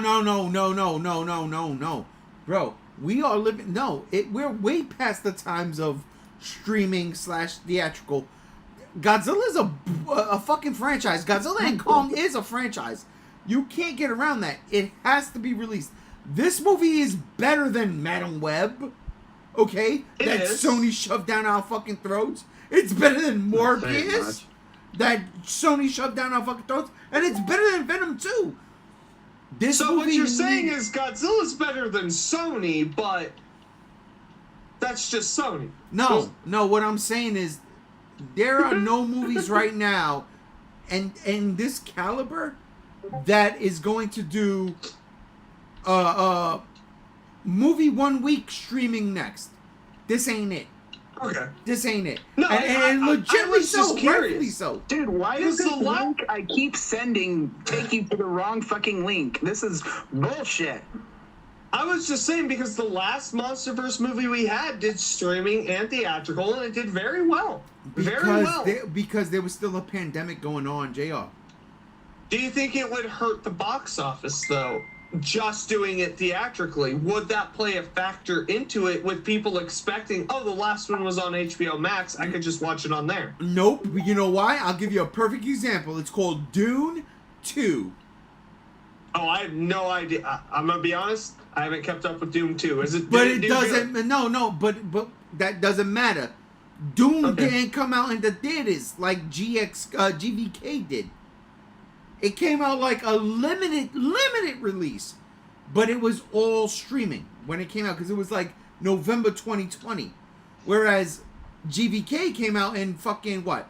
No. March or May 2021.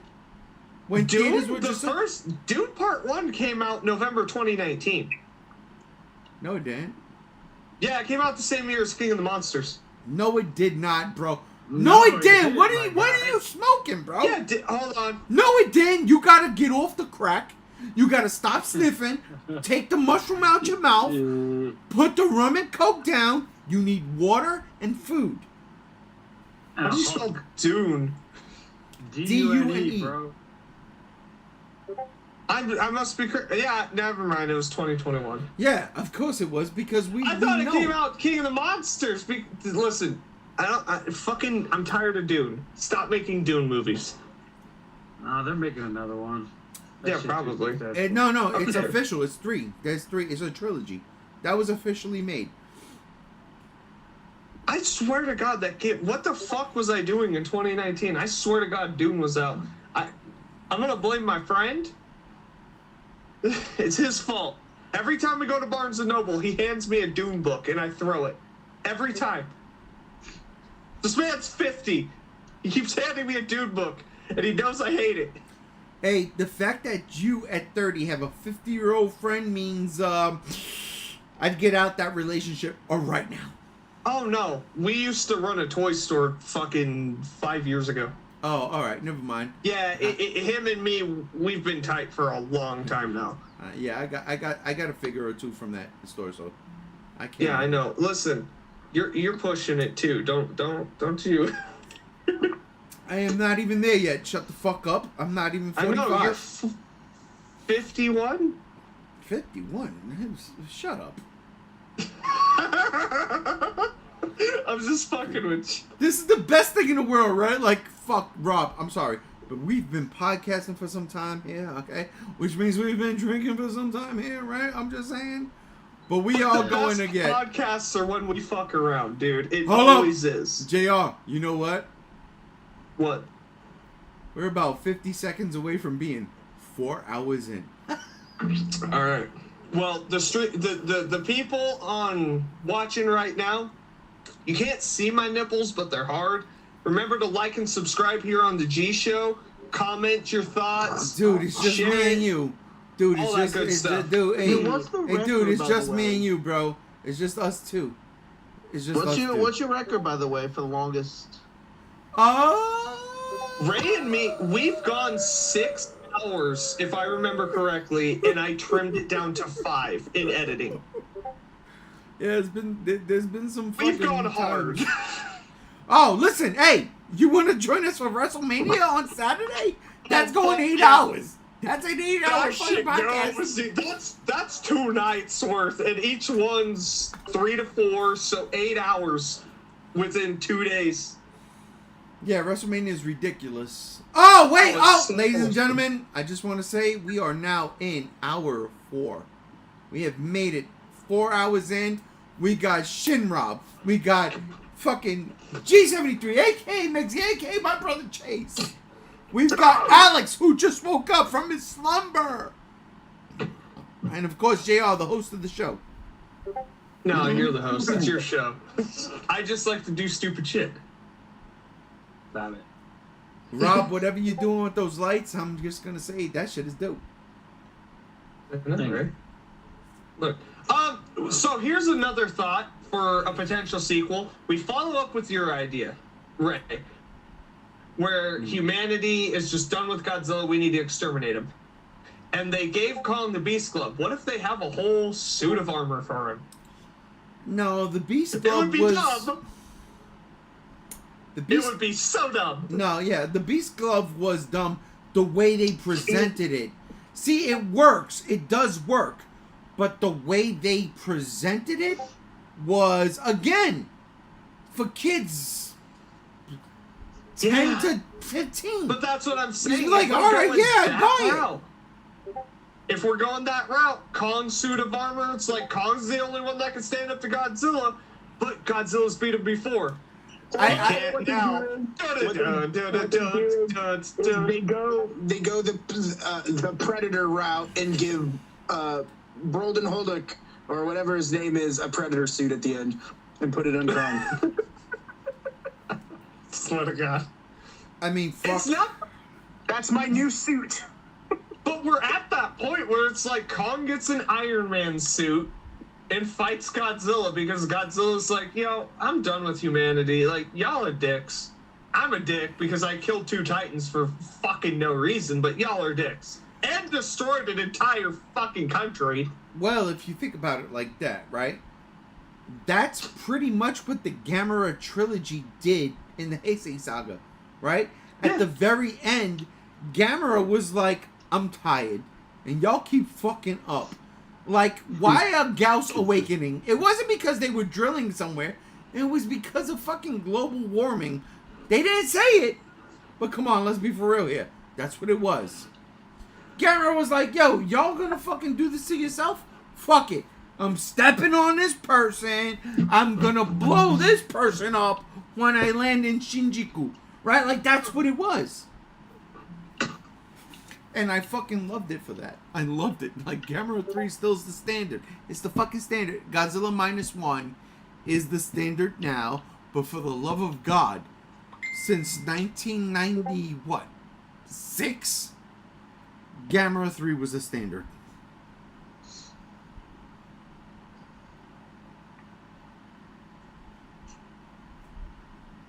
Oh no! Everyone died. No, well, you dropped out and came back. But hey, that's what live stream does. You Rob, went quiet after you said it. I know I already asked this question, but I want to go back.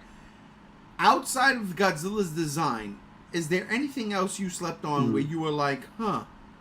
Or it was just the design?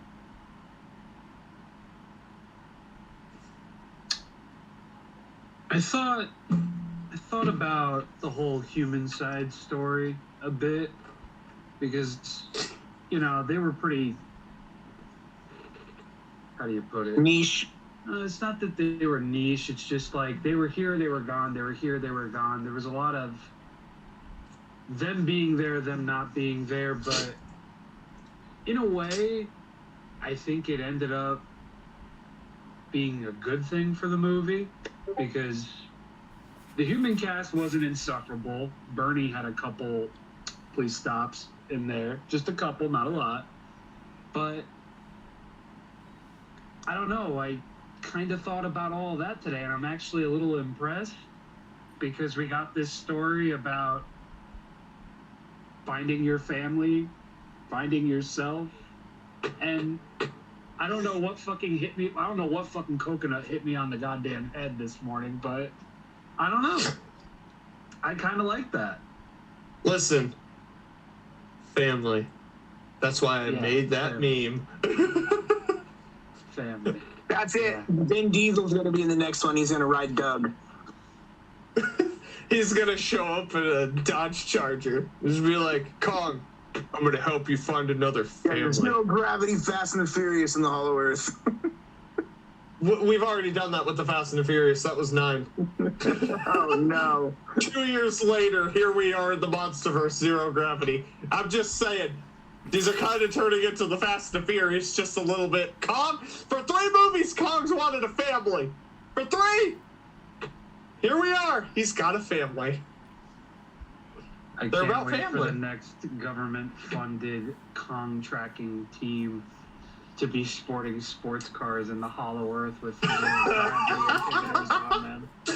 They're gonna call themselves the Kong Chasers. To be fair, that's how you bring back Kurt Russell, because he's now in the Monsterverse and he was in the Fast and the Furious movies. He was? Yeah, he was in 2 Fast and the Furious movies. Kurt Russell, my man, he's in 2 of.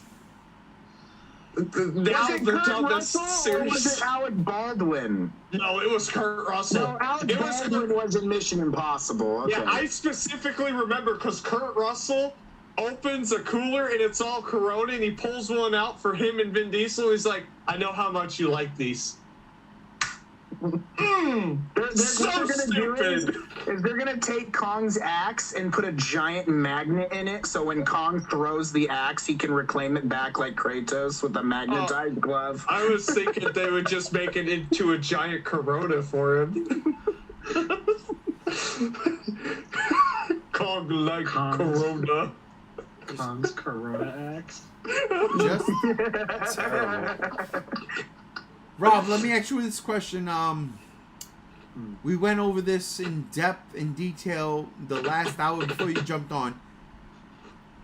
If you were in charge for the next movie and where we go forth, what would you do?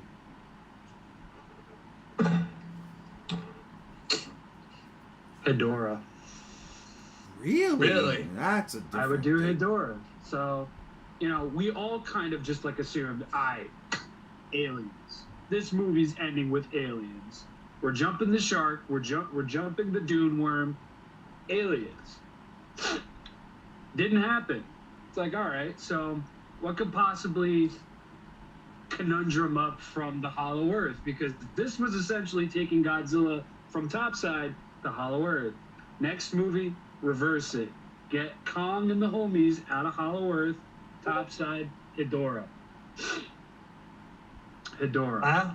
All right. Dude, I'll give you better. I'll do Mechaghidorah by aliens that resurrects them. Oh God, no. Wait. If I see Ghidra Alex, did ever you just go Dragon Ball Z? Yeah, they did a Mothra, and they still have that skull. Maybe they'll clone it. Maybe they'll make it half That actually could be a cool idea, is they have Mothra die and Godzilla goes berserk, so they have to figure out a way to calm Godzilla down, so they make Mecha Mothra. Just so everyone... We put Mothra's cries in it to get Godzilla to calm down, but Godzilla probably would see through that shit. For the record, I said post-apocalypse where Godzilla and the monsters just fuck up humanity, and Monarch had the bases, and yeah. Y'all want Mecha Mothra, and my shit's too far-fetched. Well, no, yours is just too... was at least Yours referenced in the movie. Yeah. Yours isn't which is too cool. far... What it is, JR, it's not that yours is too far-fetched. It's not kid-friendly. Yours is too R-rated. You can PG-13 it. It's just despair. It's nothing we haven't seen before in -1. Because it would be a lot of that, except humans just trying to survive in a world where monsters, specifically Godzilla, just fucking wiped humanity out. They got In a tired of world humanity, where specifically monsters rule? Godzilla. Huh? In a world where monsters rule, Monster Yes. Rancher. I like it. Well, and the idea is because, you know, they keep talking about, oh, what if we did Godzilla? And they were like, back in caveman times. I'm like, no, you just do that fucking 15 years after GxK. Humanity's back to somewhat caveman times. It's just more believable. It's just dark and depressing, and yeah, Godzilla's kind of a dick. And it goes back to 2019 and with the message that, you know, they were trying to preach. It's like, this is where we're going. This is where we're heading. And that message is in GxK. 100%, especially with Scar King and Shimu. It's like, the Titans one day, they're gonna fucking reclaim their place. And that's what was essentially trying to happen. Scar King wanted to take over the human world, and Shimu, you know, Ice Age. The aliens are going to come and invade, and they're going to tell Earth, we need Monster 01 and Monster 02. And instead of it being Rodan to make Ray more mad, it's just going to be Godzilla and Kong.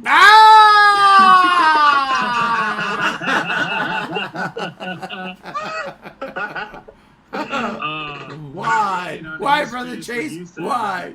I can't wait until the next movie where Rodan's doing shit and Godzilla just fucking kills him.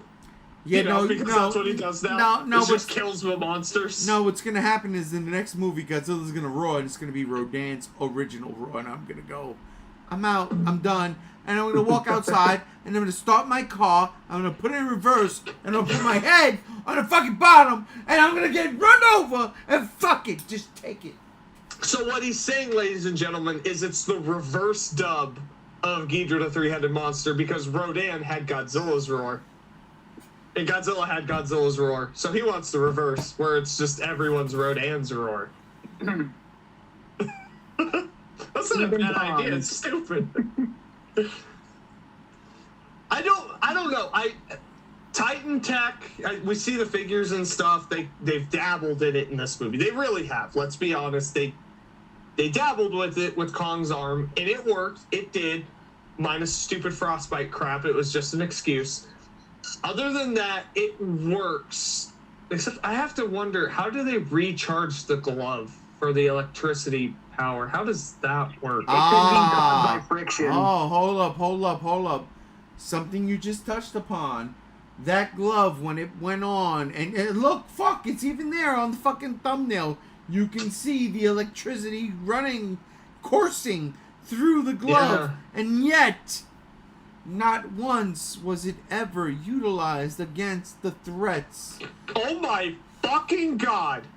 Fuck you! Wow, I'm thinking about that. Yeah, I was totally expecting Kong to have Force Lightning. Welcome to my world. Yo, I just completely spaced that. Yeah, of course you did. I didn't. I know. Listen, it was. That's why it fucking was 9:45 7 when the against movie 1 started. last night. That's why it was 7 against 1 last night. I just sat there. I collected the info like I said I was gonna do. I just sat there. Go ahead, talk. I mean, talk. Let me I mean- hear you. were you though? Because I still, like I said, I agree with you with the negatives. I just was like, I didn't hate the movie. I didn't hate, but whoa, I never said I hated the movie. No, I know. I'm just saying, I didn't hate it. I fucking loved how stupid it was. But yeah, the minor shit takes me out. I didn't have even you really on notice that, that, bro. but I don't really Got care you. either. Well, that's the thing. Like, I was talking to the wifey about, it's like, I will never defend this movie. If someone comes at me and is like, yo, this movie's fucking trash, I'll be like, yeah, I hate it. Oh, yeah, sure. Do you hate it? Nah, I loved it. Why? Because it was trash. Okay. How do you, like, that's my stance on it. I watch shitty 80s and 90s monster movies. I watch this, I'm like, it's a shitty 80s, 90s monster movie. It's not necessarily Godzilla. Best Kong movie ever fucking made. True. Godzilla's wasted in it, like we've said a bajillion times, but I can't hate it. It's too innocent to fucking hate. It's too innocent. It's too Again, pure heart. that harkens back to me. I don't feel like Godzilla was wasted. And I that's feel like fine. Godzilla had a perfectly fine presence in it. I just wish the design made more sense than like what they said it was gonna be. Yeah, like we've Rob, steal JR's time. Rob, yes, please take it. pretty please. Are you gonna Yes. tell us where to find the nest, Rob? Huh? Are you gonna tell us where to find the nest, Rob? No, because here's the deal. Last night, it was one thing. This morning, there was an epiphany. Yeah. Now again, I can't change anybody's minds, and that's not what I was here for. The movie speaks for itself. Mm-hmm. Hypnotized by the lights is one thing. Once that shit is over, it's another. And again, I'm not taking away from anybody who enjoyed the fucking movie. I'm not. Here's the deal. I'm not trying to change your mind. I'm just trying to speak mine. Right? Like, legit. So, Rob, this morning, you shocked the shit out of me. You did. You did. Because yesterday it was one thing. But today, well, I seen some changes. And again, we spoke about, but is it, all right, does it still rank where you might have ranked it yesterday? Are you still there? Yeah. Are you okay with it? Yeah, I'm still cool with it. It's just that kind of popped up, and it's like, all right, you did it for toys. Just, I don't know. That's what came up, because it's like there's a scene somewhere that's just missing in the movie, because Godzilla just decides for no fucking reason, time to be pink. That's it. That's it. I'm done being a blueberry starburst. It's time to be the pink one. He went to get a haircut and dyed it. And the more you really think about it, the more it just continuously just does not make sense. It's like he never fought Scar King, he never fought Shimo, to the point where it's like he loses. All right, I gotta go fuck off, kill this eel, absorb his fucking life energy, and be pink now. It's just, I'm pissed off. I need to be pink. Go. That's it. There's no reasoning behind it. It's just do it. None. And it's dumb. That's what stopped me from going to see this movie today at 10 o'clock in the morning. No, but remember what pissed got thrown off originally? It was, the beacon that sends signals up to Earth. They said that Godzilla felt it, and that's why he got pissed off. So those are reasons. Yeah, but at the same time, and you were snoring at when we talked about this, the comic book was Godzilla was going here to there to there to here because not only was Scylla running amok, but the guy that was trying to fucking hunt Hollow Earth monsters and make trophies out of them was luring Godzilla away from him so he can do his thing. And that's canon, right? The unfortunate part of that is nobody's reading that comic book except for the fucking people like me, the fucking fanboys, right? So they don't get that. They don't get it. Well, I think I even said earlier too with the Iwis signaling and shit. Like, it was stated they've been doing it forever, and I guess Godzilla's just, because he picks up on it, but at the same time he's like, I don't know where you are, even though I entrapped Scar King and the apes. Like, it's a plot hole. It really is. It's just Godzilla. Like, listen, I hear you, but I would rather sleep in the Coliseum. None of it makes Get sense. me a good slice of pizza. Yeah, that's what it was. Nice bowl of spaghetti and meatballs. Here's. Never mind. Just fucking. Godzilla evolving didn't need to happen. It was Yeah. It doesn't make sense in the movie. It really doesn't, especially when you see that Scar King and Shimo they're not that threat. For the love of God, Kong is beating the shit out of Scar King this entire movie. He is. He's beating him until Shimo comes out. Then he gets the fucking power glove. Okay? He knocks Godzilla out for a second and drags him. Godzilla wakes up and says, wait a minute, suplexes him. Or maybe I got it vice versa. But the fact of the matter is, Godzilla was about to kill Kong again before who? The Moth shows up. So, and I just want to touch on this. I wanted to say, on top of what Ray is saying, that it even showed that even if Shimu froze Godzilla, which again didn't happen, and we all thought that was the key thing. Right. Godzilla broke out of the ice like it was nothing. Which is one of the things we were talking about before, about like fatalities in the legendary movies, right? We saw Godzilla give the kiss of death to, Mamamoto, right? Beautiful, gorgeous. Everybody applauded. Oh, shit, that was dope. Everybody liked it, right? Boom. Kong, Skull Island, next movie. What does he do? Shoves his fucking hand down the throat of that skull crawler and pulls his guts out. Unbelievable. Holy shit, that's dope. Next movie, King of the Monsters. What does Godzilla do? Pulls his, melts King Ghidorah's heads. And then there's an explosion, and he's eating the final one, and it's fine. Whatever, it doesn't matter. It's fine. He's having King Ghidorah spaghetti. Right, pretty much. But the pulse, the So he's initial Italian because he went back to Rome. the initial pulse to melt King Ghidorah's faces was dope. That was dope. But the eating and then the burping and all that, whatever. Then GxK.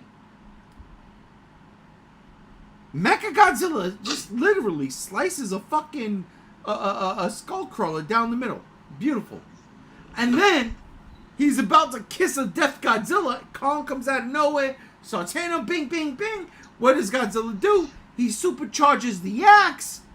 Bam! Teamwork. Kong hits Mechagodzilla with the supercharged axe, rips his head off, Sub-Zero wins. Then we get this movie. Godzilla looks at Shimo looks at Godzilla, and Shimo goes, okay, you're right.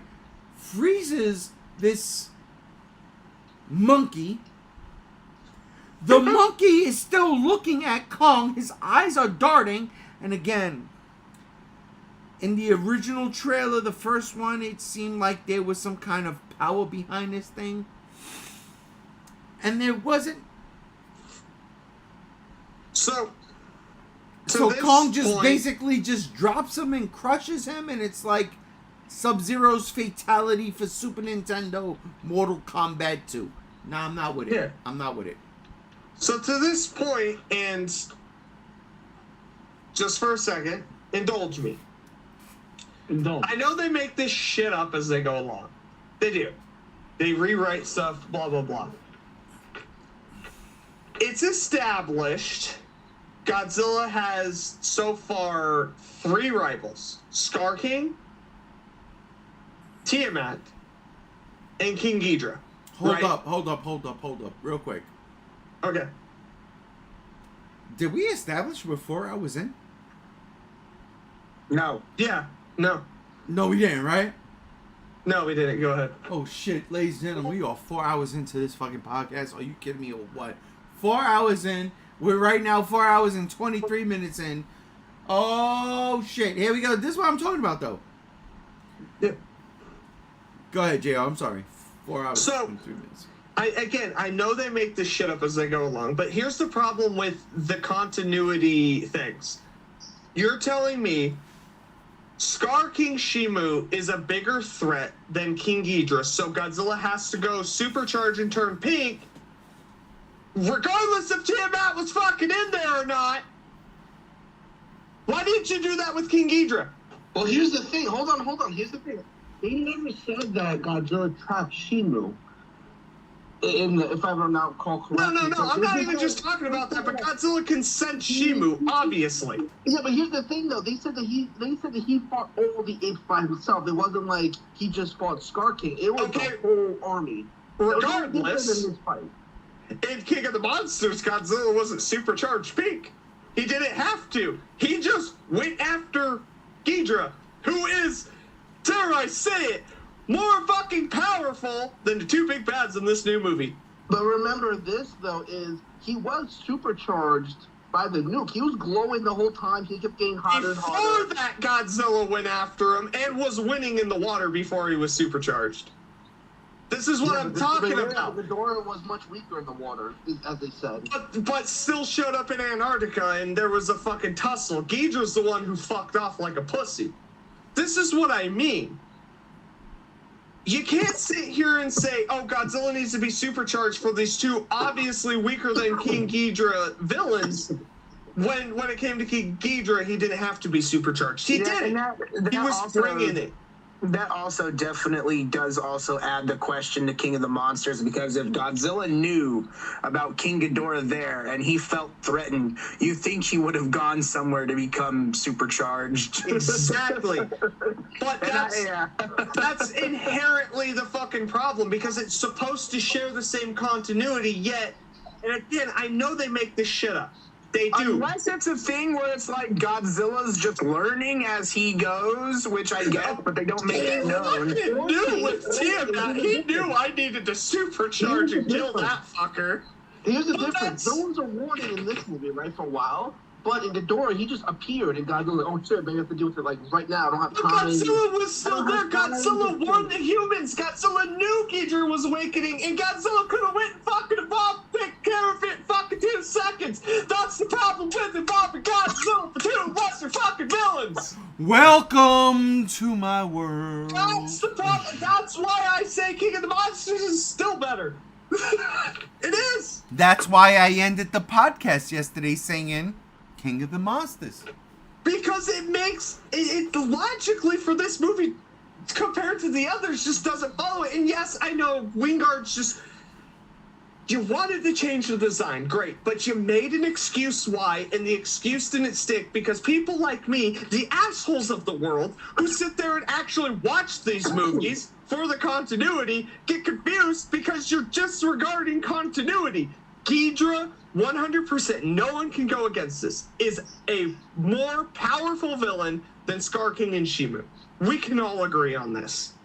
Is Yeah, that's why I don't like Wingard saying he just chose pink because it's his favorite color. I just really don't like And that. then you try to make it fit in the grand scheme of a continuity series, and it doesn't work because you get people like me that are like, Ghidorah's more powerful. Ghidorah's more powerful. Godzilla didn't need the supercharge for him. They helped him because the oxygen destroyer fucking nearly killed him. Godzilla had that shit in the bag. Godzilla defeated him back in ancient times. Well, let me ask you this. Let me ask you this, okay? I would say Scar King is not as powerful. I think we all know that. But if, say, Ghidorah had to fight the entire ape army at the exact same time, like they were all there in the same room and they had to fight, who do you think would win? I think Ghidorah would struggle. No, I think Ghidorah would single-handedly wipe the floor with Scar King and Shimo. Yeah, There's you no gotta fucking way. understand. All the apes together, because Godzilla had to trap them all. No, you So he had to gotta fight understand. all of them, not just Scar King. You gotta understand, Ghidorah's size bigger than Shimu. Ghidorah can absorb power. It was in King of the fucking Monsters. Yeah.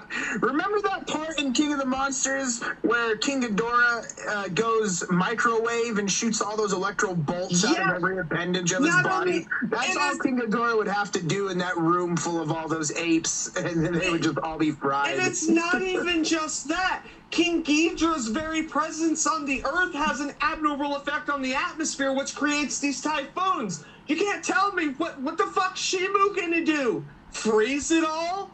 No, Ghidorah, you can't. Ghidorah is not of this Earth. It doesn't adhere, and it's established to our laws of physics, be it on the surface or Hollow Earth. It's established. It's established. He's the world eater. He's the devourer of titans and man. That's why King of the Monsters should have been the movie that hasn't happened yet, and King of the Monsters happens It's not in the later. greater continuity of it. It rubs me the wrong way, and it's like it definitely makes me see, that's why King of the Monsters is my favorite. I'm just saying. I know people disagree with that, but that's why it's one of my least favorites, because it should have been. It should have been the last. But that's the thing. You think Wingard would have gone back to look and been like, I gotta make it more powerful than Ghidorah. How can we do that? Ice. Sure. Yeah, that'll work. Fuck out of here. Who knows if ice has an effect on him? I do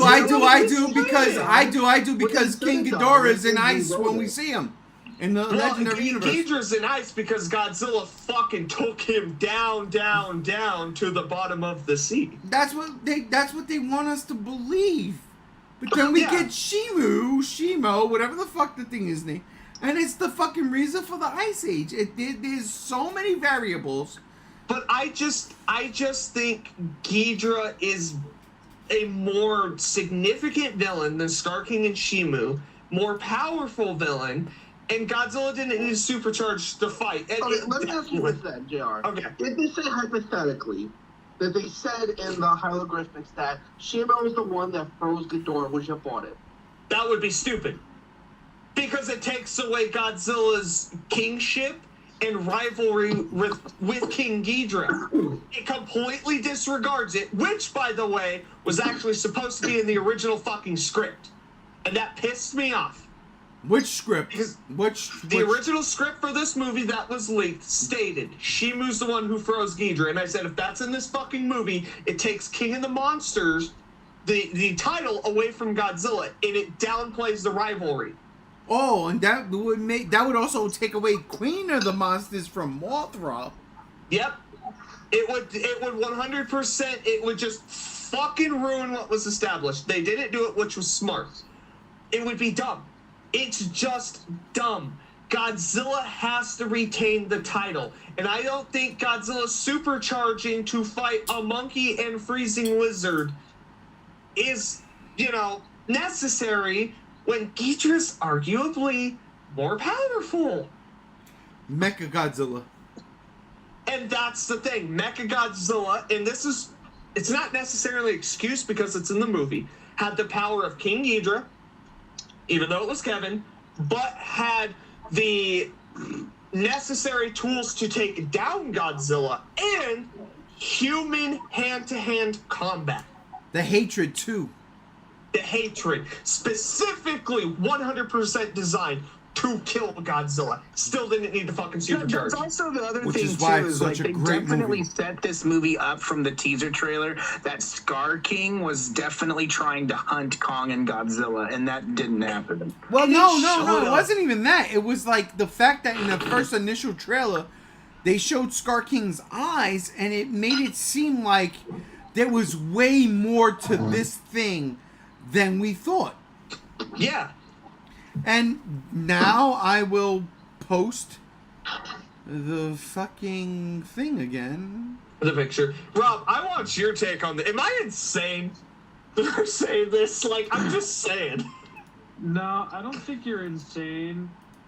No. It's just unfortunate because the whole reason why this discussion is happening is just because we didn't know if Legendary were going to retain the rights after 2020 Yeah. at that point in time. So the whole reason why Ghidorah and everything happened was because, okay, here's our centerpiece. Our finale is going to be GVK. We know this. The public doesn't know it just yet. And that's it. So it's like now it's just kind of like backtracking and everything. But I don't know, man. Like, I try not to think about that. I really do. I really try not to think about that because that's when everything just really kind of falls apart. And It's because of the continuity. Yeah, see, And that's one thing you gotta look at is the continuity. that's the Well, thing. here's the thing. Almost every Godzilla series has continuity issues. Example, Kiru should exist because the bone disintegrated. It didn't just... So we're not talking about that. We're talking about the MonsterVerse. Yeah, at this we gotta point. just go And to that's what I'm MonsterVerse. saying. If we want to continue the lackluster continuity of previous series, by all means, go ahead and continue to do it. But Yeah, we're talking in this about a thing, franchise we're- now that should know better. We're talking Marvel DC continuity for their series. That's what the MonsterVerse was trying to do. That's And what it's this movie blatantly did. Either ignoring or disregarding continuity. No, this movie did that. This movie was the, it's not the end game, but it should be. But that's what it Thor felt like. fucking Ragnarok. Because there was still more to Ragnarok's come. better. That's actually what some people were saying. That it gave them Thor vibes. It did. No, it did. It gave me Thor Ragnarok vibes because the humor, again, worked, characters worked, but it's just the absurdity of it. Oh, no, the humor was fine. You know me. You know how I hate Oh, the I know. humor in If King they're of the not Monsters. calling Ghidra gonorrhea, it's good. And I agree with you there. That's stupid. yeah, that was very fucking. That was fucking bad. There was no disrespect in that movie. I just think Adam Wingard, he got the 5th movie and he was like, okay, I want to do my own thing, and just disregarded most of the continuity. Oh, look at his face right now. Whose face? Yours is because I said, Gee what? I think he said gonorrhea. Ghidorah!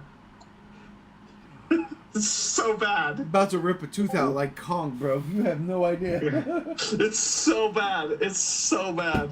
No, look, again, look, I don't hate this movie, but I can't recommend this movie is what I'm trying, that at the end of the day, Yeah. that's where I get to. I can't, if somebody says, yo, you're a Godzilla fan, what did you think of this? And I would say, if you like certain things, this might be for you, but as a Godzilla fan, the other ones were better for me. Yeah. That's what I would say. And for someone like me who's liked the lore and world building and the continuity of the MonsterVerse thus far, I still like it in Godzilla vs. Kong. I do.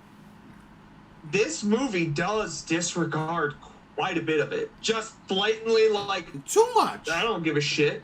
To a point where it feels like almost a soft reboot in a way. Fuck it. You know what? Here we go. You know what? I'm gonna do it. I'm gonna do it. Do it. Wait. Oh, where are we at? I'm gonna. Oh no. Okay. We're gonna mute this. Unmute this. Unmute that. Nope, that's not the one. There we go.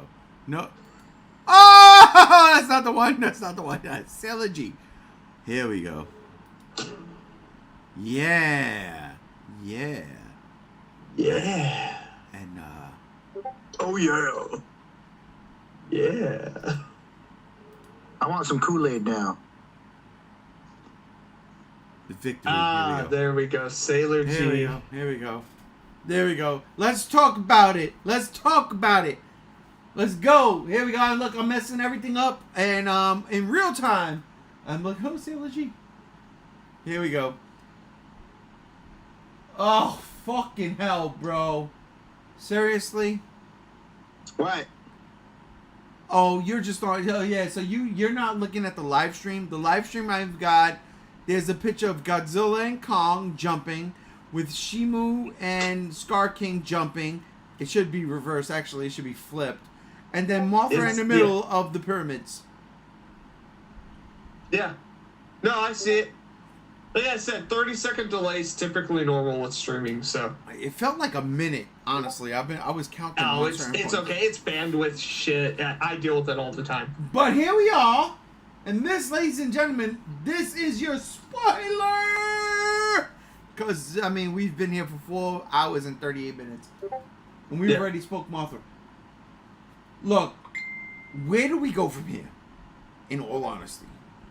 Where do we go from here? Rob, you weren't here with us when I spit my piece.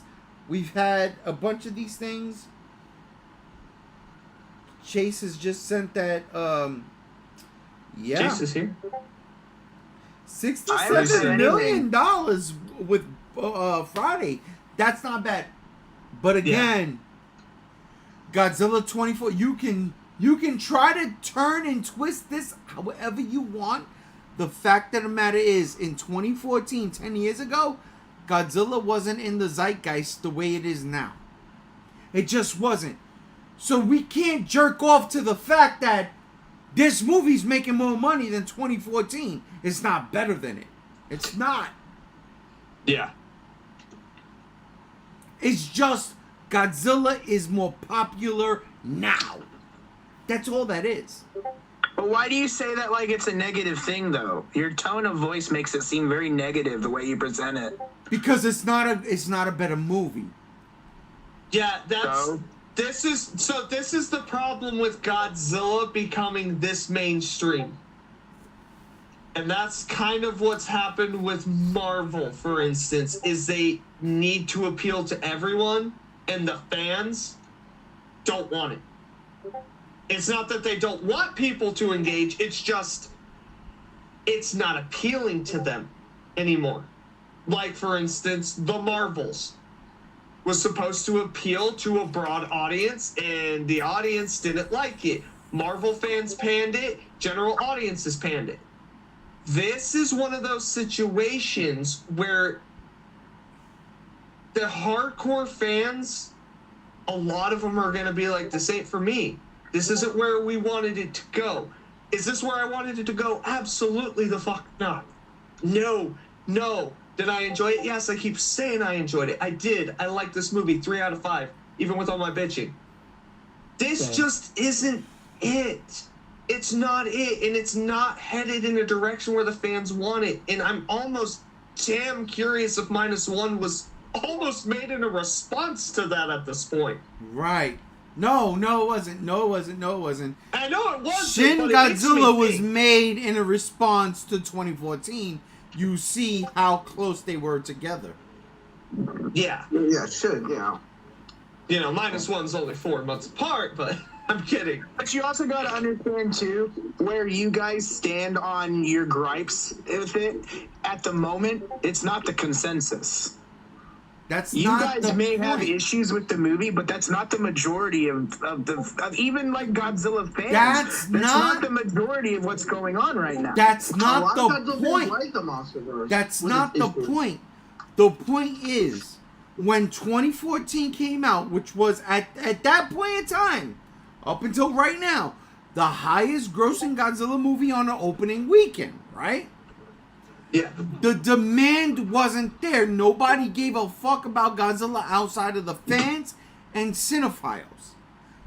Today, and again, I'm not trying to compare apples to fucking lettuce, But Godzilla -1 got cinephiles into the fucking theaters. And they're gonna go see this regardless because they get paid to review this. Not from the fucking studio, JR. That's their job. Right? Yeah. So those critics are the ones that give it the bad rotten score on Rotten Tomatoes. But they paid. They're in. All that shit counts. Godzilla is at its peak popularity right now, which is why we see this. So I got to point that out. I'm not trying to be like negative Nancy about it, but I got to point it out.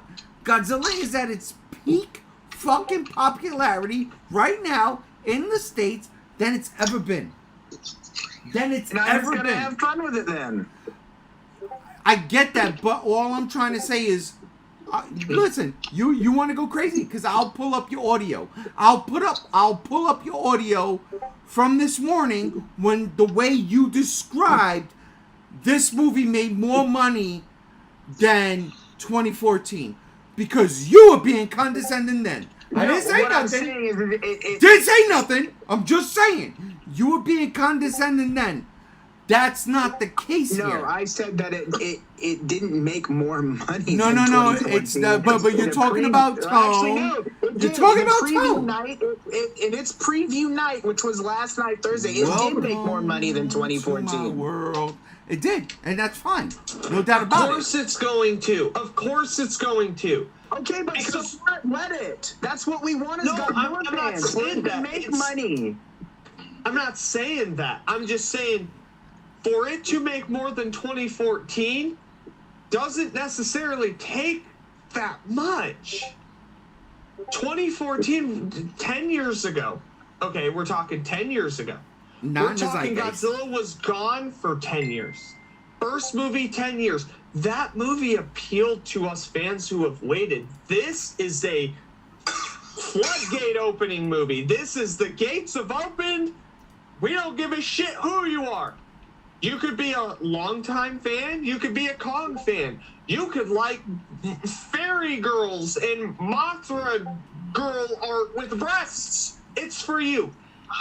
This is a general audience movie where 2014 was something that us fans have always asked for, which was a realistic modern day take on a Godzilla movie that was done. Of course this movie opened better. And then the popularity aspect. No. Fans weren't asking for a realistic Godzilla movie. They were just asking for a Godzilla movie. Gareth Edwards is who came around and said, yeah, we're going to make it a realistic film. Well, I've been asking since I was a child a modern day realistic from the military perspective. When I was doing news coverage for 2014, everyone was bitching that Gareth Edwards was making a realistic Godzilla movie. You need to put the map with the timer. It'll tell you, oh, it's, if the timer, I love that. No. What are you Alex, talking about? Alex is talking to Alex was talking to someone else. He wasn't talking about I this. remember when 2014 was coming out, there was a lot of people complaining that, oh, they're making a realistic Godzilla movie. That's not going to work. Godzilla can't be realistic. That's how it was turning out. But it wasn't a cry for fans wanting it, for sure. I don't know, because I know a lot of fans that have been asking for it for a long time, myself included. Me too. It's a thing. Cloverfield showed it. Yep. Like, we can't act like it hasn't existed. Cloverfield showed a modern day kaiju film grounded in reality could work. And a lot of us were like, Godzilla, do it with Godzilla. And then they finally did in 2014. Hold up. Chase. Did he just say Godzilla? Godzilla, hey, he's Italian now. Come on. Godzilla, my boy. He's got a big mustache. Oh my God! Like a Papa John, he makes a lot of cash. You gotta keep it happening. 4 hours and 47 minutes into this podcast, live stream. I am so happy to welcome Godzilla into the Italian heritage. Godzilla once belonged to Japan. Now, Yeah, for real. Rob's like, welcome to my world. Hey, welcome to my world. We got Nagabagoo. We got our meatballs in the city. Can I reply something to JR? Actually, they said something earlier. Yeah, of course, yeah. I didn't get the chance to say it. So he mentioned something that like comparing it to like the Marvels in terms of generalizing Appealing to general audiences. general audience. But the thing is, compared to like say like Marvel right now, and what Disney's doing is they've been going down a bad path, and the Marvels already had a very bad eyes on it even the moment it was launched compared to say Godzilla. At least the Godzilla franchise hasn't had a bad movie after bad movie after bad movie yet. You know, compared to what the Marvels is doing, like right there. That's the way the reason that movie bombed, or even more, a lot of the recent Marvel films, is because they generalized it so much that it failed. At least Godzilla and Warner Brothers has not gone down that path yet. Okay, then let me rephrase it. This is, again, I liked it and I didn't watch this movie, but this has more in common than with Thor: Love and Thunder, where it was made for general audiences and then they, you know. No. I gotta stop you right there. Why? Why? JR. Because there's screaming goats in this one? No. I'm gonna stop you right there. This movie was more like Godzilla in the MonsterVerse of madness than it was Love and Thunder. Swear to God. There we go. Okay. Swear to God. So, but that's the thing. Hardcore Marvel fans didn't like it. People like me, who was somewhat into the Marvel, but not really 100%, I liked it. Who does that appeal to? But you're saying that like the majority of Godzilla fans didn't like this movie, and that's not the case. We don't know yet. Well, at the moment, it's not. Let me ask you guys this. So for years, right, a lot of people said, let's see less humans and more monster. Like, and it seemed like they listened. They listened to the actual fans that most people said that, compared to 14 and King of the Monsters, where they cut away from the battles for years and years and years. They kept saying, do one thing. Come on, they only cut away from 2. Fans don't know what the fuck they want, because fans want more monsters, less characters, and then when it's given to them, they bitch. Fans just want to voice their echo. They're stupid. They don't care where it goes. Do you think they listened to that and that's what this is a result of? Or do you think this is just what they would have done anyway, even if the fans did not say anything about it? Hey, This Rob, is did a you hear? result. Oh, wait, JR. Rob, Okay. did you hear that question from Alex? Yeah. Answer that, please. Would this have happened had fans not said anything? Yes. Yeah. 100% yeah. Look at GVK. It's the fucking God particle. This shit came out mid-fucking pandemic. And even with its budget being fully paid for with the whole streaming snafu, fuck you, HBO. What? It's still... Yeah, fuck you, HBO. You should have let Legendary know. Fair. Well, I think Rob, you're confused. I'm not talking about what if the movie would have come. I'm talking about the way they have the humans time and Yeah, then that's what I'm building up to. monsters. Yeah. Yeah. That's what I'm building up to. GBK did more of that than KOTM did. GBK did more of that than 2014 did. So just based on the fact that GBK was this huge fucking success, this was the road we were going down from the minute that movie made its entire budget back. From the minute the marketing was bought and paid for, buttered, stuffed, and baked. This was the road. This was the yellow brick fucking road. This is where we were going. That's just it. A radioactive yellow brick road. And like I said, Radioactive yellow brick road. Nice. And Turtle is a turtle. and they got a man, Adam Wingard, who didn't get his fair shot with GVK, gave him creative freedom, and said, go this way, and he did it. I'm confused as to why you say he didn't get his shot with GVK. GVK is a perfect movie. Conflicting All right, maybe script. not perfect. Maybe not Conflicting perfect. script. That's why. He Okay. didn't have his 100% vision. I truly and honestly believe this was 100% what he wanted to do. Legendary and Warner Brothers or whoever the fuck said, run with it. Dude, you made us cash. You have a low budget, run with it. And he ran with it. And that's fine. Again, I like this movie. Wait. But you agreed with me earlier when we were singing together. Welcome to my world. Well, I didn't want it to go this way. Absolutely didn't. But it was going to. Because this is what he wanted to do. He did the line. And then he was like, that's it. My cat needs to lay in a Coliseum.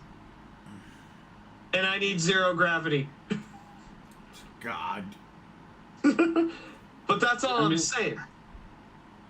Yeah, and looking at it from that standpoint, watch GVK again and then go watch GxK.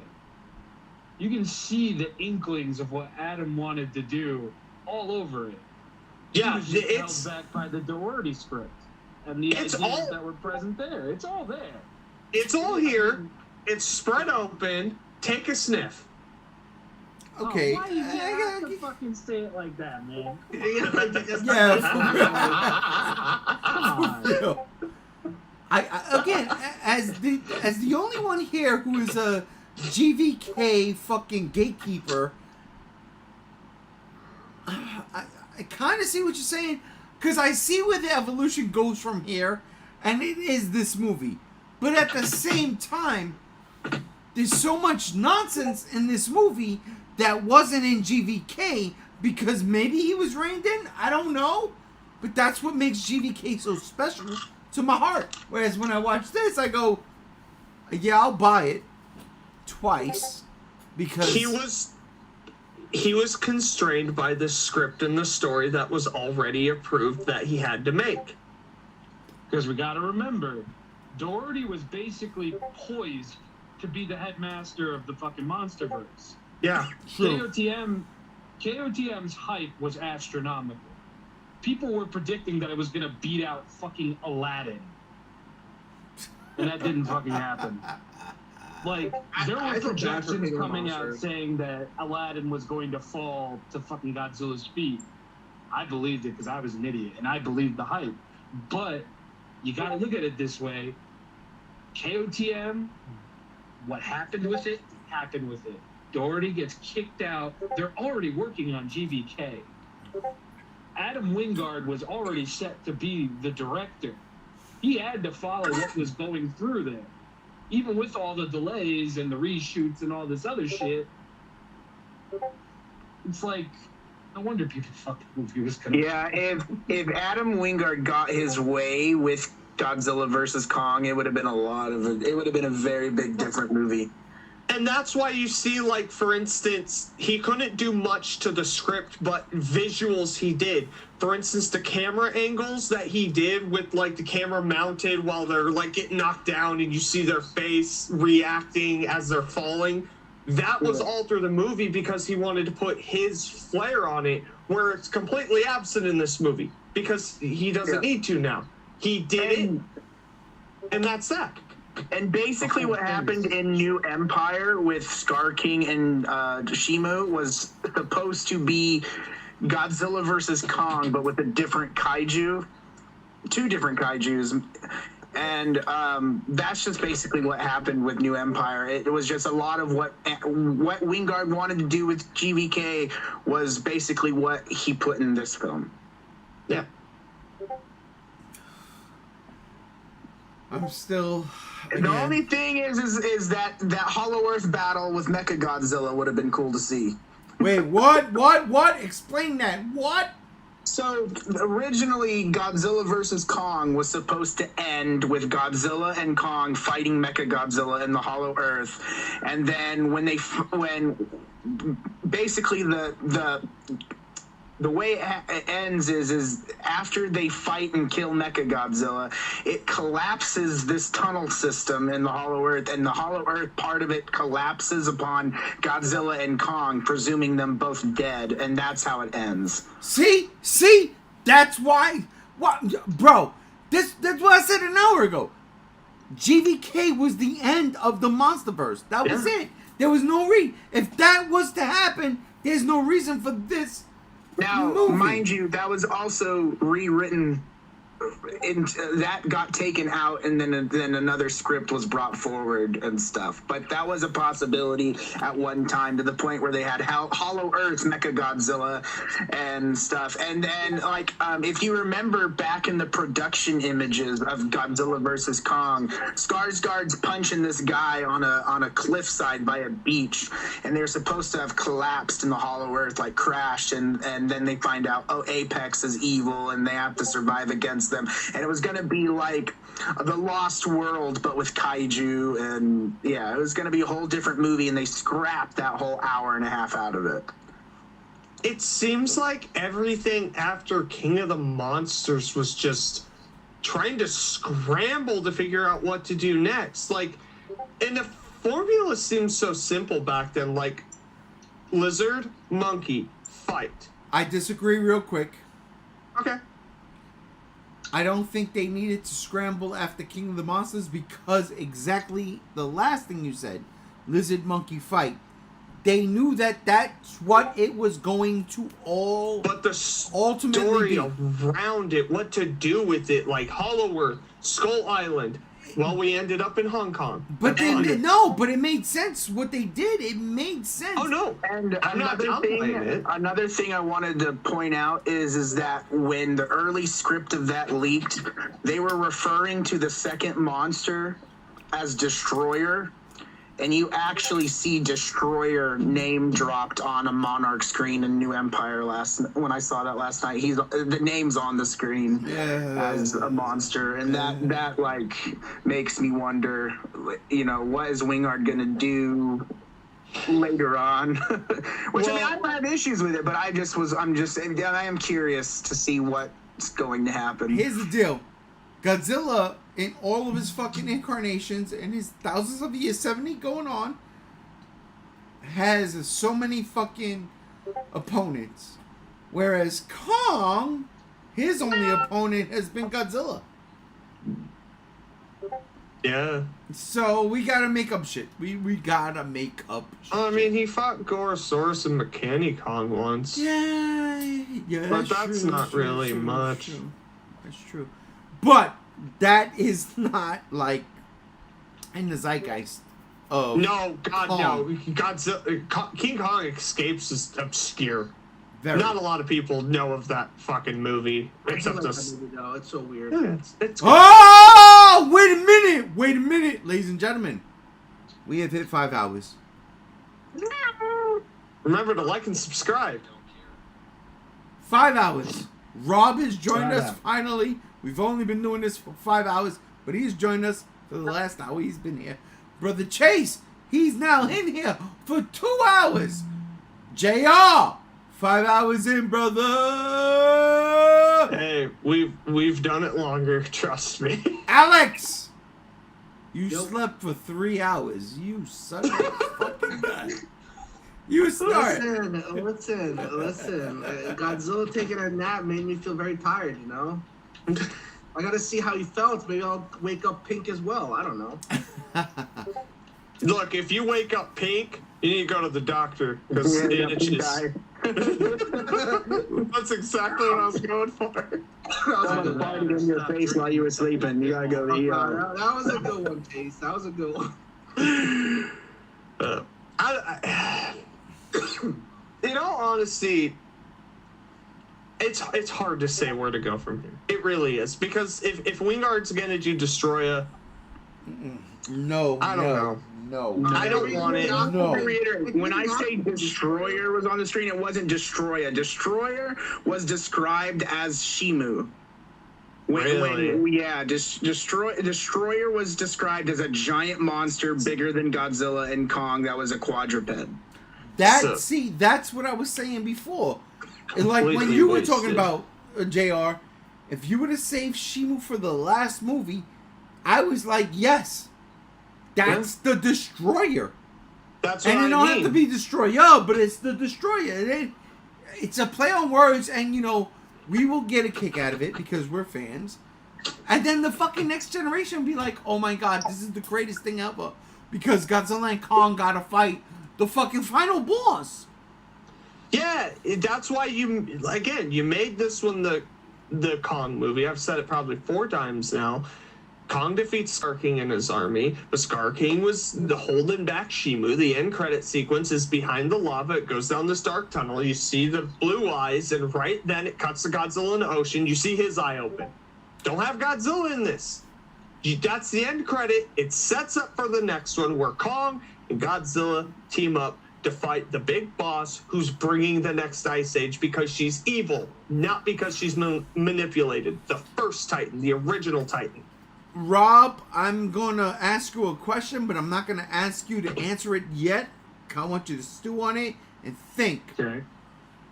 If you were in charge of the Monsterverse after GVK, where would you go? What would you do if you had 2 more movies after GVK? GVK is a thing. That's the point of interest. Where would you go? What would you do? I want you to stew on that for a second while I shit more on GxK with JR. Because here's the deal. I don't give a fuck what anybody thinks, even him. Ladies and gentlemen, JR hates GxK. He hates it. He's going to say, no, I don't hate it. But he does. And I knew he would. Here's the thing with GxK, though. It's like, I fucking enjoyed it. That's what's weird. I watched it and enjoyed it. And the critic side of me was pissed the entire time. I'm like, this is everything that you hate. But I was like, I don't know. Again, the simplicity of it. Just it's okay to like something and have dislikes with it. Exactly. And that's my thing is like, again, 3 out of 5. And I said, go see it once in theaters. Don't go see it again. I can't I told my roommate, I was like, go see it on a Tuesday. It's $5. Don't spend fucking anything over $5 to see it. That's terrible. It's not worth it. It's not worth the price of admission. Go on a sale day. Have a good time. Have a couple of beers beforehand. You'll enjoy it more. It's one of those. You know, I can't take it serious. I've been watching a lot of 80s and 90s monster movies, and I watched this. I'm like, yeah, it's an 80s and 90s monster movie with some really bad fucking score from Junkie Triple XL. That was the part. That was the worst part of the music, in my opinion. Oh, so bad. Listen, we haven't talked about the music this whole fucking time. We'll get there. We'll get there. I want to ask you real quick. Chase. Yes? My brother. You son of a bitch. Oh my god. What the fuck is that? My nipples are hard. Yo, I think now I have pink eye.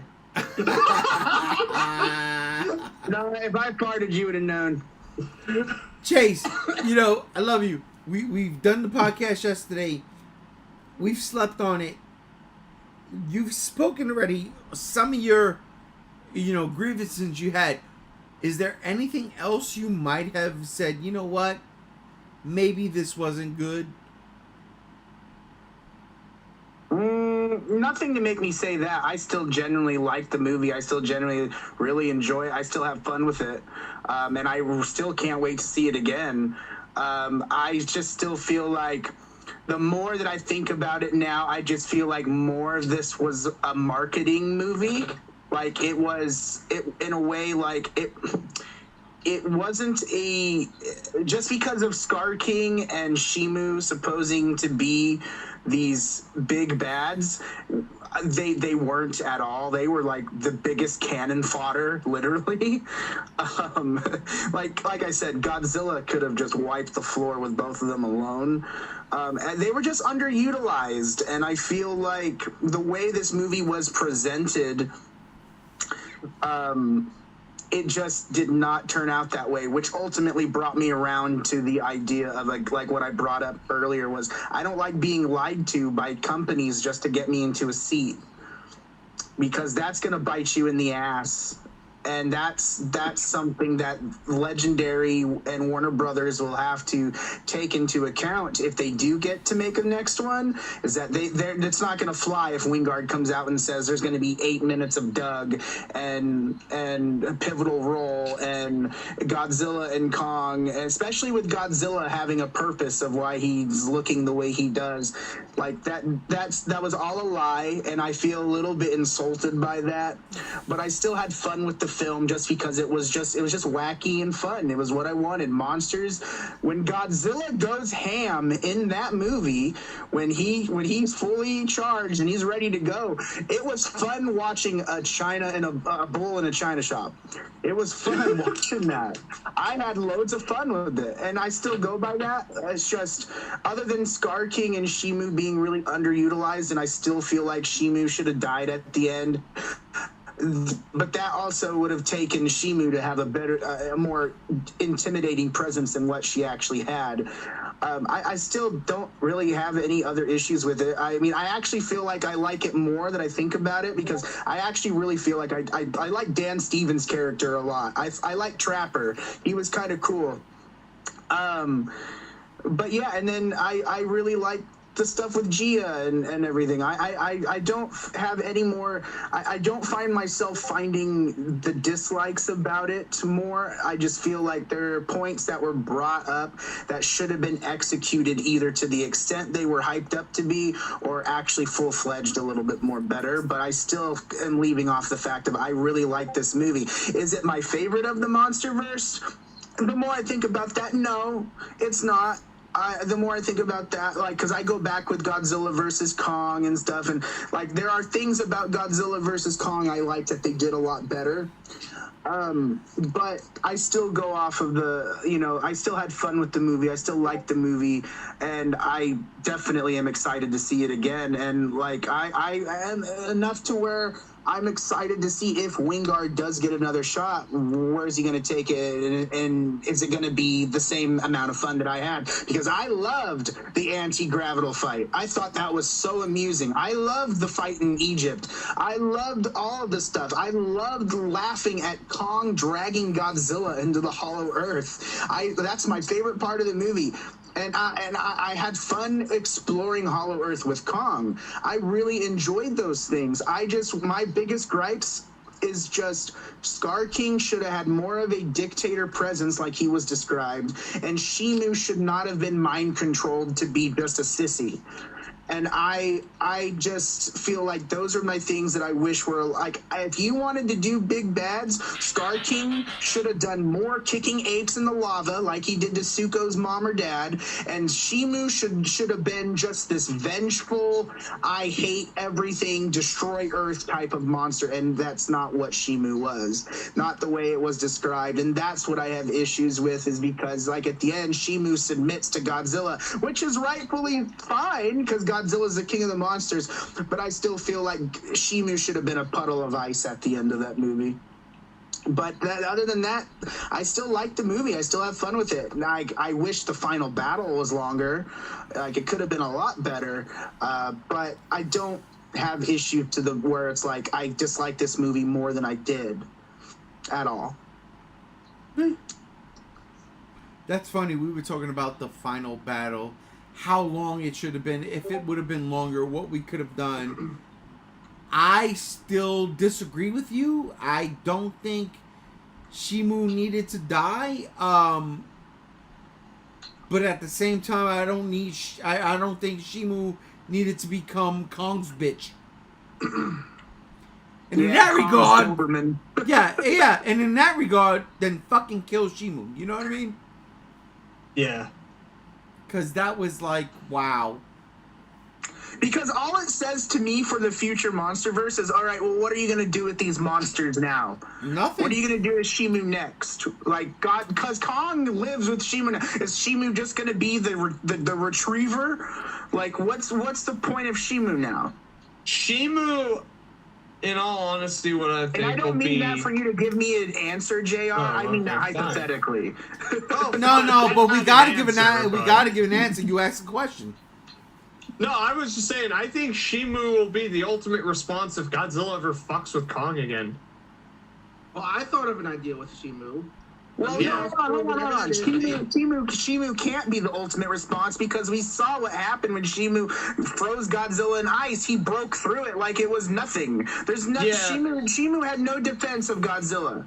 But if Kong and Shimu both team up on Godzilla, different story. I mean, Kong's a better fighter than Scar King, 100%. Yeah, but So- Godzilla got the pulse. I know. I'm just saying, hypothetically, it could be a thing for a sequel. Well, yeah, let me say something really quick. Say if Yeah. the next monster, the final movie is Destroyer, just say hypothetically, right? And he goes after Shimu and Kong, and to show his strength, he kills Shimu quickly, and Kong has to retreat. You know, he has to find Godzilla, whatever. But it shows that, okay, we all know how strong Shimu is, but Shimu got knocked out in one hit, killed in one hit, whatever. They could use that as a point, as a beginning part of the film. Nah, I don't buy it. I don't buy it. Yeah, they're not going to do something like that. They're not going to make Shimu an emotional point. They could not though. gonna lie. They could though. They When could. When I think of this movie in terms of a sequel, I'm starting to actually get fucking mad right now. Oh, welcome to my Yeah, world. no, I'm actually starting to get angry because it's like, you can't fucking do anything. Is she saying Destroyer is not a good villain? No, absolutely You- not. No. you can't do Destroy it. You can actually do a lot of things. We've already established that earlier. If you actually sit down and think about it, it just depends how thoughtful you put into it. What are you doing? What are you doing? What are you doing? What am I doing? Yeah, no, you just said you can do a lot of things. So what in that tense are you doing? What are you doing? Well, what I personally, what I would want to do. Not personally. You were saying in that pretext, you can do a lot of things. Is it where your mind goes or where Hollywood goes? That's the question. Well, yeah. If that's the question, then yeah. Then it just depends. Does Hollywood have that integrity and intuition to think about that? But what do they do? Because you just said you can do a lot. But if you ask me that, then that comes from me personally. So what do we do? For me personally, Yeah, go ahead. what I would do is I would have aliens. Aliens come, they go into the Hollow Earth because they mention a resource and they mention Planet X multiple times in New Empire. So aliens come, they want a resource, they find Kong and all of them, and they find out something to do with Godzilla, and they either bring a Toho alien to fight and cause harm to the planet, or they create their own something. That's really how I see. I mean, but I mean, like, it also depends too. If you want a more grounded film, then I would do what I said earlier of humanity going up against Monarch, saying, you know, you stop protecting these monsters, and because of humanity interfering with Monarch, unleashes monsters that were kept away, or unearths kaiju that were kept away, and then Godzilla is like upset and pissed that, oh, you guys have done something so fucked up that this is almost unforgivable, and they go from there, you know, and it's a Godzilla going against humanity in a way, or they go the route of that because of humanity has done something like this, it's going to call upon, I mean, because obviously it's going to call upon Godzilla and Kong to do something again. So I mean, it's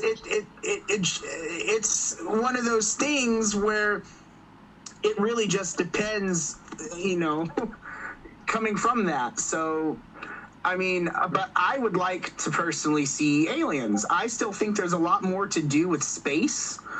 And I would like, I mean, I'm not saying I want Space Godzilla, and I'm not saying I want another King Ghidorah, but I mean, but would I mind seeing Gigan? No, I wouldn't mind seeing Gigan. I wouldn't mind seeing Gigan in an original creature. I wouldn't mind seeing Gigan and Megalon being villains, you know. But that's if you do Toho monsters, and I don't see Toho having a presence like that. I think it's going to be original creatures if they do, but I like the idea of aliens And I like the idea of Planet X being an involvement and invading Earth. And that could give us a fun way. I mean, I would love to see Kong throw a UFO like a Frisbee into another UFO. You know, I would love the idea of them developing some type of alien kaiju that Kong and Godzilla have to go up against. But the problem is it's what I'm upset about, though, is just the fact that although King Ghidorah, the problem is King Ghidorah is supposed to be the end-all be-all kaiju, and that's supposed to be the big bad of the Godzilla universe. No. And they already have brought King Ghidorah into play and have gotten rid of him. So it's like you have to give us a kaiju that's more intimidating and threatening, like. And that's where either that's going to make people upset, or that's going to also not be utilized well. So I don't know. I just want to say real quick. Did I say we're 5 hours in? Yes. Yes. Okay, just make sure. All right, just make sure. I was getting text messages, and yeah. Anybody want to comment on Brother Chase's assessment? I kind of agree. That's kind of like the only way you can go about it. Like, it's either aliens, which I think is the next step. Maybe Gigan and a new monster team up against, you know, whatever. You know, because remember, we saw Mothra too running around. So it could be Mothra, Shimu, Godzilla, Kong, and the apes. You know, that's a lot. And as much as I would like to see Biollante, I just don't see Biollante as the world ender villain either. No. It has to be like a aliens and Gigan, or like a space Godzilla by itself, or like Destroyer. I don't see a lot of options. They can't go with another ape. Or they bring a very bigger, larger Godzilla that's evil, and Godzilla and Kong have to fight a larger, evil Godzilla. That's not robotic. Like another planet Godzilla type thing? Or another subspecies of Godzilla that was hibernating in the Hollow Earth. Maybe the original Godzilla. Scar Godzilla, that's what we'll call him. You'll have the design from Super Godzilla. Or, what's that monster from Super Godzilla that everyone always wanted to be in the movie? Bacon? Bagon, whatever his name is. Which is just Destroyer. Yeah. But, you know, I don't know. I agree with you, though, Chase. I think there's a lot of limited options here. But at this point, you kind of have to start finding an end. All I know is that Wingard said he already knows where he's going with it if he gets his chance. So that's all I'm going off of. He knows where he's taking it. So as long as he knows, who knows? It could be a really good time again. I had fun with New Empire, so I don't have any concerns. I'm also too excited. It's, you know, yeah, the movie has its flaws, but I had fun with it. You know, it's every movie since 2014 has its issues. Most Godzilla movies has its issues, but you know what? If I have fun with it, that's all that matters. It doesn't have to be -1 to me, which I think is like the best. No, not at all. It doesn't have to be. Shin Godzilla has a lot of issues, but I enjoyed it. You know, I'm sure not everyone agrees in here with that, but you know, that's a totally different subject. But still, I enjoyed it, and I do understand it has its flaws. I totally understand it with, you know, some of its, like the Ghidorah issue that JR brought up, and I do agree with JR on that, with the whole Ghidorah and why does Godzilla need to power up now but didn't do then, so I understand that part. But I also like Rob's idea of doing Hedorah. I love doing pollution-based monsters, you know. But also, you could also, if you wanted to go the Destroyer route, you could, you know. But that's the thing is, we just don't know what's in store. But Adam Wingard does. He knows where he's going with it. So exactly. I mean, actually, you think that Hedorah could be very interesting, and then he pollutes Hollow Earth, which is pure, basically. You know, and that could set off radiation down there. That could set off a lot of creatures that never dealt with pollution above, you know, on regular Earth. Destroyer, I mean, they already did the Oxygen Destroyer, so they could just easily set that up. I mean, that's And already who's to say that they don't decide to do a Destroy All Monsters movie where the creatures we haven't seen in the Hollow Earth try to come up from the Hollow Earth, and then Godzilla fights them and Kong fights them. You know, we don't know. I know it seems like, I mean, Ray and JR are sitting here scratching their heads of where do we go from here. I know that seems more harder than it. I think it's being presented more harder than it actually is. So, you know, because the thing is I remember when GVK came out, Ray said, this movie's not getting a sequel. And then it did. And they're like, well, then where do we go from here? Well, now we know. Hold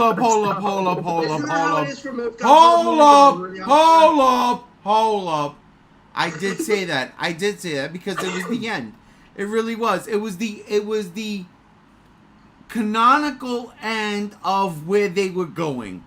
We were doing Godzilla, then we did Kong, then we merged them together. Godzilla versus Kong. Perfect. End of story. And that is where I was like, we don't do nothing from here. But then they were like, we're going to do something from here. Then where do we go from that point? Aliens. It's the only fucking thing. Aliens. But this movie was such a fucking disappointment because in the annals of the legendary monsterverse, not one of these two fucking monsters, Scar King or Shimu, holds a fucking nothing to Kong and Godzilla. And that, it's a fucking fact. It's a fact. That's underutilization for sure. It's a fact. Absolutely. And that's what made me sick to my stomach watching this movie, because I'm like, these are the threats? And you made Godzilla look like that? For what reason? Toys. Exactly. Peak. There's no reason. There's no reason I for thought the Kong. introduction to Shima was great. Like him torturing Kong and his arm got fucked up, and I was like, oh shit. Now, Alex, be politically correct here. Shimu is a she. She, sorry. And, My ass is a she. but when she blasted Kong, who went towards Godzilla, and in one blast basically made Kong's arm useless, and then he was on the run from the other apes. I thought that whole sequence was breathtaking. It was very great. And then once the final battle hit and Godzilla just took care of Shima, that was it. Like, she had no chance at that point. But it was like against Kong, that's a different thing. Against Godzilla, she had no really big defense against him. That was her issue. Real quick, and I can't believe it took me this long to think of it. You know what the biggest problem with this movie is? There's no stakes. Because yes, the villains suck. There's no stakes. No stakes. Because we know Godzilla and Kong are gonna win. These two are nothing. No, but you can say the same thing for King of the Monsters. There would have been stakes if Scar King and Shimu were supposed to be their full potential of intimidation. Yeah, but they weren't. They weren't. But that's why. And that's the gripe I'd come with it. Is that's exactly the thing. But with that being said, friends, it is 7:00 and I have to cook dinner. So I will catch you guys on the other side of the Hollow Earth. the other side, the spirit world, man. Not Planet X this time? Damn. This is Chase Wagner signing off from Planet X. Bye, Chase. Ixu. Man. But yeah, sorry, I came in. Oh, look who joined! One leaves, the other one joins. Holy shit! It's amazing. It's amazing. Spider-Man. Oh, and that hair looks more luscious today than ever, man. Hi. Alice isn't snoring this time. Drew the starter. Did he fall off his chair? No. No, I went to the bathroom. So what were we talking about? I had to let the wifey in and stuff. Just Exactly. like, We were talking about how disappointing as a villain Shimo, and It just, I don't know. I didn't think they were disappointing at all. They didn't live up to their potential. it's just they had nothing. That's that just Godzilla you had developing issues. expectations from not verified sources. You're telling me an Ice Godzilla? Who the said that Shima was the first Titan? I'm gonna punch him in the face. It's They're in wrong. the movie! No, It's in the movie! No, it's not. The only thing confirmed is she's old. That's it. No, She's not they the literally say she was one of the first Titans! No, they just said she's an ancient Titan. That's it. They said it in the movie. She said, No, they they said that. She said that when she was one of the first. I remember hearing that. Yes! Rob, She said I it! just Rob, watched what the did they movie this Rob. morning before I went to work. Rob. No, they Rob. didn't. Rob, what did they say about Shimu? Do you remember? No, Nana, what'd they say about Shimu? Do you remember? I'm useless. Because I remember they said she was one of the first Titans. Yeah, that's what No. I heard. That's what I She heard. did. All I heard from the watching the viewing that I had this morning was that she's ancient. That's it. That's not what I heard. Where's Ray? Oh, yeah. Hold on.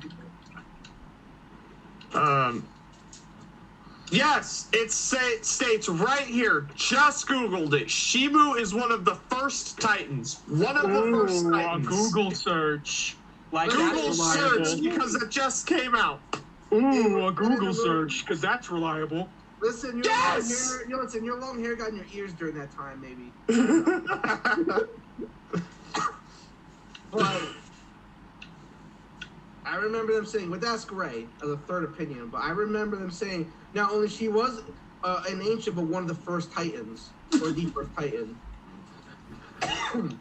Ray, Yo! Yo!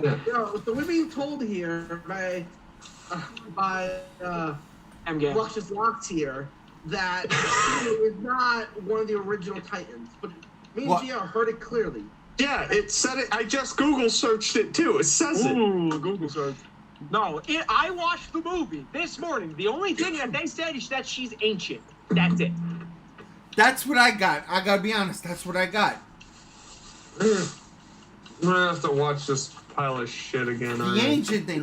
But what was the argument? Sorry, ladies and gentlemen. I had to take The a peek. argument is that whoever said that she was the first Titan pre-movie coming out, I'm gonna punch him in the face because that's false promises. It's false advertisement, and it's not indicative of the movie at all. It's all based off of I said Shimu and Scar King didn't live up to their potential. No, wait. But here's the thing. Somebody saying that Shimu is supposed to be the first Titan. Then I think back and I say, well, fucking Kong was making these traps a la Arnold Schwarzenegger in Predator. And then I think back and I say, wait a minute. Prey was supposed to be the first Yautja to land on Earth, and I say to myself, these are connected in this weird ass 5 ways to Kevin Bacon, and I say, no, this movie sucks. Listen, I was just thinking of Footloose, so. It's a good movie. Listen. Gotta Scar be- King was a slimy bastard, and when he held the crystal like this, like just the swagger and just bit and introducing Shimo, that was chills. All right. No, it was good. It was great. Actually, it was great. I can't even lie. I agree with you 100%. Yeah, the movie was a lot of great build-up to disappointing payoffs. Welcome to my world. Rob! Won't you come on in? Rob, Yeah. you know, Gam was very quiet this morning when you started voicing your opinions, so I want to hear your voiced opinions. If you feel like voicing your opinions, if you still feel the same way, while Gam is here. What about Godzilla? Yeah, about how you woke up this morning and you said, well, you know what? It ain't all peaches and creams. It's more like oatmeal and fucking oats. With no I cinnamon. kind of like oatmeal and oats. With no cinnamon. Oh, okay. That's a big difference. No, That makes a hell of a difference. No, it really does. You ever have oatmeal and oats without cinnamon in it? Bro, Might as well be awful. cow That's, pussy. yeah, that's Disgusting. Oh, that's bad. But basically, I had the epiphany, the Sweeney Todd Demon Barber of Fleet Street epiphany, that the whole Godzilla evolving and changing and shit was just completely pointless. Well, yeah, we went over this last night. So you agree? I to an extent, yes, but the collector and me don't give a fuck. It's a new Godzilla form for a new toy. I want toys. I am talking strictly within movie.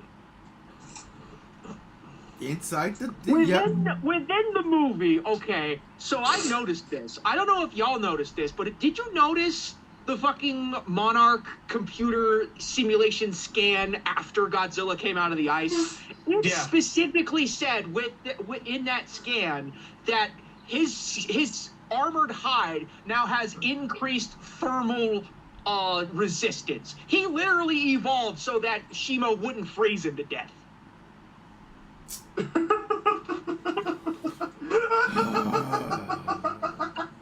Yeah.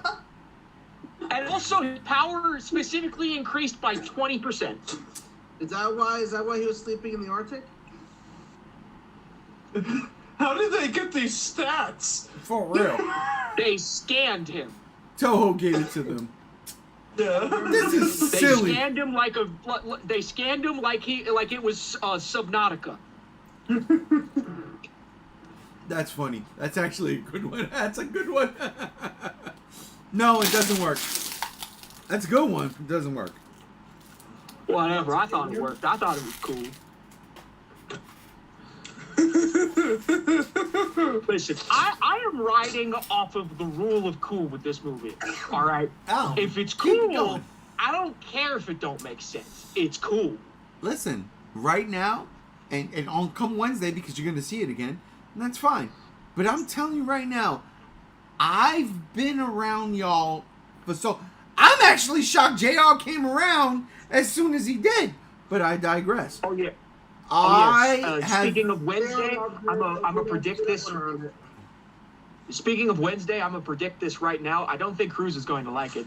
Oh, I don't think so either. And then I'm gonna get on the the fucking group chat, and I'm gonna say specifically to Cruz, "Welcome to my world." Is that your new phrase for the year? Oh, you have no idea. Because here's the deal.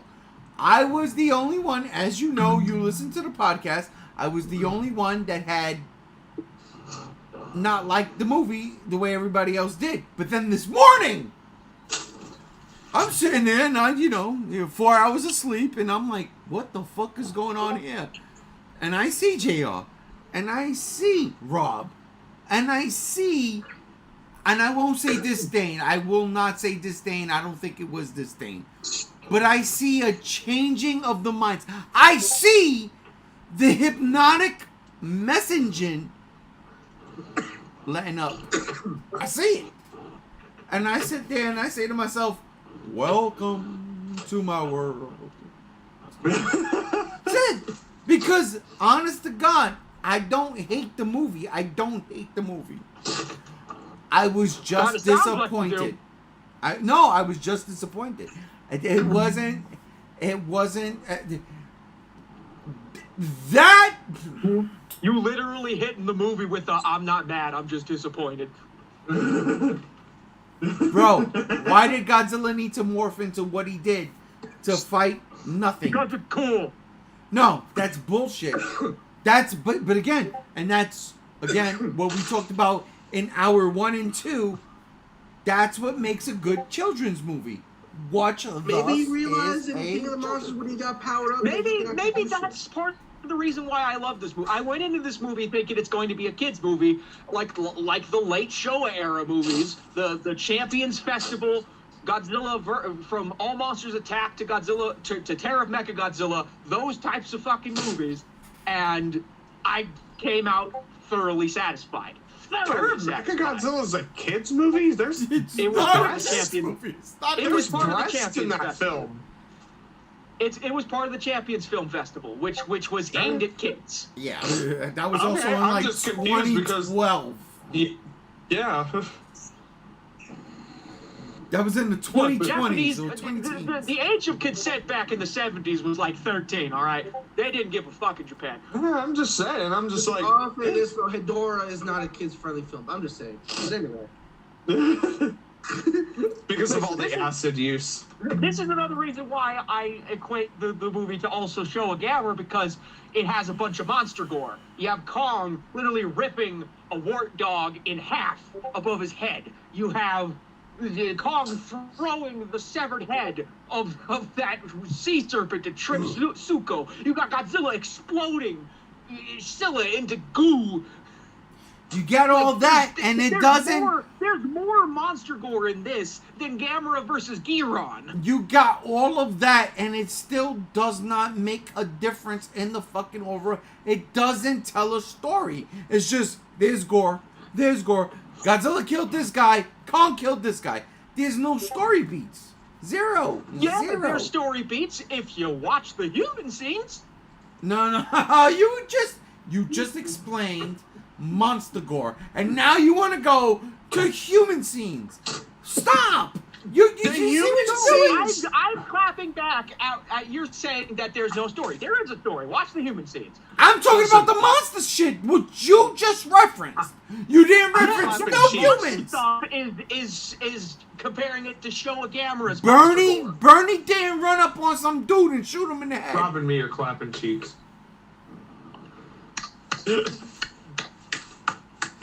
My ass. I like how Ray's camera is going in slow motion, so I'm seeing stuff like 10 minutes ago. I mean, I don't see Rob's camera at all. No, I mean Ray. No, Dom. How's that look? I just did the bad Tusi. I'm telling you right now, JR, I think we broke the record. I think we have passed. But I'm not satisfied until we hit 6 fucking hours. No, let's go, dude. That's So 21 minutes from right now.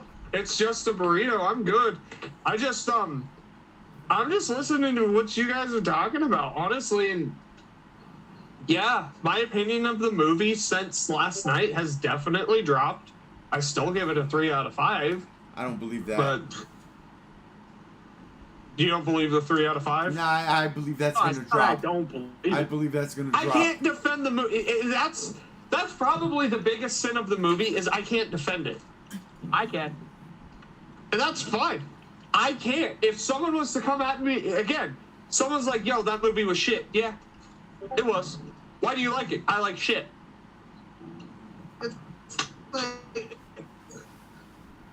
The problem with trying to find loopholes in this film, it's like if I have to study like a scientist, then I'll start hating or disliking Godzilla movies. You know what I mean? Like that's the problem. No, I don't buy that, Alex. I don't buy if you that. put them into different things, you feel different about it. Grow up. But no. Real quick, time out, real quick. Ladies and gentlemen, sorry, we are definitely, it's, Yay. there's some bad connections here. Sorry about that.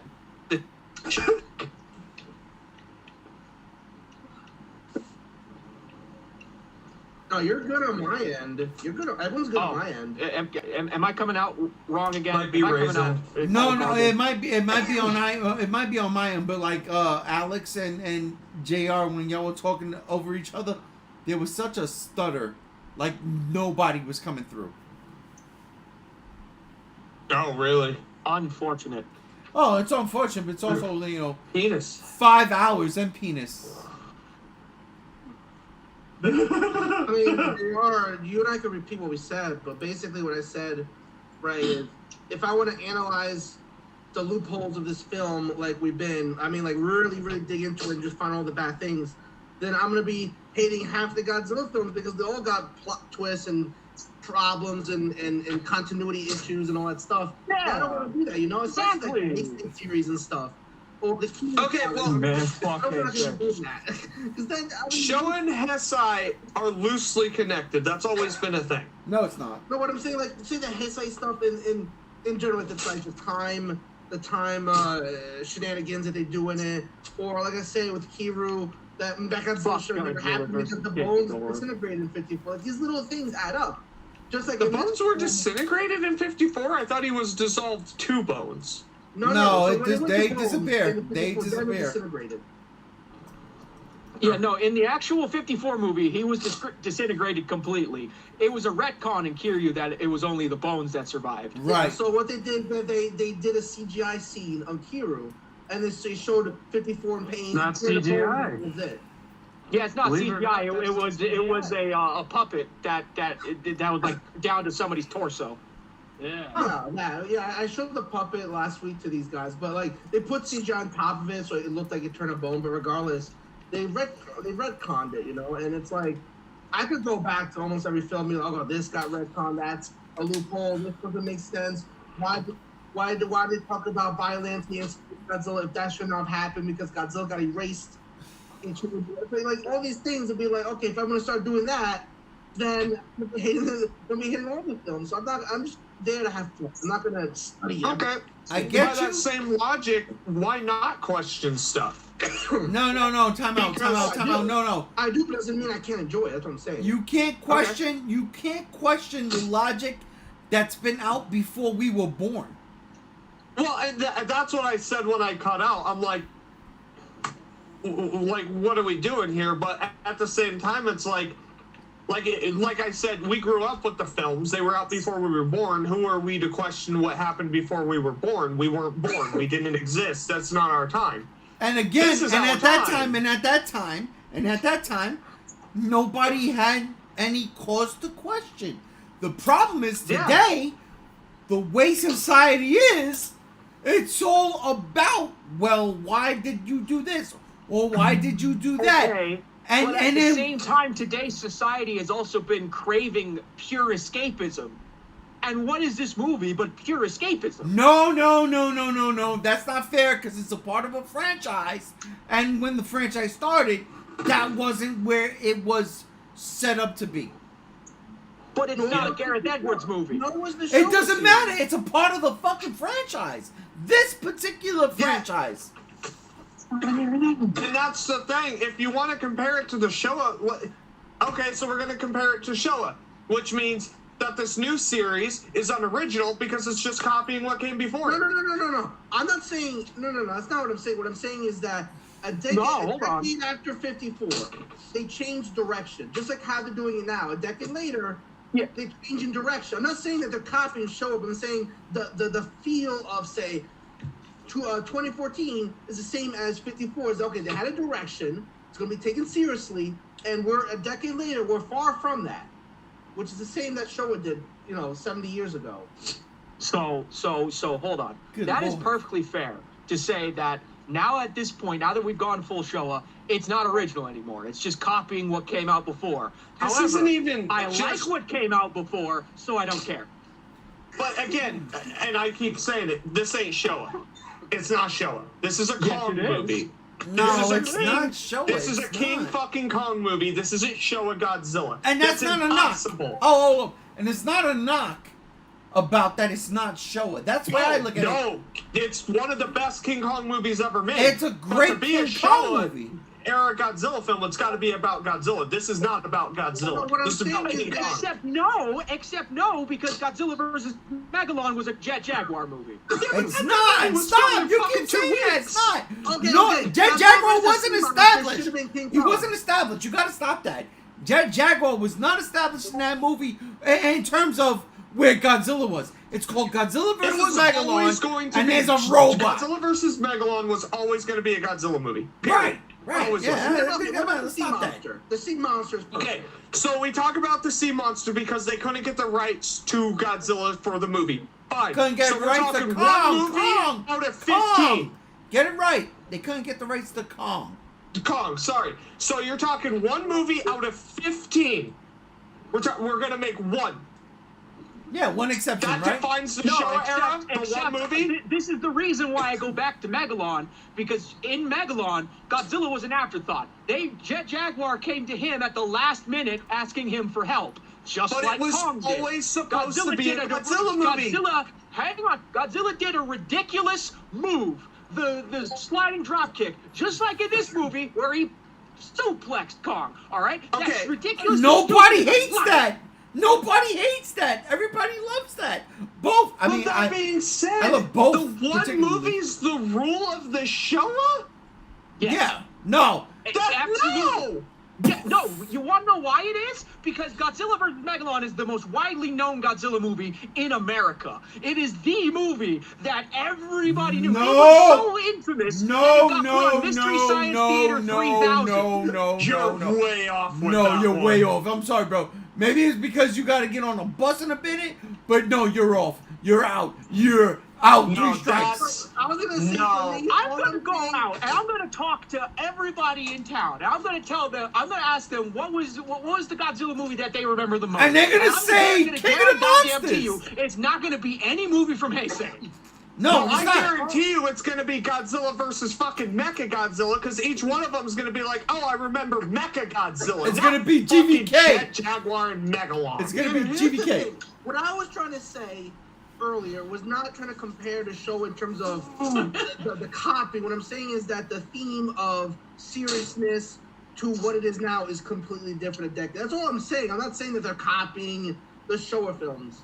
They're not copying the Showa films, but But in a way, They're it's... taking inspiration from the show. Yeah. Absolutely. Okay, so what's the inspiration from the Showa films? The stupidity? Yeah. Because it seems like all No. that's in this movie is stupid shit. So if you associate stupid shit with the Showa era, and that's what defines the Showa era, then you're looking at the fucking Showa era wrong. Because the It's Showa era camp. isn't fucking stupid shit. It's not This stupidity. movie's It's stupid camp. shit. It's camp. It's not stupidity. It's camp. It's one of those things where you can literally, you could go and you could say, you know what, this is gonna be a cult classic. I don't think GxK is gonna be a cult classic, but at the same time, the MonsterVerse in a whole, cult classic. Absolutely. Yeah. I think what's gonna happen is this movie. Look, it's either gonna make the money or it's not, and it's this weekend that's gonna determine it. Because It's I this guarantee weekend. you, next week no one's gonna give a shit. I agree Like you with were that. saying earlier. well, I here's agree the with thing. that. I think it's gonna have so legs just because there is nothing in April New. I don't know about that, bro. It's because you want to know something. Someone who works at Walmart, right? Yeah, Tuesday, when I last left for my 2 days off, the Godzilla Kong section in the toy aisle was plumb full. I come back today, it's almost empty. Toys don't define the movie sales, though. No, it doesn't no, no. define the ticket sales. But it defines how well the franchise is doing. The franchise merchandising, more relies on yes. merch sales than ticket sales. But also, But merch interest sales too. aren't going into the budget. It's But here's not. the thing. It Toho shows pockets that money. It shows interest, though. If people are storming for Godzilla movies, say especially kids, and kids tell parents, "Hey, there's Godzilla on theater. Let's go watch it, especially for Easter break." Okay. It's gonna make money. Let's bring in the one guy that has the most successful toy review channel that fucking I know of. Rob, your opinion on it. Before Rob pops off, I apologize. I'm 5 minutes over when I'm supposed to leave. See, My he break does down. it again. That's the second time. Second time. He's got to run when his point is about to get shitted on. He's got to run. Love you, Game Camps. I love you, Game Camps. I love you. I love you. Have a good one. I love you guys. So what am I popping a spot on? So the idea that Gam Gam was presenting, that ticket sales aren't just the judge of how successful a movie is, it's based on merchandise. I say different. What's your take? Well, he also said that he went. He works at Walmart. The Godzilla section was full, and now it's almost empty. And I'm telling you, that has no bearing on how successful or unsuccessful a fucking movie is. All right, here we go. Everybody shut the fuck up. Godzilla 1998. You're done. That's it. That movie was successful, though. Yes. And what happened with the toys? They sold. Oh, Okay. shit. Jesus fucking Christ. The toys were left on shelves for months and months and months on end. It's the reason why Trendmasters went belly up. So no. Really? See, I didn't know that. Oh yeah, Godzilla. Okay. Because of the whole marketing snafu, the whole marketing snafu of wanting to hide Godzilla. That's it. Everything got stockpiled. Everything sat on shelves after a while. Merchandising, movie numbers. It's got nothing to do with one another. Well, and that's what I was even comparing to the fact, like, the Eternals. That movie flopped. No one bought the fucking figures. They made figures? Oh yeah, the Eternals. They're in the clearance section at my Walmart still to this fucking day. Angelina Jolie's in that movie. They made a But here's figure. the thing. What I'm saying, and I don't know if you agree with this, Rob, is if seeing there's kids getting Godzilla figurines, like what's happening down in Walmart, you don't think that they're gonna tell their parents like, hey, there's a lot of interest in Godzilla right now. They're not gonna see the movie that's out. Oh, I wouldn't say that. Yeah, but the money made from the merchandising is not ever at any point going to be funneled into the budget of the next movie that is solely based on movie ticket sales. Oh my God! Time out! I gotta do this, and I'm gonna do this before we hit 6 hours. And I never wanted to do this ever, but I gotta get a little political here. Okay. It could, and the only reason why I say that it could is because there's a certain former president who is now hawking Bibles. Yeah. And that's where I'm going to keep it. I'm not going to name names. That's where I'm going to keep it. So, legit, this is one of the reasons why Saturday morning cartoons went kaput. Because the fucking Congress came in and said, yo, these are nothing but fucking glorified commercials to sell toys to our children. Well, fucking yeah, what are we supposed to do? We play with fucking toys, right? Yeah. We play with toys. So in that regards, I can see, even though I don't think it's a huge percentage, but I can see the idea. And this is what Rob was talking about this morning. And I didn't even think in that line because I'm not a collector in that regard. But this is what Rob was saying this morning. What's the point of the change for Godzilla other than sell toys? And I gotta bring it up one more fucking time because, I mean, even people in my audience don't seem to get it. Bandai, the biggest toy company in Japan, the company that whores, molds, kits, repaints, recolors, decisive fucking your mother battles, versions of figures, did not make a Godzilla figure for Godzilla vs. Kong. This was done for toys. Yeah. The reasoning for it nearly lost in translation. If that screen really said, oh, he did it to evolve his hide to withstand whatever the fuck, that's great. I missed it. Most people probably did. Maybe you should have vocalized that a bit more. But I digress. It was a toy thing.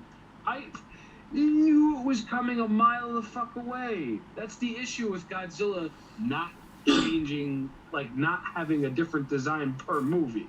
Because they're not going to do what they did back in the 90s. They're not going to re-release the same Godzilla figure 5 times. Kind of like Batman. With different paint, which they honestly really could have. They should have, honestly, for GxK especially. But I digress. It was a merchandising thing. That's it. It's kind of like Batman. Why does he get a new suit? Why does he get a new gadget? Why does he get a new airplane? You know, design. It's for toys. But here's the thing. I don't know if you guys remember Young Justice. It's a DC cartoon. The reason why it originally got canceled is not because of the ratings. It was because the toys did not sell. But that's the same. No. It wasn't even Young Justice. It was way before that. It was the Thundercats reboot.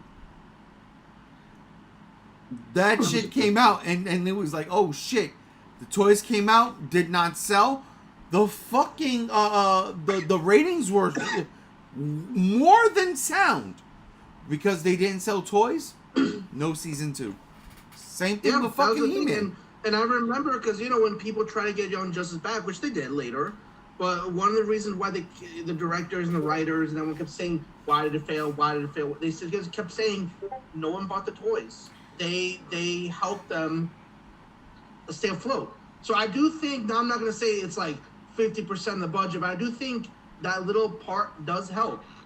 If toys sell really, really well and they showed interest, I think the studios would be like, "Yo, there's interest, let's do another one." Obviously, as long as it doesn't majorly flop. See, But I'm saying if it hinders on right in between, like, oh, it made money, did not make money, maybe it made zero, but the toys did really well, there's a good chance that they're going to make another one.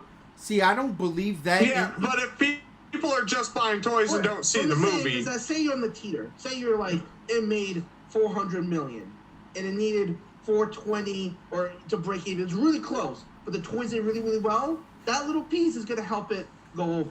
But I don't believe that works in your example. I don't believe that works for the movies. That works for TV shows because this is something that we're pumping out every week for about 3 to 4 months, right? Like, depending on how they want to release it. Whereas a movie, it's like, yo, we're doing this. And this is what sunk Saturday morning cartoons, literally. It was like, y'all just commercials for fucking toys. And they sunk it because apparently, I don't know who it was, but somebody was mad at their kids for asking for fucking toys. So when you use the Young Justice example, it wasn't about the toys because they came back. Whether it was good when it came back, season 3 was all right. Season 4, I never finished because it fell off a cliff. The movies is different because they're movies. The money is already pumped into it. There's no, will we get a season 2? Will we get past, the 10 episodes or let's say like this. Are we going to make the 10 episodes we thought we will? Or 16 episodes? And then they say, you know what, we're not going to do this again. Then now they got to shrink it and condense it. Like Gerald was saying earlier today, condense it into a form where the final sequence just doesn't feel right. Yeah. I don't believe toys have anything to do with anything. It's a small I know percentage. Drew's not here, and I also got to push back a little bit more because he's saying his Walmart sold out of these figures, and I'm like, yeah, welcome to 3 months ago, where I live. Like, the movie just came out. These figures have been hard to get since day fucking 1. I don't know, in my Doesn't mean Targets and my anything. Walmart, they've been out for like a month and a Well, half. there, and now the they're movie selling just came out this week. So no one knew if it was going to be good or bad. It's because people wanted them that wanted them, kids that saw Godzilla figures wanted them, and scalpers who wanted them to resell them. Now, you could say now, as of like fucking yesterday through this weekend, if the toy sales go up, you could attribute it to the movie because it came out, if there you see a spike in sales, but it's been pretty steady before that. Okay, real quick. I just want to say one thing. Check it out. Sailor Moon, gotta do it. We're He's 6 bringing- hours. He's bringing out the Sailor Moon 6 hours. Godzilla. 6 hours. I think this is a 6 hours. record. I think We've this been is a streaming record. for 6 hours. Oh my god, we've been streaming for 6 hours. Could you believe it? I haven't Hey, I even called done it. yet. I knew this movie would be divisive. Look, Dana. It's He painted it pink. 6 hours in. I don't think we're gonna get to 7 hours. I'm gonna just say that now. But Yeah, I'm that's going to fine. stay on long. I'm gonna stay on as long as we can. But 6 hours is definitely something to be applauded. Yeah. I'm happy Ladies that and gentlemen, I think this is the longest stream that we've had on the we G have. Show. That's legitly the longest stream. 6 hours. So we've done it. That's crazy. Godzilla X Kong. Yeah, for real. New Empire, right? Like, fuck. Yeah. You want to sell toys? Let's make Godzilla different. Because if we don't, we're not going to sell toys. But let's bring in this Ice Godzilla, right? That could sell toys too, right? Really? Maybe? Maybe not? Let's evolve Godzilla. Let's do something different. Let's give him Let's give him a look that doesn't mean nothing in the movie so we can sell fucking toys. Rob, am I wrong? No. Not at all. And that is what really hurts my stomach when I watch this movie. All I needed to see, like the end of the fucking previous movie. What was the word? What was the song? All I need to be the air that you breathe to say I love you. Whatever the case may be. I watched that movie yesterday. You're right. Just give me Godzilla impaling Scar King. Scar King saying, I can regenerate. And Godzilla says, yeah? Could you regenerate from this? Pulses, disintegrates him, Kong grabs his skull, end the story, trophy. Let's go, boy. That's all I wanted. So that's all I wanted. Yeah. That's all I wanted. Listen, Full circle. simple man just wants to see someone get stabbed with a tail. But what do we get? We get this floating weird sequence that means nothing but monkey throwing rocks, and then we're in Brazil. Okay, Rob, No. you weren't here for this. Rob, you weren't here for this. Mm-hmm. The Brazil scene, okay? There was an extreme amount of casualties. Do we get redemption for that? Like, where does humanity stand in terms of Godzilla? Because let's not make no mistakes about it. Godzilla was running through buildings too during this final battle. Like, there was zero account for life. It's Gamera 3 in Shinjuku or Shibuya or wherever the fuck Gamera landed in Gamera 3. Just didn't care.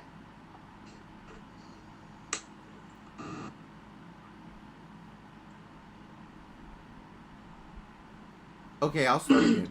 So where do we see Godzilla here? Where does humanity see Godzilla? Do we go forth and make the next movie revolve around that idea that Godzilla is actually a fucking legitimate threat?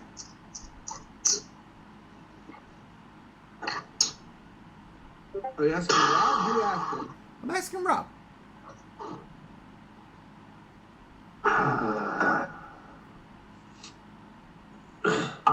Honestly, man,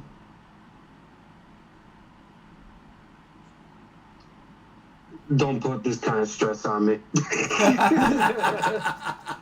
See, Facts. here's the way I look at it. It's like the only person that can follow this up is the person who started this, and that's Adam Wingard. And I'm not talking about the MonsterVerse. I'm just talking about this streak. And I do not favor the person that has to follow that up, because that's a tall fucking order. Because genuinely, from my standpoint, I don't know. I really don't know. Because even though I enjoyed the movie, I had my yucks, I had my gaffs, my goofs, my whole 9 yards.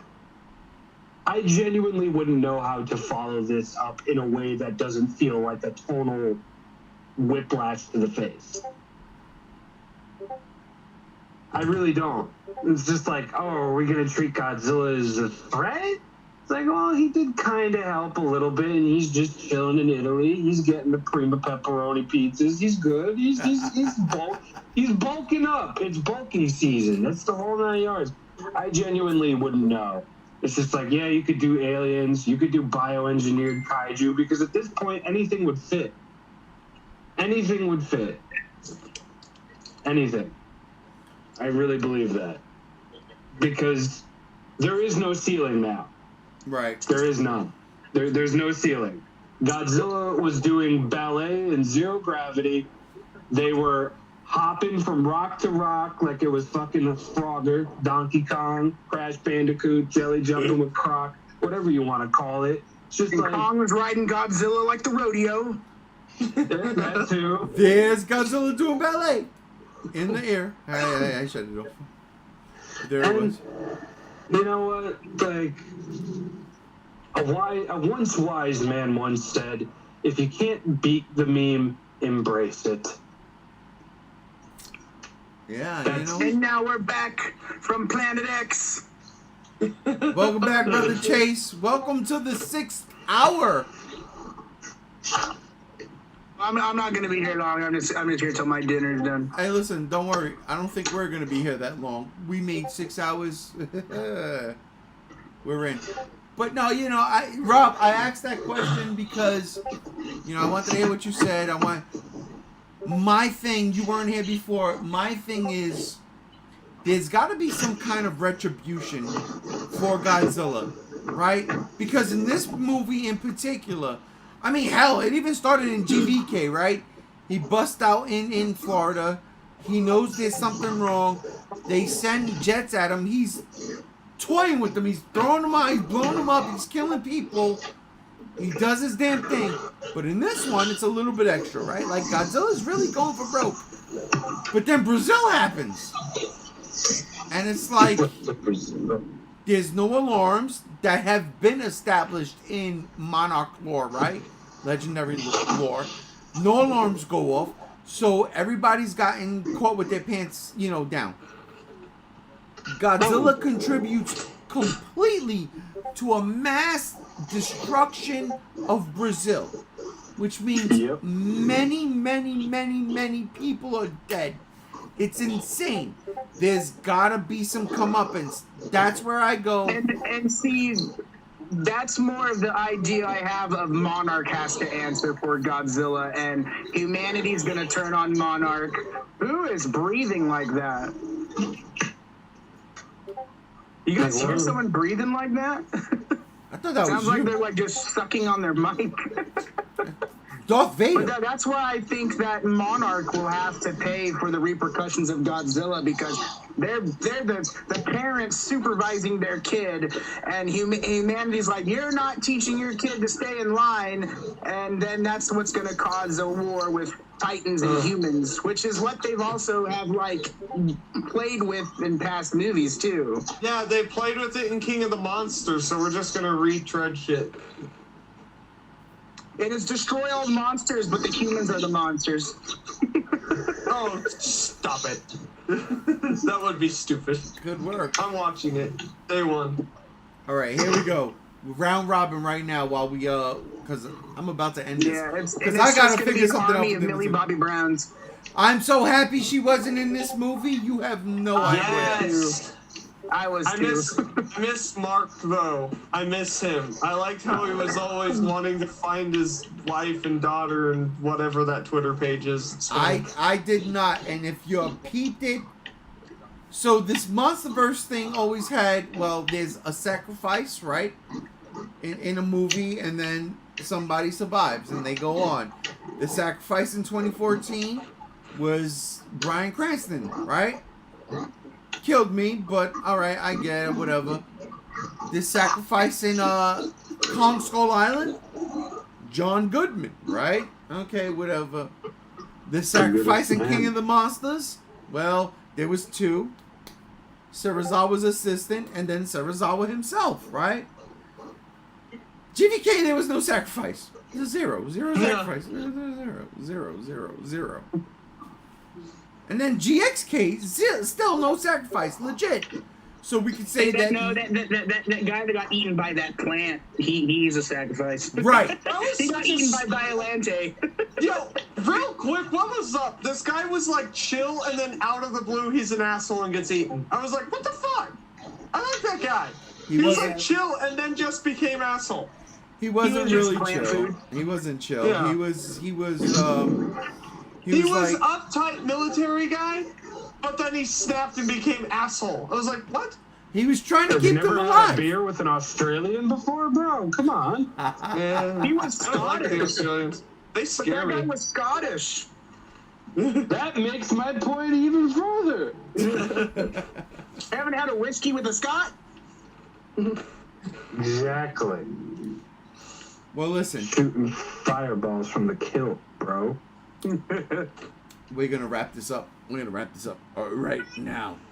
Ladies and gentlemen, if you have stuck around for the 6 hours and 11 minutes and 30 seconds, I applaud you. Because I can't believe we've done it. But, WrestleMania is this weekend. Godzilla suplex Kong off of the fucking pyramid in Egypt. It's insanity. You gotta see it to believe it. And please, I implore you, go see this movie. Make its money. Because I would love to see what they do next. But I digress. I want to thank everybody here. Starting with Brother Chase because he just joined us again. So, Brother Chase, thank you for jumping back in. Oh, it was a great sign-off from Planet X. Hear that. Brother Rob, thank you for joining us when you did, and you were very quiet, and I wanted more, but it's okay, but thank you. My bad. I got a lot going on. I'm pretty sure you do, brother. I'm pretty sure you do. Brother. It's always fun. I always like hearing the clashing opinions here and then having the very friendly recoil to where everything is just fine. That's like one of my favorite parts. I fucking hate all of you. Whoa. That was good Lord. Man, my right hand. Head then. Yeah. Fuck you. Maybe he's the secret guy that got eaten by violence. Yeah, my right hand just went to my right pinky toe. Jesus Christ. I am from Planet X. I am here to destroy humanity. Nah, bro, you from Planet Foot. You a pinky toe now, dog. You're vestigial. You're from Planet V. Well, that's okay. I've come to the planet because Rob is the most beautiful specimen, and I'm trying to make my people look like him. Oh. That's why my women look alike, but they all look like Rob. Rob, be Sweet careful of Jesus. the anal probes. I'll give you a fucking probe. No, I love you guys. I agree. It's fun having the camaraderie. Oh, yeah. Camaraderie. Absolutely. Alex, Robbery. Alex, I know you fell asleep earlier, but you know you were here from the jump too. Thank you for joining us. Of course, and I'm sorry I did fall asleep. I was exhausted from last night. But the thing is, I'm going to say quickly, I'm glad we could all have a discussion, even if we hate the film, love the film, but still be Godzilla fans. Number two, I do admit that I think it's going to be a divisive film, probably like Shin or Final Wars. In the end, I respect everyone's opinion. I love all you guys. And I hope that we can see more Godzilla films. Just keep talking about it, regardless how divisive, hateful, loving it or not, because I just love discussing all Godzilla with you guys. Nice. JR, Beautiful. from the jump. Listen, all I'm saying is the Monsterverse has turned into the Fast and the Furious. The first one was grounded in the reality. Kong Skull Island was fun like Too Fast, Too Furious. Tokyo Drift was good and underrated. Godzilla vs. Kong is like Fast and the Furious 4. You get the original cast together and there's a fist fight between the two main characters. And then Fast 5 and Godzilla x Kong goes off the fucking deep end. Change my motherfucking mind. I can very easily with facts, but that's for another time. And ladies and gentlemen, that'll do it as we hit 6 hours and 15 minutes. I am G1. We have fucking streamed. This is the longest one. I can't believe it. And I gotta say one more thing.